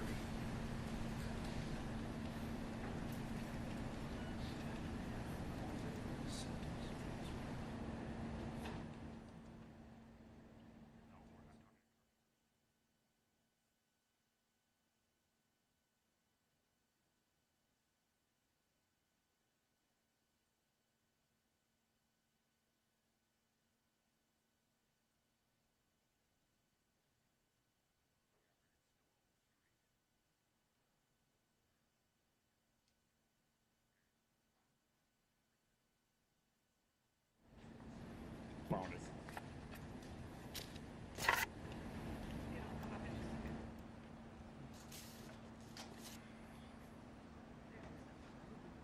It's not on the screen. Okay. Ready? One of the guys losing his patience. He should go inside. Yeah, that's what we're about to send him. Yeah, if you guys could switch him out. Just that somebody's loose cannon. He's got a lot of rage. He says.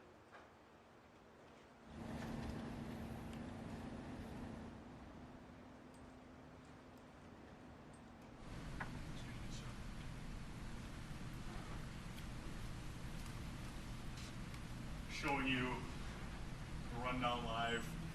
Exhibit number 18. 1:23:55 into the video. Standing right here. Who is this? That is Kelly Zeminski. Okay. Please continue.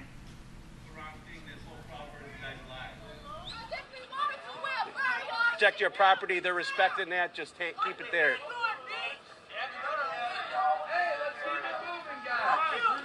We're not handling. Fuck the police. Let's go.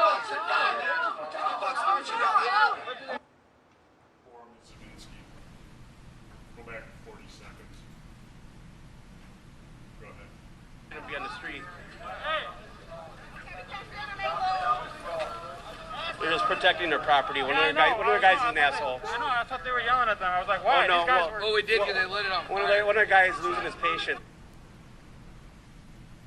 You know who this is right here? I'm pointing with the pointer. I believe that's Joshua Zeminski. Okay. This is the dumpster right here. If that's the dumpster you're referring to, yes. Right. Continue on. Yeah, if you guys could switch them on. Somebody's out loose cannon. He's got a lot of rage. He said the wrong thing. This whole property is guy's alive. Protect your property. They're respecting that. Just keep it there.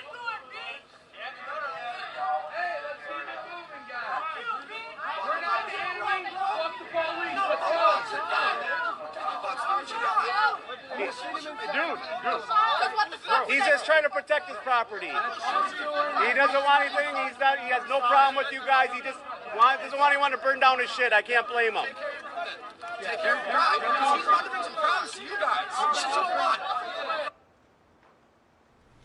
That's Kyle going out to get the dumpster out of the street, correct? Correct. That dumpster came from Car Source 2's lot, correct? I don't know that. Okay, continue on. Understand. Hey, your job isn't to be in the street. You guys stand here. That's him pulling a dumpster out of the street. Correct. Continue on. Property. That's why you got problems already with people. Stop. Who's this? That's Joshua Zeminski. He's standing in front of Car Source 3, looking directly at Car Source 3, correct? Correct. In the direction of the dumpster being brought back by my client. He's looking more towards the videographer. Okay. I think Mr. Right to Rittenhouse his is right would be where the dumpster is, correct? correct. And he stands there, and we know that he's armed, correct? Correct.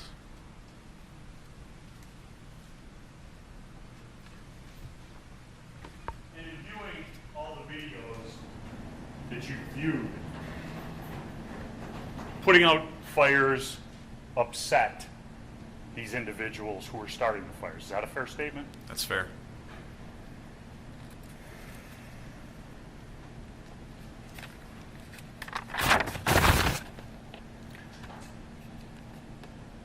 Exhibit 8, please.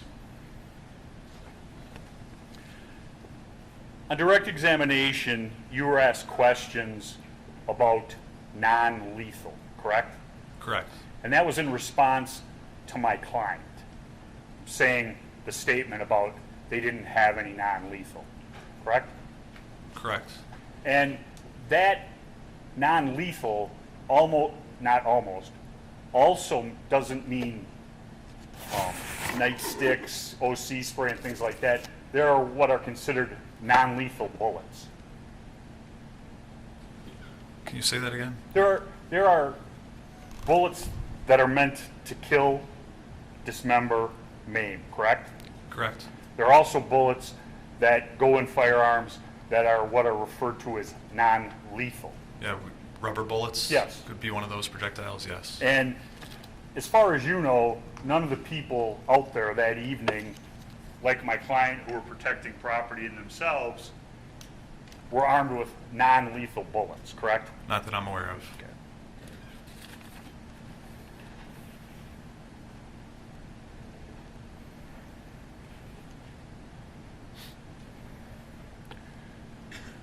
The reg incognito video at approximately 3:58 p.m. 3:58 into the video, excuse me.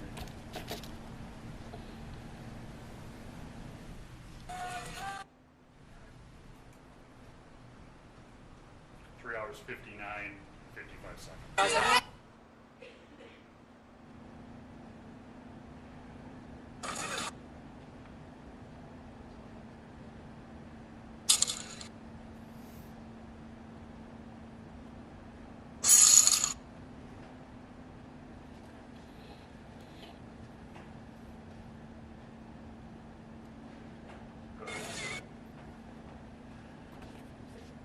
$359.50.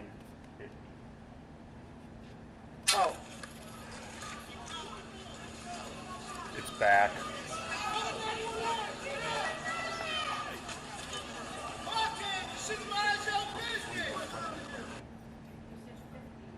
No, 50. I had 359.50. That's what I wrote down. And this is 359. Then try 358. I'm sorry.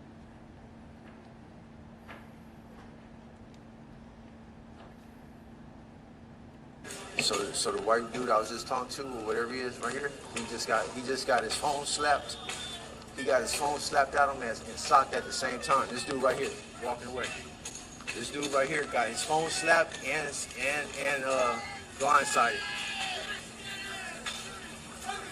Stop. Just hear that yell 3 times, friendly, friendly, friendly? Yes. Based upon your investigation, who is that? That appears to be Mr. Rittenhouse. Okay.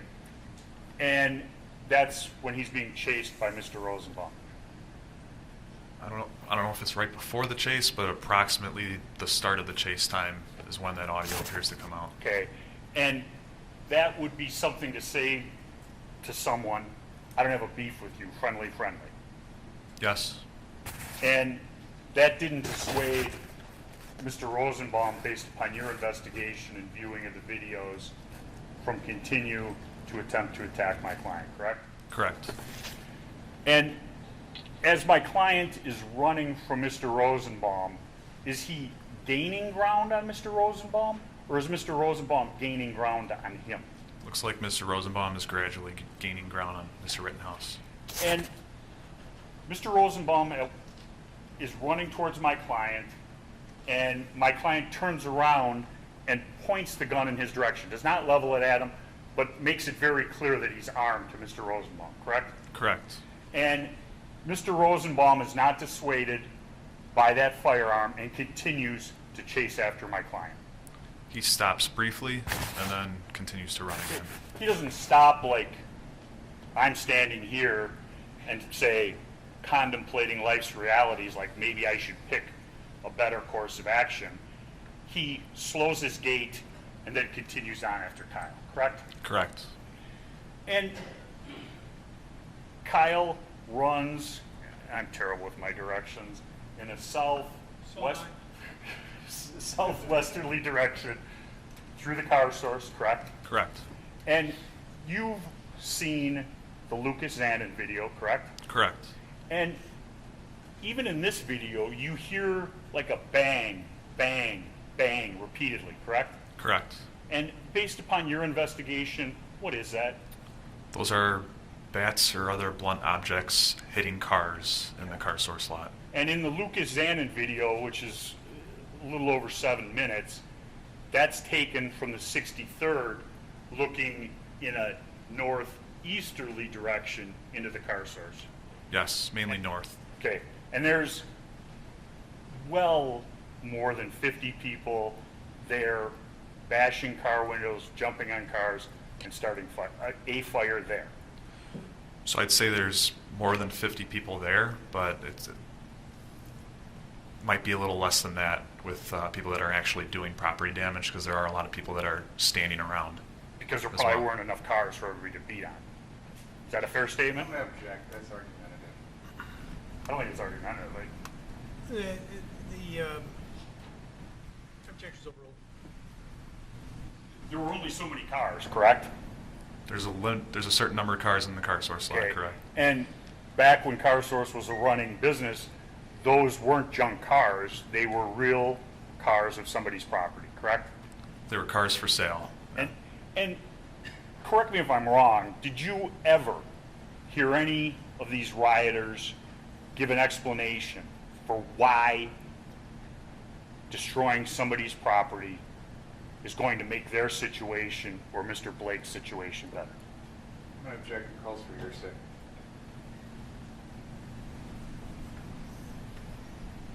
Well, one of the exceptions to the hearsay rule is a plan or a statement of intent. So the objection's overruled. I've not heard a reason.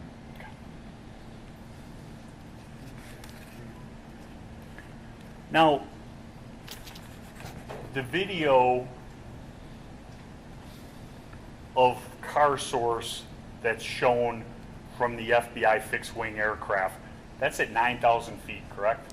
I can't recall the exact, I think you said 8,500? 89? Yeah. I mean, high. Okay. Yes. You and I will agree on that. And Yes. you could see this bag clear as day flying through it, correct? Flying through the air. The plastic bag? Yes. Yes. Okay. And there was also, we're right here. That's the video we're talking about. And here's the pointer. Excuse me.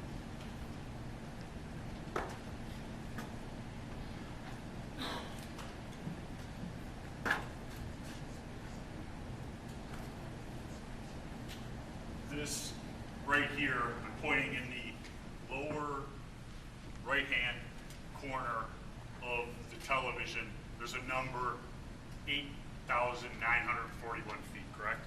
Yes, it was in between our, I said 8,500, you said 9,000. Okay, so, and here is the latitude, longitude. Yes. And this cursor, according to your information, is what controls the camera. Where they put that cursor, the camera locks onto that and the plane keeps moving, correct? That's what it appears to, that appears to control the direction of the camera, Here, yes. we have a heat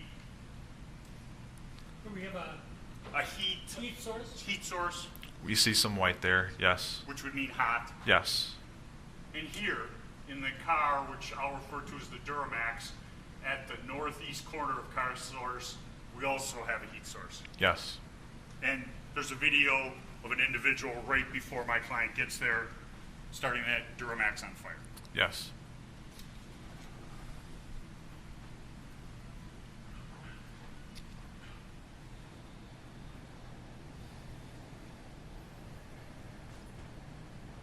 Do you have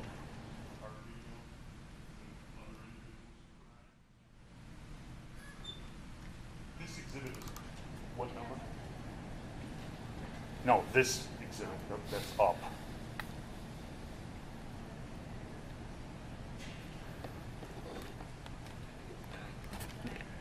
This exhibit 9, the FBI video from a distance, correct? Yes. You've looked at this on numerous occasions. Yes. And probably the best way to find somebody on this video is to go backwards. So we know where the shooting was, correct? Yes. And so you follow it backwards. That's how you identify Kyle.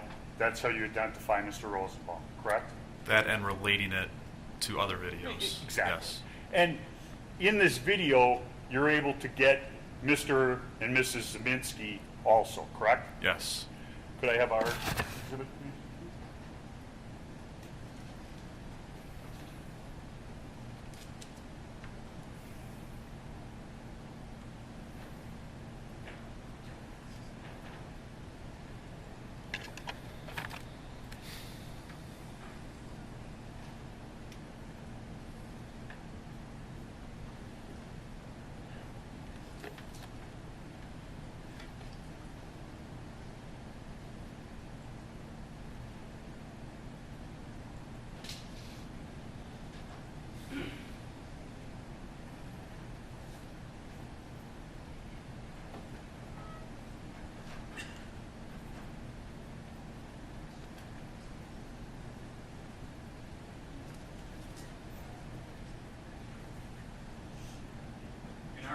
In our video, there is a green for Kelly Zeminski, there's a red, and we'll roll this, and a white.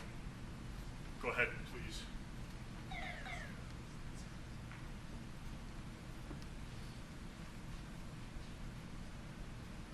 Stop.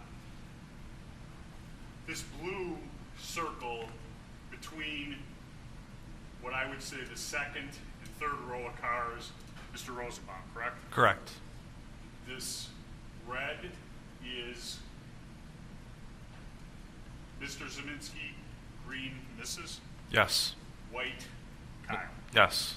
And Richie McGinnis is to the left of the television screen, correct? To the right. In pink. To the right of the television screen. To the right. Sorry. Roll it, please.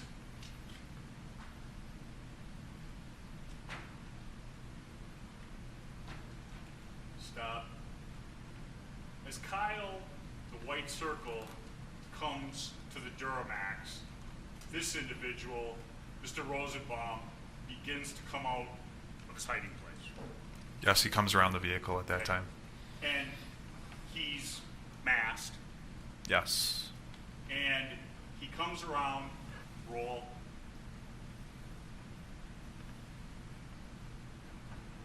Stop. Blue, again, Mr. Rosenbaum, correct? Correct. And now you begin with the chase. Mr. Rosenbaum of Kyle Rittenhouse, correct? Correct. Stop. Not yet. Correct me if I'm wrong, but this looks like a classic ambush. I'm going to object as to the calling for the defendant's interpretation of things. The jury can make their own decision as to what the... Sustained. Okay. Mr. Rosenbaum is in hiding as my client arrives, correct? It appears so, yes. My client gets to this side of the Duramax, which would be the far side from Mr. Rosenbaum, correct? Can you repeat that, please? My client comes to the far side of the Duramax from Mr. Rosenbaum. On the opposite correct? side of Mr. Rosenbaum, yes. And his circle, my client is stationary, and his circle is closing on my client's circle, Mr. Rittenhouse, correct? Correct. And according to this video, which we don't have sound because it's from 9,000 feet, this is right about the time where Kyle yells, friendly, friendly. Friendly, friendly, friendly. Yes. Yes. And it does not dissuade Mr. Rosenbaum, correct? Correct. Roll the tape.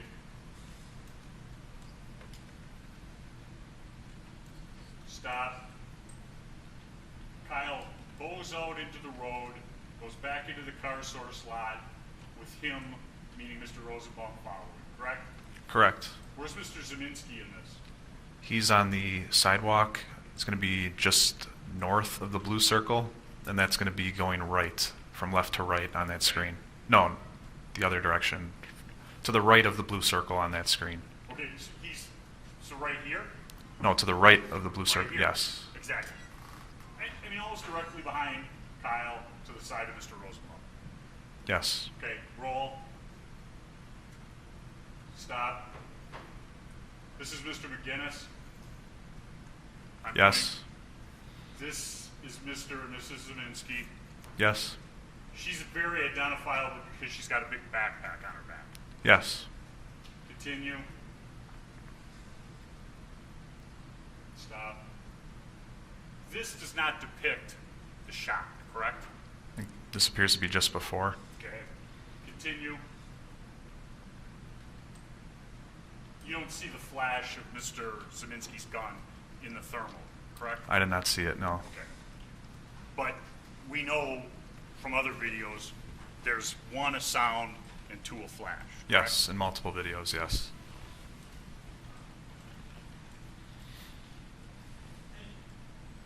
Mr. Zeminski didn't come forward and complain about my client's behavior that day, correct? Correct. He didn't come forward and complain and say that I had to shoot him to scare him or something like that, correct? He did not come forward, correct. And after my client shoots Joseph Rosenbaum 3 times in 76 hundredths of a, 4 times, 4 shots in 76 hundredths of a second, the Zeminskis, when that shooting is going on, they don't run away, they don't hide. It was 76 tenths of a second. 76 tenths. Yes. Okay. Thank you for correcting me. The Zeminskis don't run away and hide. They're not afraid of the gunshots, correct? Correct. And they stay right there and they start yelling. Mr. Zeminski still has his gun out. And Mrs. Zeminski starts yelling about get him, things like that about Kyle, correct? Correct. The mob is closing in on Kyle.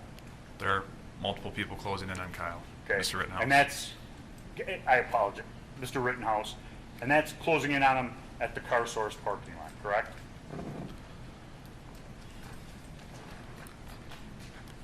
It appears that at the car source that people are coming towards Mr. Rosenbaum. And yes, there's people that are shouting in the direction of Mr. Rittenhouse. I'd say it's more clear once he starts running northbound that there are people following him. Okay. But, strike that. And you did the reconstruction with a stopwatch. You didn't do it a frame by frame. Correct. And at 1 minute into the Drew Hernandez video, which is number exhibit 19, you hear somebody yell at Kyle, "Get the fuck out of here," correct? I don't recall hearing that. Could it?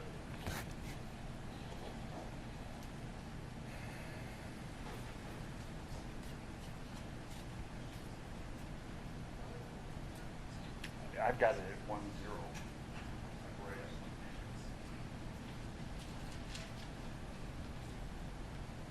It starts at 50 seconds. At 50 seconds, please listen closely.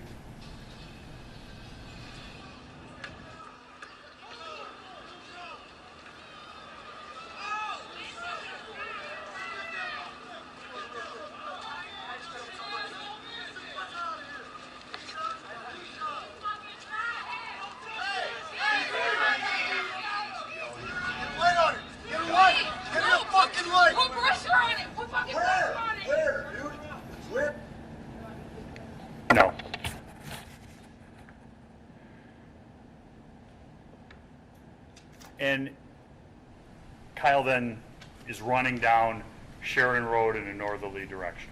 Correct.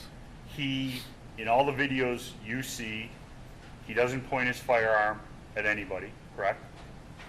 At certain times, he points his firearms at people. I asked a terrible question. It's late in the day. I apologize. As he's running down Sheridan Road in a northerly direction before event number 2, which is the shooting of the unidentified individual, Huber and Grosskreutz, you don't see him pointing the gun, doing any of this, menacing with the firearm to people around him, correct? I believe there was just a slight raise when he was still on that west sidewalk of Sheridan Road, and it seemed like something west of him on 62nd Street caught his attention. I remember he turned to his left. There may have been a slight raise of the rifle at that point.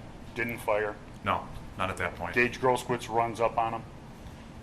Later on, yes. As he's going down Sheridan Road. I mean, from the time Mr. Rosenbaum chases him till the time he turns himself into the police, or attempts to turn himself into the police at 60th and Sheridan Road, we're talking about less than 4 minutes, correct? Yes.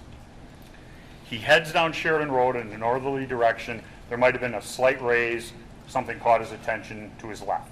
Yes. Okay, does not fire. Correct. Heads down the road. Gage Grosskreutz, with his cell phone, gets right up in Kyle's face, correct? Yes. And says, "What are you doing? Did you just shoot that guy?" Yeah. Object, Your Honor, calls for hearsay. It doesn't make an assertion. It asks a question. A hearsay is an assertion. But You hear that question, correct? Yes. And my client says he's going to the police. Objection, Your Honor, that is hearsay. It's a statement of a party opponent for completeness. It's not a statement He of put- wait, the defendant. wait. Now, what was the question again? What was my client's response to Mr. Grosskreutz? Mr. Stop. Okay. And what was your objection? Hearsay. The defense can't introduce the defendant's own statements. It's not a statement of a party opponent. He went into it under the doctrine of completeness. I said 2 grounds. I'll go with completeness, Your Honor. He went into the statement. Sorry. Judge, you said something.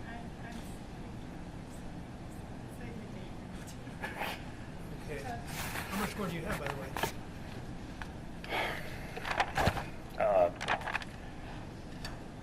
Page, which doesn't mean A page means nothing. 10 minutes. Let's say 10 minutes, Judge. A page with a lawyer could be very long. I write very small. But, you know what? Maybe it would be prudent to stop now. You just mentioned about late in the day, and this reporter is heroic, and the jurors are too.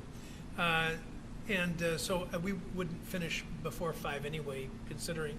So let's break for the evening, and please don't talk about the case. Read, watch, or listen to any account of the trial. Very rigid enforcement of the rules. Wait for Becky to go? Yeah, but you're not going anywhere. Just sit tight for a few minutes. You can step down. Return tomorrow morning, please. Is Scott Wilson in the room? Scott Wilson. Okay.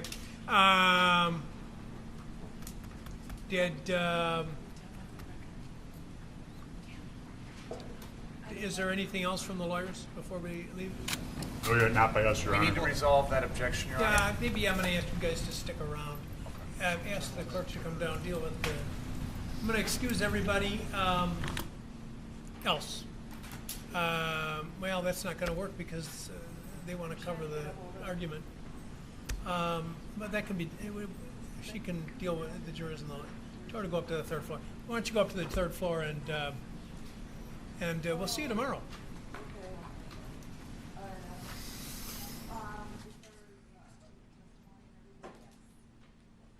Okay, thanks.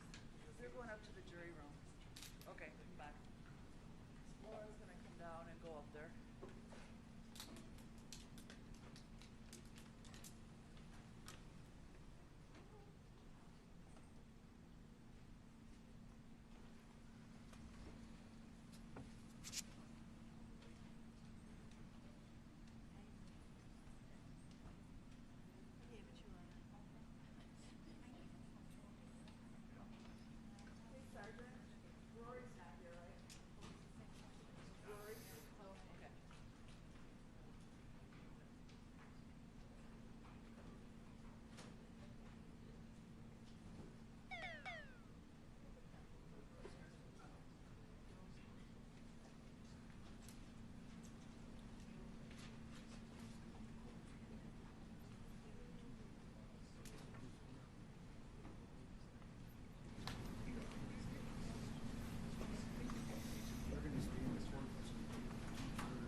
you take them up on the elevator?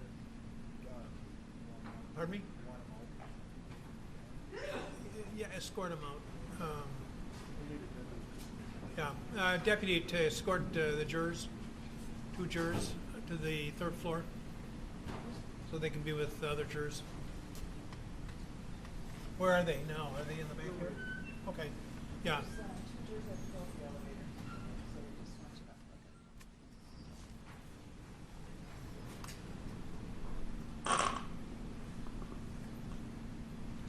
All right. Do you need a little 2 minutes or 3 minutes, or do you want to just finish up? I'd like to finish up if that's okay. No, I'm talking to Ms. Oh, sorry. I wasn't looking. I wasn't looking.